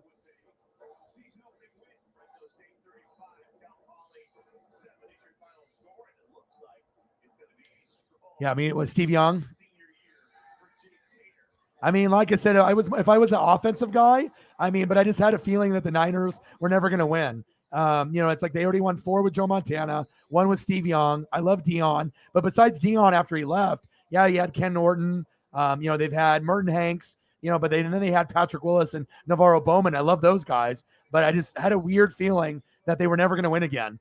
They were going to be good, but they were never going to win and duplicate Steve Young in Montana. And I was right. And I would rather, instead of inheriting 5 Super Bowls and being a bandwagon, I was rather create my own destiny with a team that never won and someone that I relate to. And really, the next year after Steve Young, won the Super Bowl with Dion, Then we picked these two, and I fell in love. I was like, they already had John Lynch there, and I was like, John Lynch hits hard. He's nasty. He's from Stanford. Then we got the EU, SAP, and we got Florida State, and I'm a defensive guy, and it just made sense. And then on top of that, Mike Allstott. I mean, that is exactly who I am. An extension of who my personality is. Warren Sapp, Derek Brooks, John Lynch, Mike Allstott, Rondé Barber, Simeon Rice. That's me. You know what I mean? And I love Devin White. Don't get me wrong. And Levante David and some of the guys that we have now, love them. But that's a little different. Nothing will ever take this away from me, ever. I appreciate the, Tom Brady Super Bowl, but this one was more special to me because it was the first one.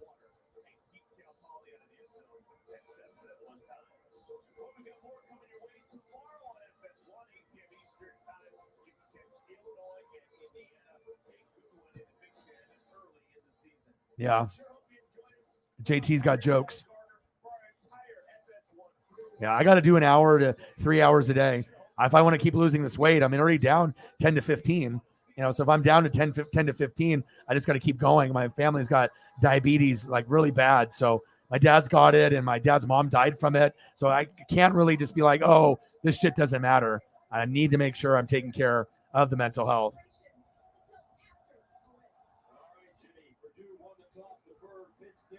Receiving and their fair catch it on the goal line. So that will bring out the quarterback for Penn State, the Cincinnati kid, Sean Clifford.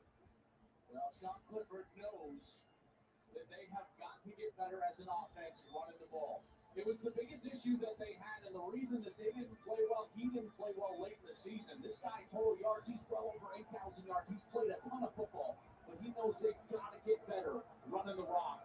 And they'll be trying to do that early in this game. So Penn State starts first and 10 at their own 25. Kevon Lee, their leading rusher last year in the backfield. They give it to him on first down. Will crash forward, crossing the 25 up to the 27.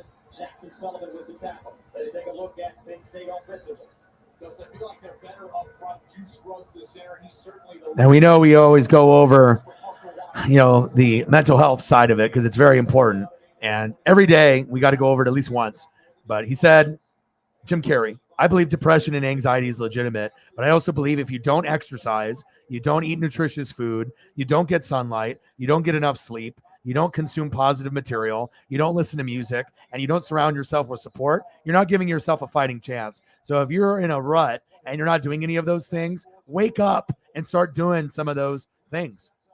Give depression and anxiety the big boot. There are things to look forward to. And being a part of this room and this NWSF vibe can definitely change your overall mental health. If you're having a shitty day, you come in here for an hour, 2 hours, things can get much, much better. So always remember that if you feel you're in a rut, you're not alone. And we have a big family here. And apparently we have a big enough family where the bots want to be a part of it too. Crazy bots.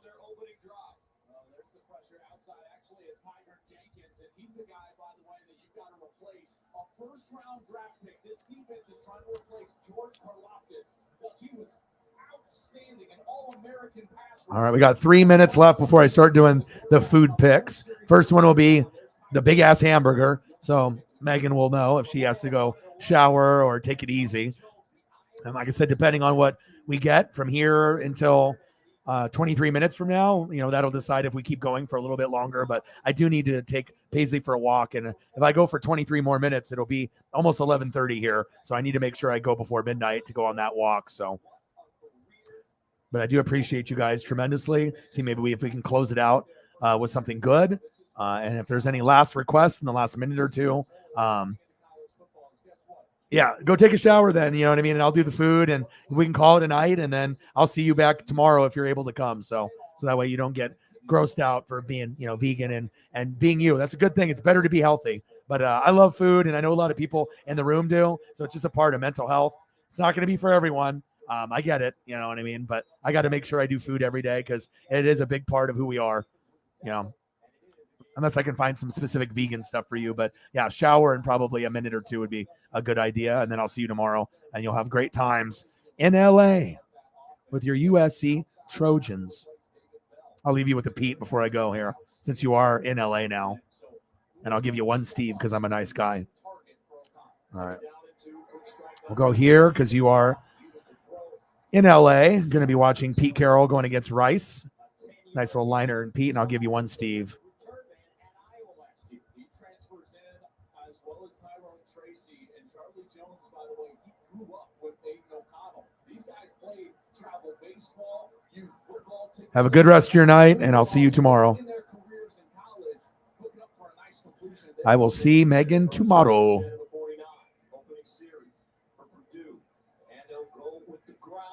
Tyler in the building. What to do? $2 holla. How's it going, Tyler? What's good?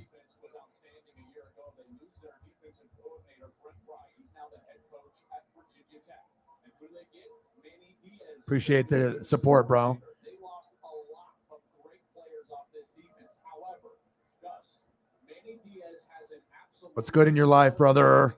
Jair Brown, 16, Joey Porter, the corner on the far side of your screen. If he plays well this year, he very well could be a first-round draft pick. Second down and 9 at midfield. Here's O'Connell. Bang, bang. Tyler, $2 holla. Appreciate you, bro. Charlie Jones said this: when they played Pee Wee football together, they had 2 routes. And O'Connell would just throw 40-yard bombs and nobody could stop him. Now they're trying to put the band back together. Oh, nice. I got the Penn State Purdue replay going. Awesome. I'm not discouraging anybody by saying the Iowa offense is not the most high-flying offense in college football. These guys on the outside wanted to get into an offense that was going to sling it around. And here with Purdue, they got a chance for a lot of catches. First down at the 40-yard line. Opening series for the Boilers. Here's O'Connell. Sprints out of the pocket. Delivers and incomplete. Payne Durham, Richard Sr. Terrific tight end was the intended receiver.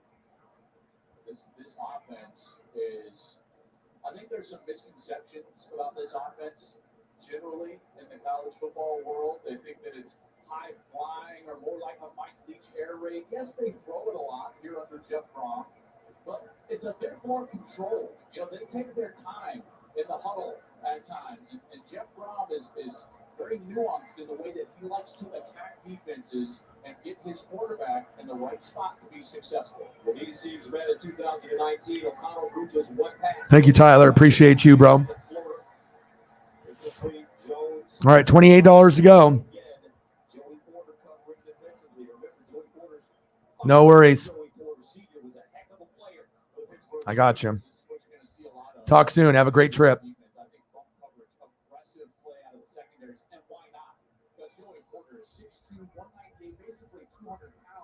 Yeah, I know.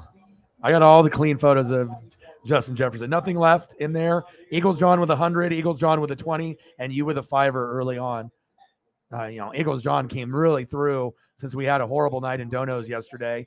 Doing like 5 hours of streaming, 2 separate streams. It was like 5 or 6 hours, and when you're at like 50 or less, that's kind of heartbreaking. For all the hard work I put in and stuff, since this is my full-time job and whatnot. But I already know that I never have 2 bad streams in a row. I'm always going to have more people show up after that bad stream or, lack of people or lack of donos, and we always turn it around. So I know I got that especially for you. This is the first time I've posted it. I've been sitting on it for a while for you.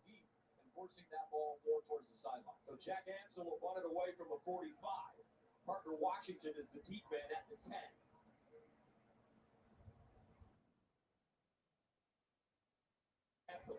I got another one I've been sitting on too. I've been waiting for Viking fans to come through or Justin Jefferson fans. So 36-yard punt. So coming up, the Cincinnati kid, Sean Clifford, 6th-year super senior, back on the field for the Nittany Lions.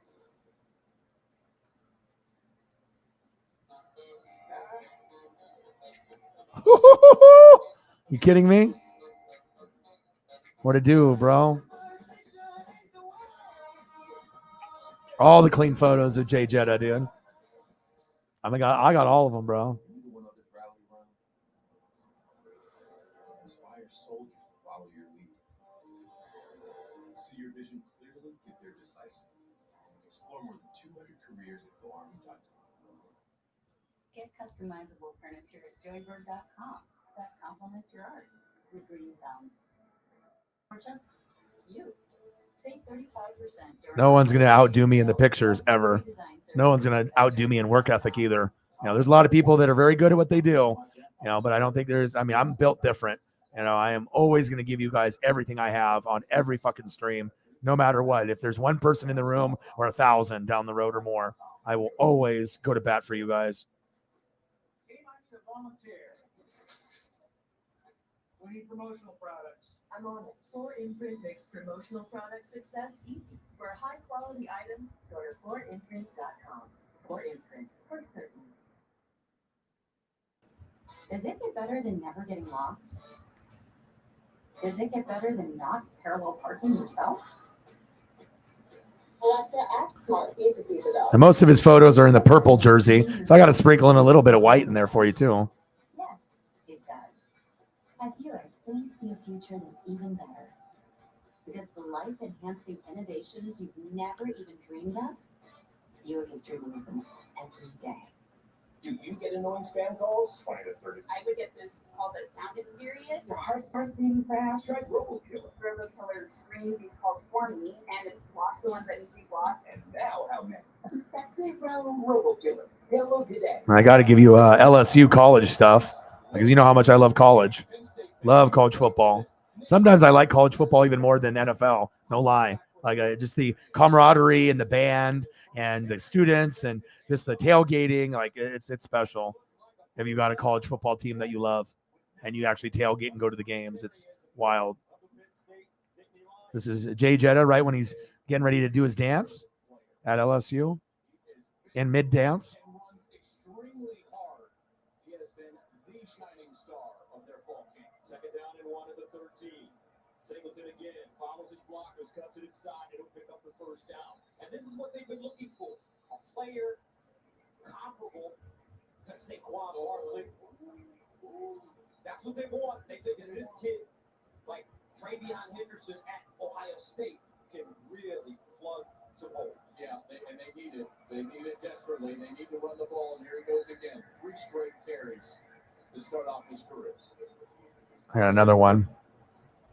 With a gain of 3 on that play, the Gatorade National Player of the Year, a season.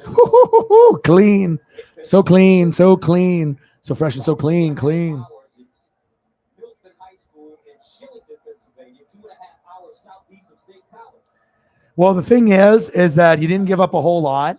And the thing is, if you're looking for a third option for Jefferson and, Thielen, it could really, help you guys out, especially if he's that deep threat, that Deshaun Jackson 2.0, 3.0. And he's going to do better in Minnesota than he ever was going to do on the Eagles. They already gave up on him. So I think that it's going to work out, and he will be a decent third, fourth option receiver for you guys. So.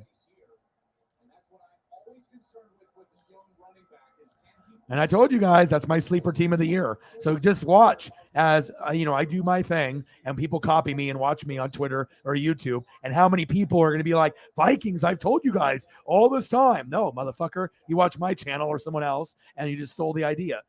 Vikings are going to be, they could beat the Packers this year in the division. They can make the playoffs this year. And they're taking over sooner than later. So Jefferson's the best receiver in the game. Him and Jamar Chase. I think Devontae Adams and Cooper Kupp and Tyreek are great, but I think the future is very clear that you can see that, to me, it's going to be Justin Jefferson and Jamar Chase. Those are the two best. And it's like the craziest comparison. I've said this before, but I've never seen 2 equal wide receivers playing at the same time that went to the same school that are this fucking good. It's like having, a Jerry Rice and Randy Moss in the prime at the same damn time. You know what I mean? It's going to be crazy. There's not a, or maybe let's Randy Moss and Megatron playing at the same time and, getting drafted within a year of each other and just, balling out every week, Randy Moss, Megatron. That's the closest comparison that I can give you. And that's Jamar Chase and Justin Jefferson. It's just, who's better? I don't know. They're both fucking awesome. I know you like Dalvin. I want Dalvin on the Buccaneers, no lie.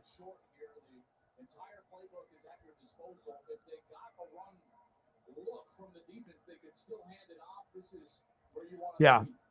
I said, anywhere between, like 10 to 12 games, right? but they could win as many as 13 and shock the world. Do I think they can win 13? There's a possibility, but that would almost mean that you beat the Lions, you beat the Bears, and maybe sweep the Packers to get to 13. I don't know if you're going to go 6-0, maybe 4-2 or 5-1, but I definitely think 10, 11 is a good prediction. And if they overachieve, 12-13. And the same thing with the Packers, they can win 10-13, but there's a chance that, let's say, the Packers win 11 and the Vikings win 12, or the Packers win 10, the Vikings win 11. You know what I'm saying? But there's not going to be a lot of people. Colin knows what he's talking about, and he takes risks sometimes. But I like Colin. You know what I mean? Like I said, I can't watch Good Morning Football anymore. I can only watch Pat McAfee, and then I do my own research, and I'll watch Colin Cowherd in the Herd with Joy Taylor. Occasionally, I'll maybe try to watch a little Good Morning Football, but fuck Peter Schrager. Fuck that guy. He's just fugazi and fake. He's the biggest fake in the NFL industry. He tries to come across as the smartest NFL, guy, and he's not. You know what I mean? Especially if you're stealing shit from me. You know what I mean? And trying to be clever. Like you're stealing material from YouTubers and other people and acting like you made it up yourself. I mean, I have no respect for anyone like that. Fuck that guy. All right, time for some food. But I love both of these guys, man. And it's a great time to be alive. And it's just kind of wild that they both went to LSU and played with Burrow. The only one that didn't really step up is Clyde Edwards-Helaire. He was the bust. And he's not a complete bust, but he's not on the same level as Burrow or Jay Jetta, or Jamar Chase. Like Burrow is going to be a top 5 quarterback sooner than later.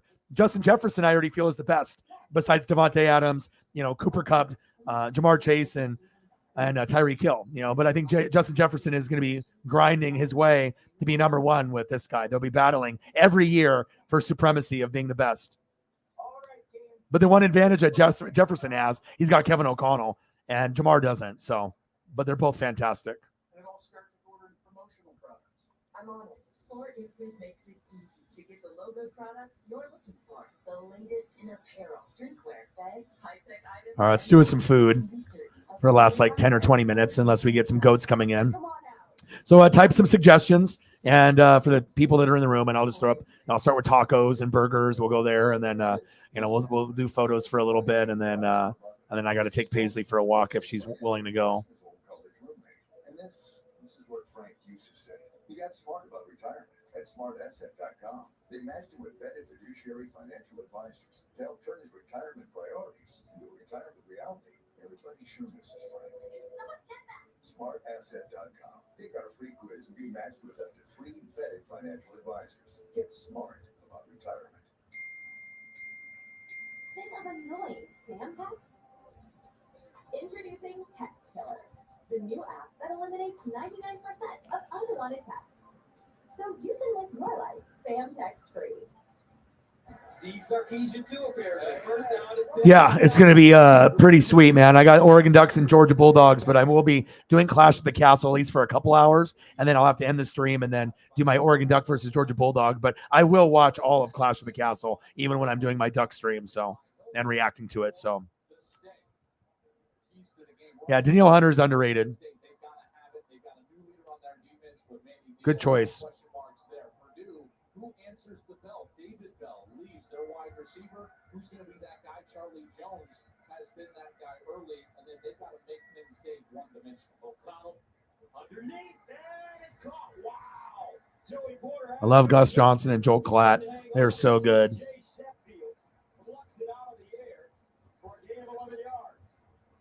I love ending the streams this way too. Like we might end up doing a stream where it's just food, once we have enough people, you know what I mean? Down the road where we have like 40 to 50 people in the room, and, we can just do themed streams. And I would love to do a food stream. Megan wouldn't like that because obviously if she's vegan or vegetarian, only likes to have certain things. But for the rest of us, I think doing an hour or 2 or 3 of just food would be awesome.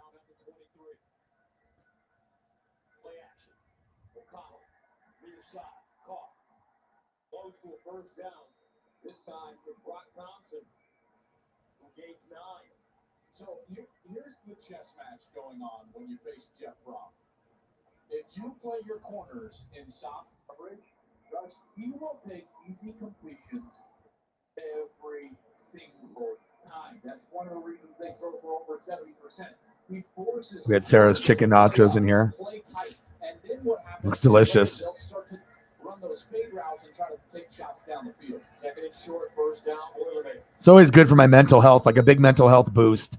No, I'm going to be exercising, but looking at food is just, I don't know what it is. Like I said, there's certain things that that are better than others.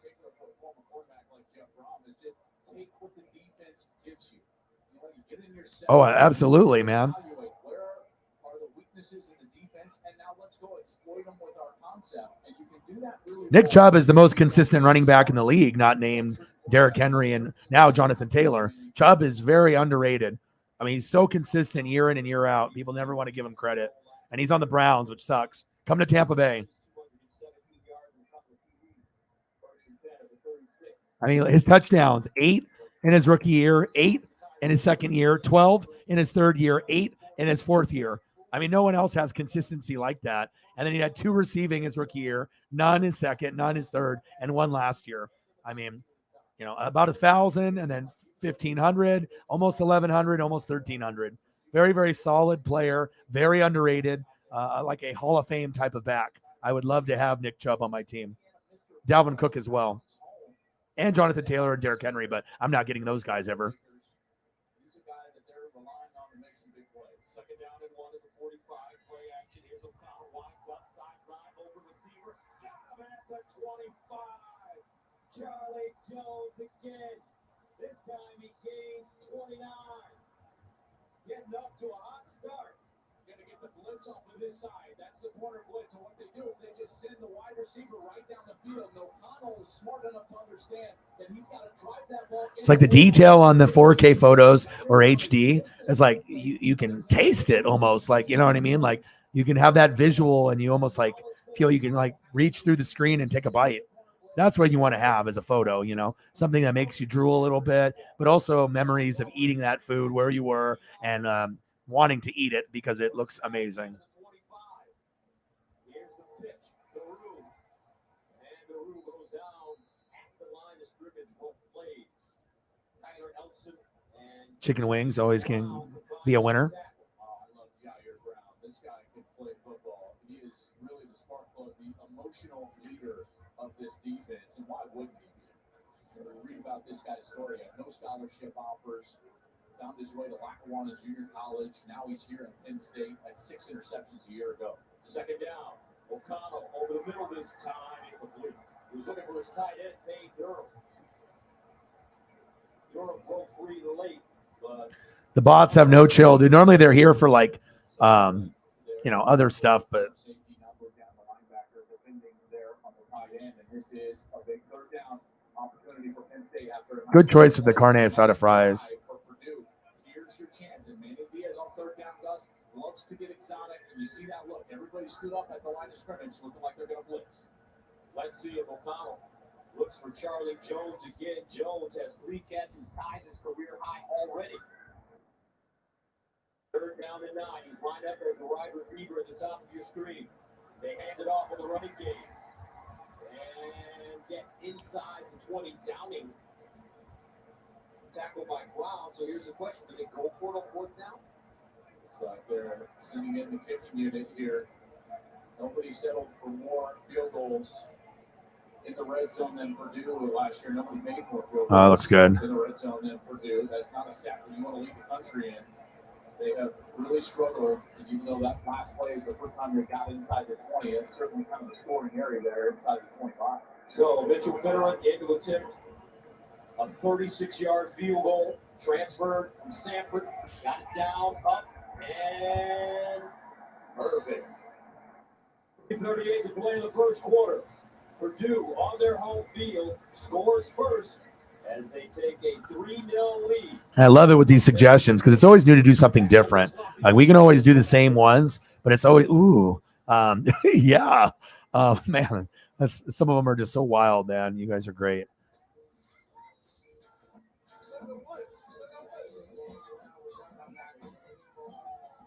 Start playing and never stop playing. You get the most from the game when you're having fun.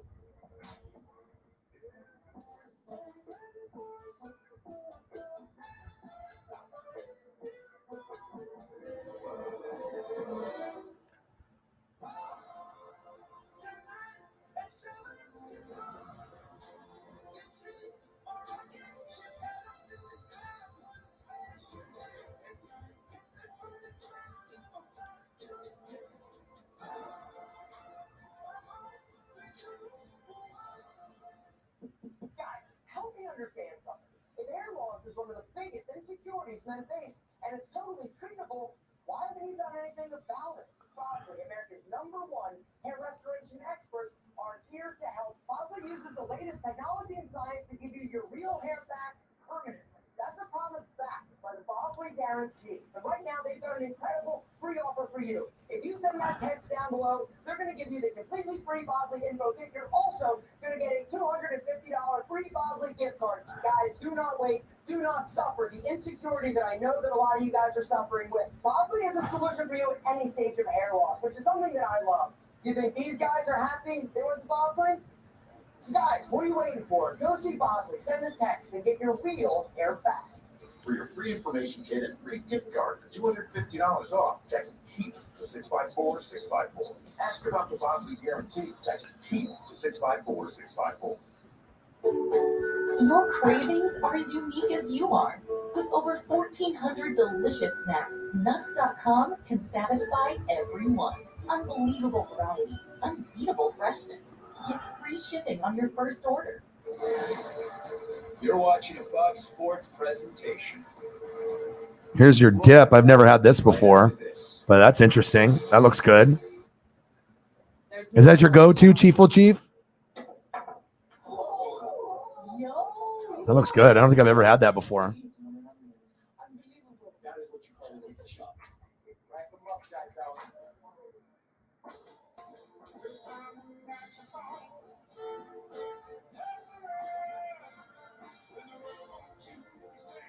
It's only worth it if you enjoy it. Get a low portion. Think Dad's searching doggy diet plans for Josie? No, he's switching his choice cashback category to home improvement, so he earns more on a new doggy door, extra large. With the Bank of America customized cash rewards card, you just can't stop getting rewarded. Sourdough Star is back at Carl's Jr., notching a victory. 5 breaders everywhere. It's a victory indeed. Take that, science. Bite into the Sourdough Star, only at Carl's Jr. At Batteries Plus, we power family road trips. We power bedtime stories. We power our local hospitals. We power connections with friends. We do more than replace batteries and fix phones and tablets. Food is great for the mental health, man. Might get you a little hungry, but it definitely makes you smile. You know, it makes you feel good. I know it does for me. Get powered in-store, curbside, and at batteriesplus.com. Sourdough Star is back at Carl's Jr. So is the Sourdough Bandit. Me too. Bite into the Sourdough Star, only at Carl's Jr. Purdue quarterback Len Dawson passed away in August at the age of 87. Dawson was quarterback for Purdue from 1954 to 1956, where Hank Stram was an assistant. He would go on to a Hall of Fame career under Stram with the Kansas City Chiefs, winning Super Bowl IV and being named Super Bowl MVP. What a career. Great player at Purdue, Hall of Famer in the NFL, sensational broadcaster. Len Dawson, and they're wearing his number on their helmets tonight. Len Dawson, 16. Singleton, he'll start from his own goal line. The talented freshman, and he'll get up to the 20 before being stopped. 3:32 to go, first quarter. Purdue up 3-0. We'll see what Penn State does after this. A lot of people assume NBA players can reach anything. Just like they assume they can't afford great insurance. But State Farm has rates to fit any budget. Here you go. Thanks, Jonquil.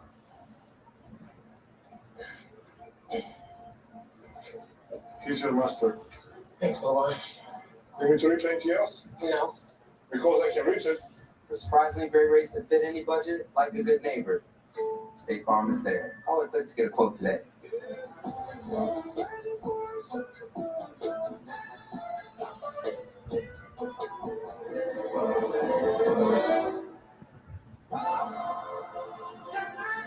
Yeah, Eagles, you the man. I appreciate you, man.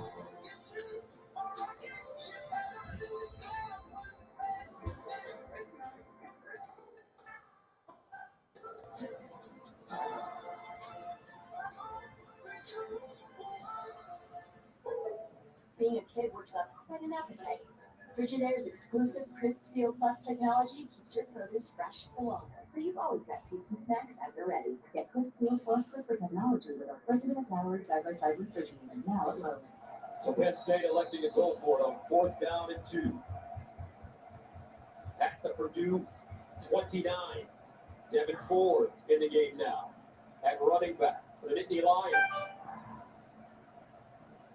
Here's Clifford rolling out.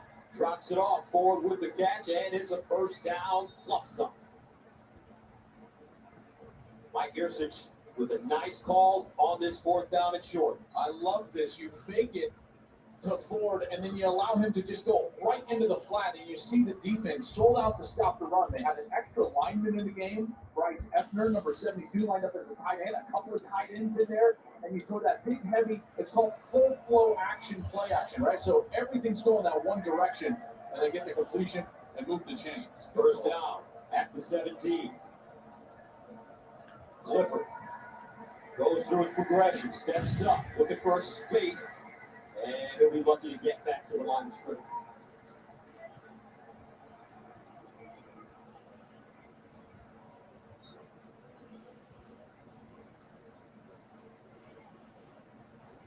Clean first quarter, no turnovers, just one penalty. Oh, I bet. 2nd down and 10 at the 17.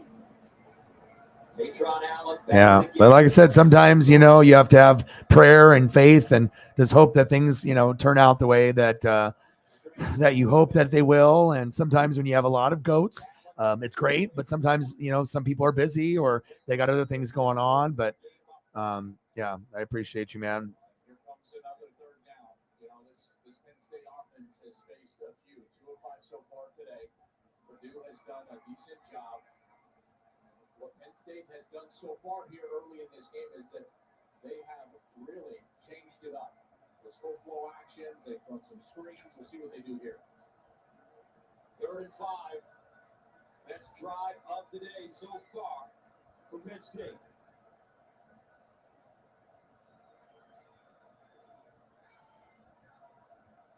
Clifford looking, drops it off. Like, I literally could look at food pictures like 12 hours straight. Like, does that mean I'm fat or something? Or like, like, you know what I mean? Like, it doesn't get old. It just keeps getting better and better. I don't know where I'm going next, but I mean, I know that it's going to be delicious. So much variety, and that's what makes it so special. There's so many kinds of delicious food. And sometimes eating breakfast for dinner is amazing. Crossing route, and the linebacker never gets width because of their position on the field on that hash. You've got to get width right there. And Kieran Douglas never gets over far enough, and it's an easy completion and a run after the catch for a touchdown and a great drop. Vinegar with the extra point, and it's good. 12 plays covering 79 yards. As Mitchell Tinsley goes into the end zone, Nittany Lions take a 7-3 lead here at Purdue.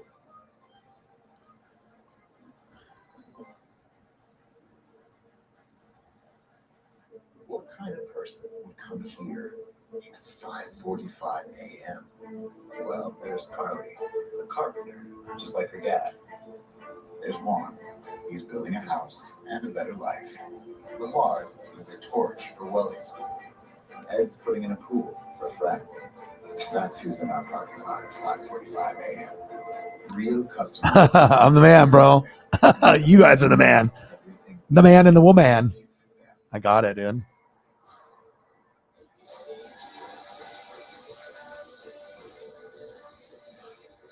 Fantasy quarterback.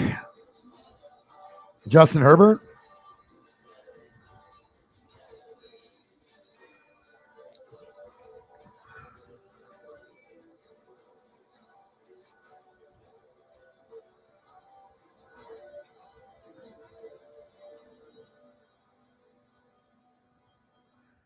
With MT Copeland, you can learn hundreds of new skills to tackle your next project. Everything broken down into small steps. It's a tool I would highly recommend to have.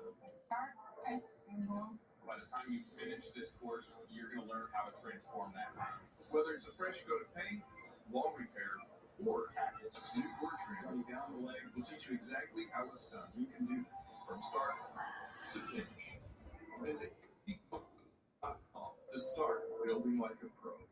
With MT Copeland, you can learn hundreds of new skills to tackle your next project. Everything's broken down into small steps.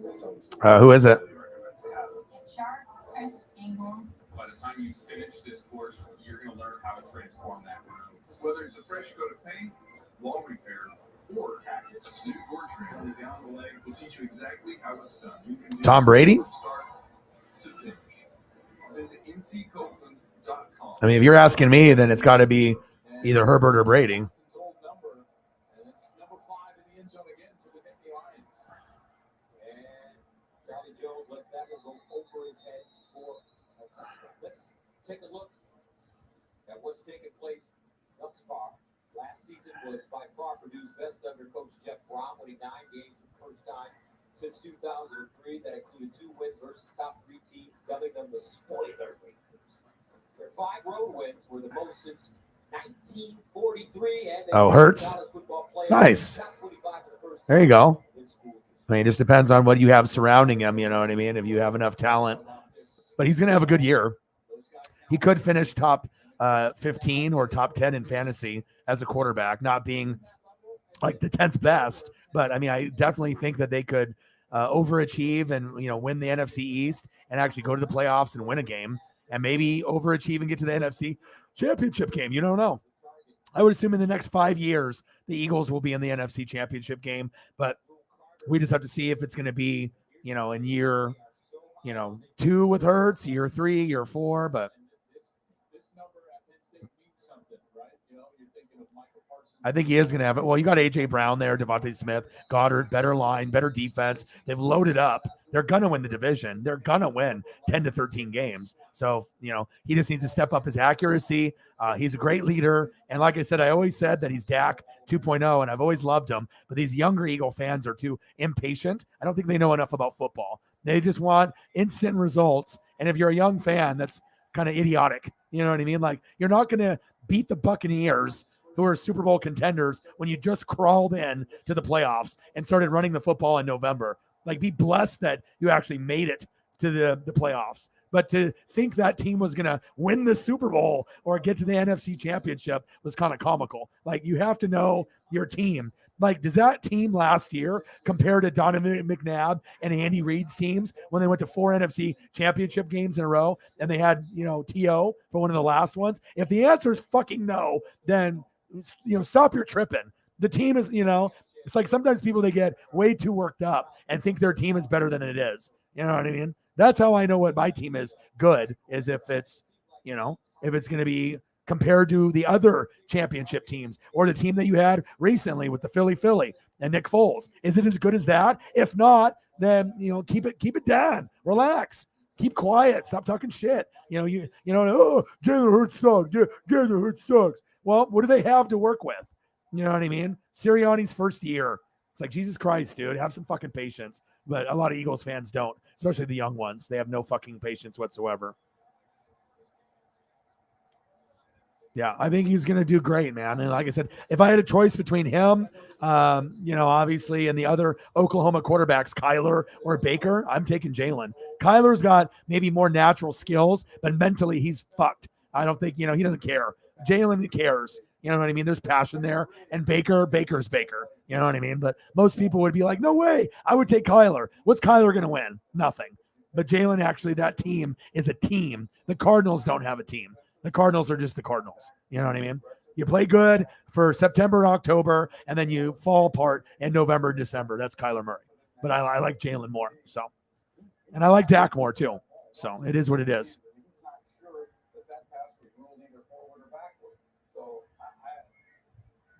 With you, I understand the rule. I think it's up the game, but I'm not strong on that at all. And thank you very much, Mike. You said common sense. A wise man once said, common sense is not common. And unfortunately, Abdul Carter is out of the game. Yeah, unfortunate call. I totally agree with Mike. And now you just have to move on. It sucks for Penn State. I'm sure Purdue fans think, they're yelling, they want the call, they want the yardage. Abdul Carter's got a bright future ahead of him. He's trying to play aggressive, get to the ball, and got caught in the worst situation possible for a college defender. Second down. Eagles, John, appreciate you. You're the MVP, man. Eagles John with a 28er to help us get to a good number. When one goat can't make it, another goat steps up. When 3 goats can't make it, another couple goats step up.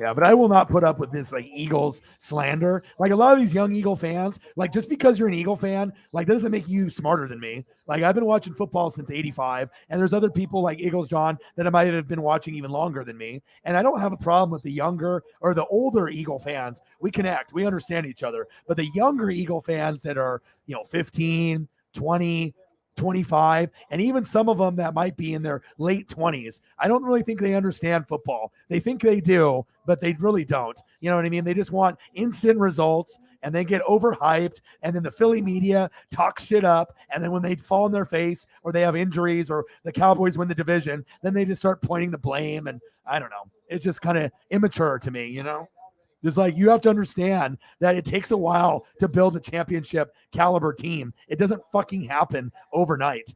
You know what I mean? Thank you, Eagles. I appreciate you. Like some of these people, like just because you wear an Eagle jersey, it doesn't mean you know everything. And, even with me, I don't know everything. I'm learning every day. But I do know that a lot of these younger Eagle fans don't watch film. They don't read. And if they do, anything that ESPN says or Good Morning Football, they take that shit to heart. And it makes them look like a fucking idiot. You know what I mean? Because if you're listening to Peter Schrager and that's your sense of information, that's not money at all. You know what I mean? That's like, okay, good luck. You have to be able to watch and make your own opinions yourself. You have to watch college ball if you can. You have to read, watch film. You know what I mean? Keep up with the team. Otherwise, you're just going to sound like an idiot, And that goes for any fan base. You know what I mean? Top 5 defenses going into the year. Off the top of my head, just ones that I know that are going to be good. Rams, Buccaneers, Bills, Chargers, Packers, Eagles. Is that enough? That's just off the top. So he's like, damn, that guy's good.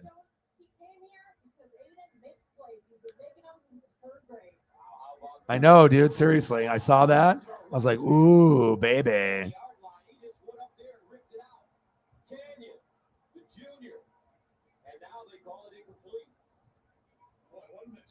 He's trying to go back shoulder, and you call the ball. He comes back, and then just unable to secure that ball before it. Yeah, and there's different levels of fandom. I think, we know that.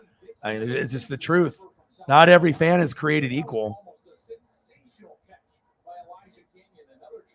And it's just annoying, too, when you get the people that don't read, don't watch film, and they have little knowledge, but then they act like they know everything. All right. Quick throw, looks like a flag should be thrown, and it has been thrown. Johnny Dixon holding up Canyon. It'll be flag for it.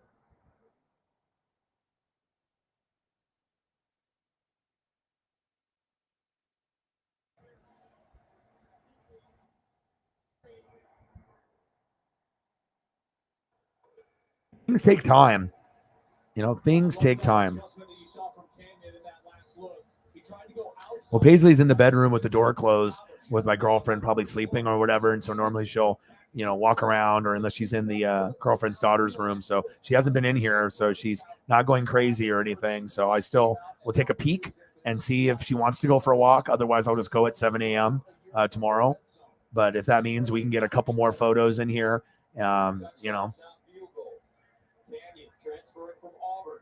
I mean, we're only 12 minutes away from 4 hours and 30 minutes, so might as well just go for 12 more hours. We might as well go for 12 more minutes, and then I'll end it then. So that way we can look at couple more pictures of delicious, chicken and whatnot. I mean, these chickens are fucking fire, especially when you get like the orange chicken, the lemon chicken, and you get the flavored shit. The shit is so good, not only to eat, but to look at.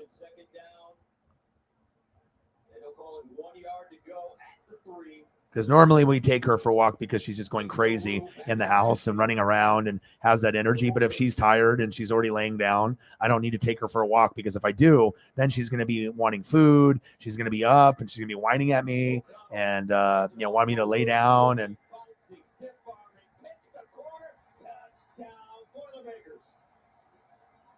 The king.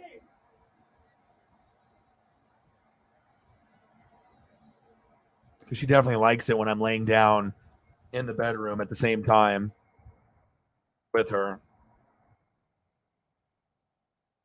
But sometimes as long as she has someone giving her love and attention. I mean, she's got 3 people in the house, so I mean, there's plenty. I mean, I'm usually the one spending the most time, but when I'm grinding, she knows, like I'm working. My girlfriend works during the day, so I watch her during the morning and the day, and then when she's off, then she'll spend time with the others, and then sometimes they leave, and it's just me and her in the house, and then I'll make sure I grind, but then I take care of her, and we stay up together for a couple hours after I'm done streaming, and then we'll wake up, and she'll wake me up in the morning, and woo woo woo, and like that'll be the cue to,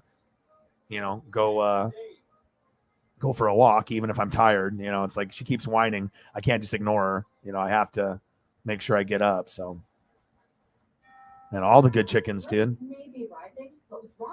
Yeah, now I do too. Seriously. For 90 days while you search for a home and refinance to a lower rate later with exclusive savings. That's the Rocket Advantage. Oh yeah. I mean, like I said, they just. I mean, I don't want to say that the Eagle Young fans are immature, but they, you know what I mean? It's like, it just depends on how long you've lived. If you're only been around for like watching Eagle football for 5 or 6 years, your perception is going to be different from someone like you and me that have been watching for 30 or 40 years. You know what I mean? It's different. We know when the team isn't good. We know when the team is really good. You know what I mean? And it's like, to think like every year is a Super Bowl team is ignorant. Like, you have to look at your team compared to the rest of the teams in the division. Fine, you can be a contender there, but just because you win the NFC East doesn't mean that you're going to go all the way. You beat up as a shitty Cowboy team, shitty Washington Commando team, and even shittier Giant team. That doesn't mean automatically Super Bowl. It's like, I don't understand where some of this knowledge comes from, but the OGs, we know when I see potential. I know when I see a Hall of Famer.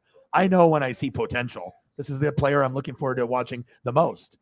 Old school guys, the guys that were there before, like these guys have no idea about Brian Dawkins, these younger generation people, you know what I mean? And every fan base has got the younger crowd, you know what I mean?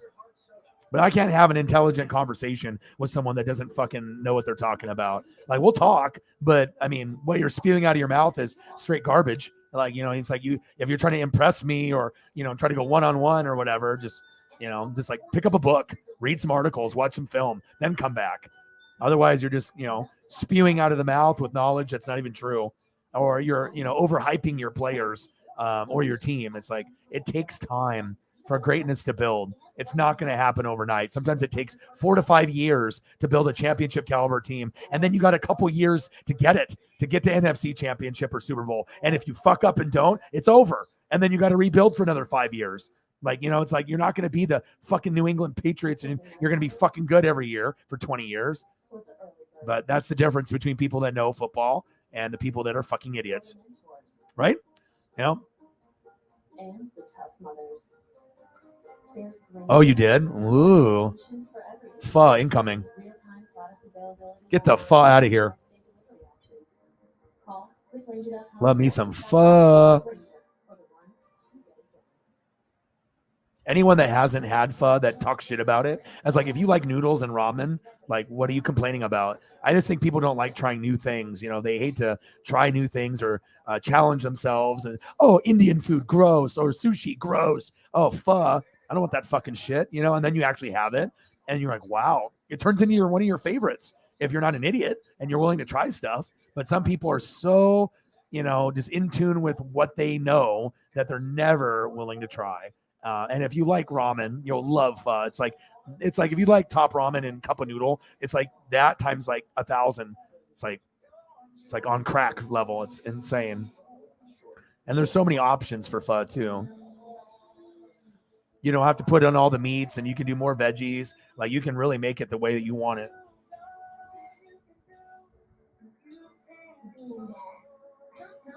Yeah, but Paisley hasn't bothered me here. Otherwise, I would have already gone off the stream. So, and this is good for my mental health. Walking with her is good for my mental health. And sometimes she doesn't want to go for a late night walk. Sometimes she does. Sometimes she needs it, and that's why I do it. Because I already tried to go for an hour or two before it gets hot. And then, and then at nighttime, it's like if she needs it, I'll do it, But if she's already like sleeping, I'm not going to wake her up and be like, oh, let's go for a walk, because then that's going to fuck up everything, for her sleep pattern and everything, and like waking up and being aggressive and running around. Because sometimes she'll run back and forth like a psychopath. Like she'll run from the bedroom to the couch and like full speed, like Greyhound, like full speed. And I'm like, you have to watch out. Like she's going really fast, and she'll just slam herself into the couch and into the bed, and yeah. We've seen that from both teams tonight. Rock Thompson, clear-cut first down. This is a chicken pho. This next one. I don't know. I'm just open. You know what I mean? I'm not sexist. I'm not racist. I'm not biased. I'm not, going to be like, fuck that food. I'm always willing to try, at least once. So that way I'm like, yes, I like this, or no, I'm not going to eat this again. But I'm always going to be willing to try. That's the way you have to approach life. Try, try, or you'll never know.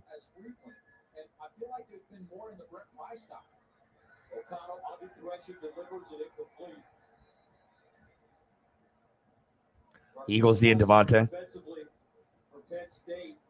Let's get you some Eagles.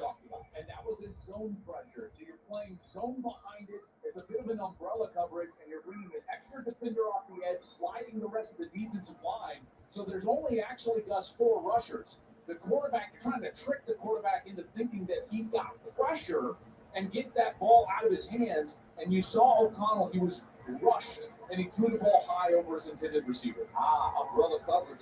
That's what Notre Dame used last year against Purdue. Well, they used a lot of drop 8, and that's why O'Connell struggled against Notre Dame last year. And Marcus Freeman, their defensive coordinator. Washington, the deep man backpedals, will get a shot. If you want photos, I'm your guy. Oh, shit. You're welcome. Backs it up and finally goes down. Solid run. 50-yard punt, 11-yard return. Saturday on Fox. It's a new regime in Sooner Country as Coach Brett Venables comes over from Clemson. And star receiver Marvin Mims. They'll lead 9th-ranked Oklahoma as they host UTEP. The action starts at 3:30 Eastern on Fox and the Fox Sports app. What do you think about the Sooners going into this season? A lot of change in Norman. So much change, and obviously they have owned the Big 12, for a long time, but they're replacing the great head coach in Lincoln Riley, their quarterback in Caleb Williams. A lot of defensive players that Norman's talking about, their defensive coordinator, but Brent Venables is a heck of a coach. Maybe you're an Eagle fan. How can that not make you smile, man? I get it, man. Everyone has their teams and loves their players. And I try to have that passion as if every team is my own.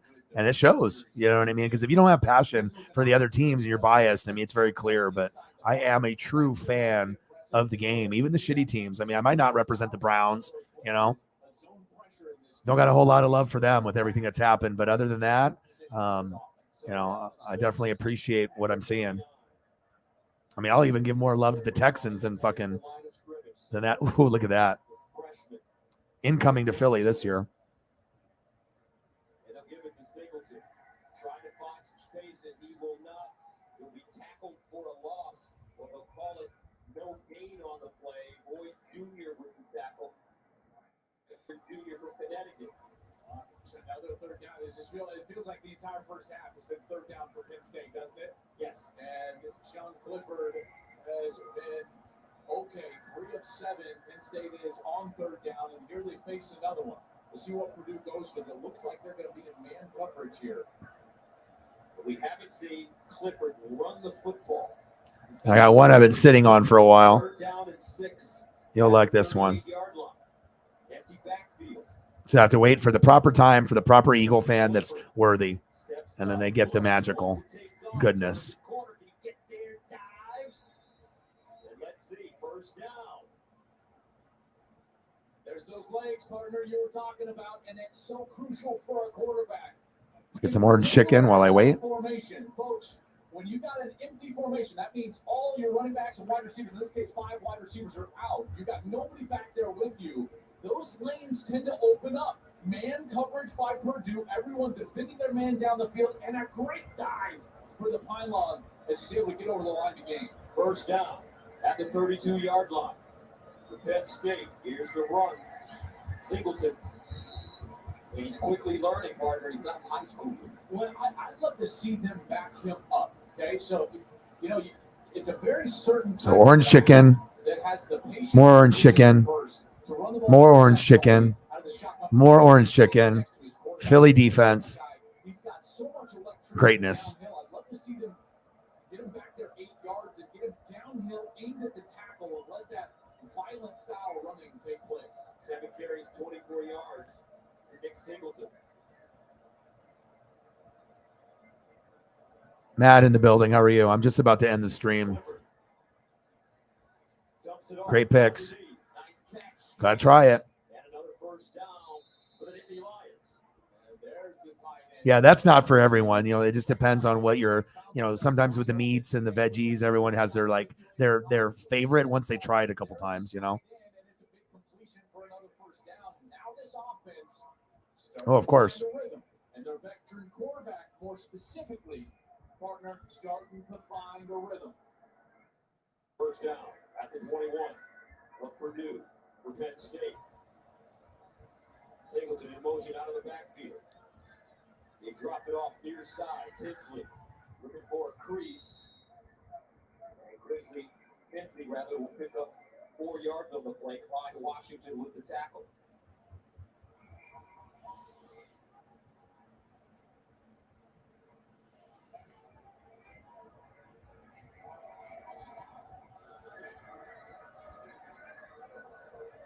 Second down at 6. Play fake. Clifford in the end zone. And I won't forget about you. I got you. O-Dog, the man. The Asian sensation is coming to play. Wallace was your intended target. Clifford got hit low in the backfield. Yep.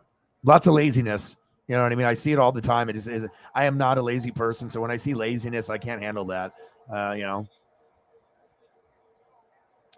Yeah, no problem. I just wanted to make sure I gave you guys a little bit extra love here. Yes, absolutely. Well, you guys are fantastic. Orange chicken is the best. Let's go through the photos here one more time, just to make sure that we can grasp everything here. And shout out to Eagles John. And let's go through, obviously, today. Obviously, Danger Russ, getting his bag. Congratulations to him. 5 years, $245 million. Eagles John came up big, just like Jalen Hurts will come up big this year, and Fletcher Cox, learning with Jordan Davis together. Good old Wes Hopkins, Randall Cunningham, Weapon X, Brian Dawkins. How can you not like Brian Dawkins? One of my favorites of all time. And we got a little Shaquille Leonard, a.k.a. Darius Leonard. We talked a little bit about Jameis and the Saints and AK. We had some favorites of Beefy McWhud now with the Ultimate Warrior and Undertaker. Obviously, we have Kayvon, my Ducks, going against the Georgia Bulldogs. Nice little N'Kobe D in there.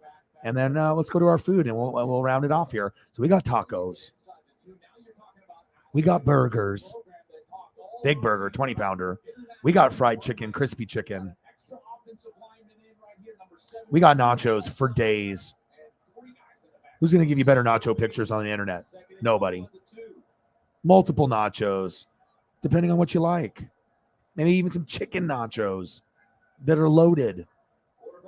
And then some crispy shrimp with the chili sauce, the sweet and sour that tastes like Wendy's, but way better. And then how about some carne asada fries? And let's switch it up and have breakfast for dinner. Let's end up going with some waffles. Who doesn't like waffles? Seriously. Or some hash browns from the pan. Good. And then one of my favorites, orange chicken. I'm Asian. So, of course, I love this shit. That one is hitting good right there. You got a little bit of the rice that you can see underneath. That looks so good right now. And then this is more like restaurant style with the orange slices, which can still be very, very good. Oh, man. And then obviously we'll represent the Philly defense and the Chief defense. Chief defense, Philly defense. That's beautiful photos. And, hey, Devontae Smith, baby. So I love you guys, and I appreciate you guys very, very much. I hope you guys enjoyed the stream. Obviously, I'm always hustling and I'm always grinding. I love you guys, and thank God for people like Eagles John and Sarah and Shepard and everyone that was able to help today after having a day like yesterday, which is a little heartbreaking, but it happens. Breakfast for dinner, and sometimes it's nice when we have just a small group because then we can end up just vibing and everyone can talk with each other. You're not having to fight for having your comments read. The bots were out of control today, but what a good day! And Eagles John, you're awesome. I can't describe that support, man. You definitely came to play, and I appreciate you tremendously. Sarah, the best mod in the business. We always have great people like Cyberpunk and Holly Hundo and Mr. Williams and Shepard Williams and Chief Chief and everyone that's in the room here, Matt and Sarah, Eagles John, Tyler. You guys are amazing people. I love you, and I appreciate you, and have a great rest of your night. It's midnight now, so it'll be like 2 or 3 a.m. wherever you are. I'll be back later today, and we'll grind it out again.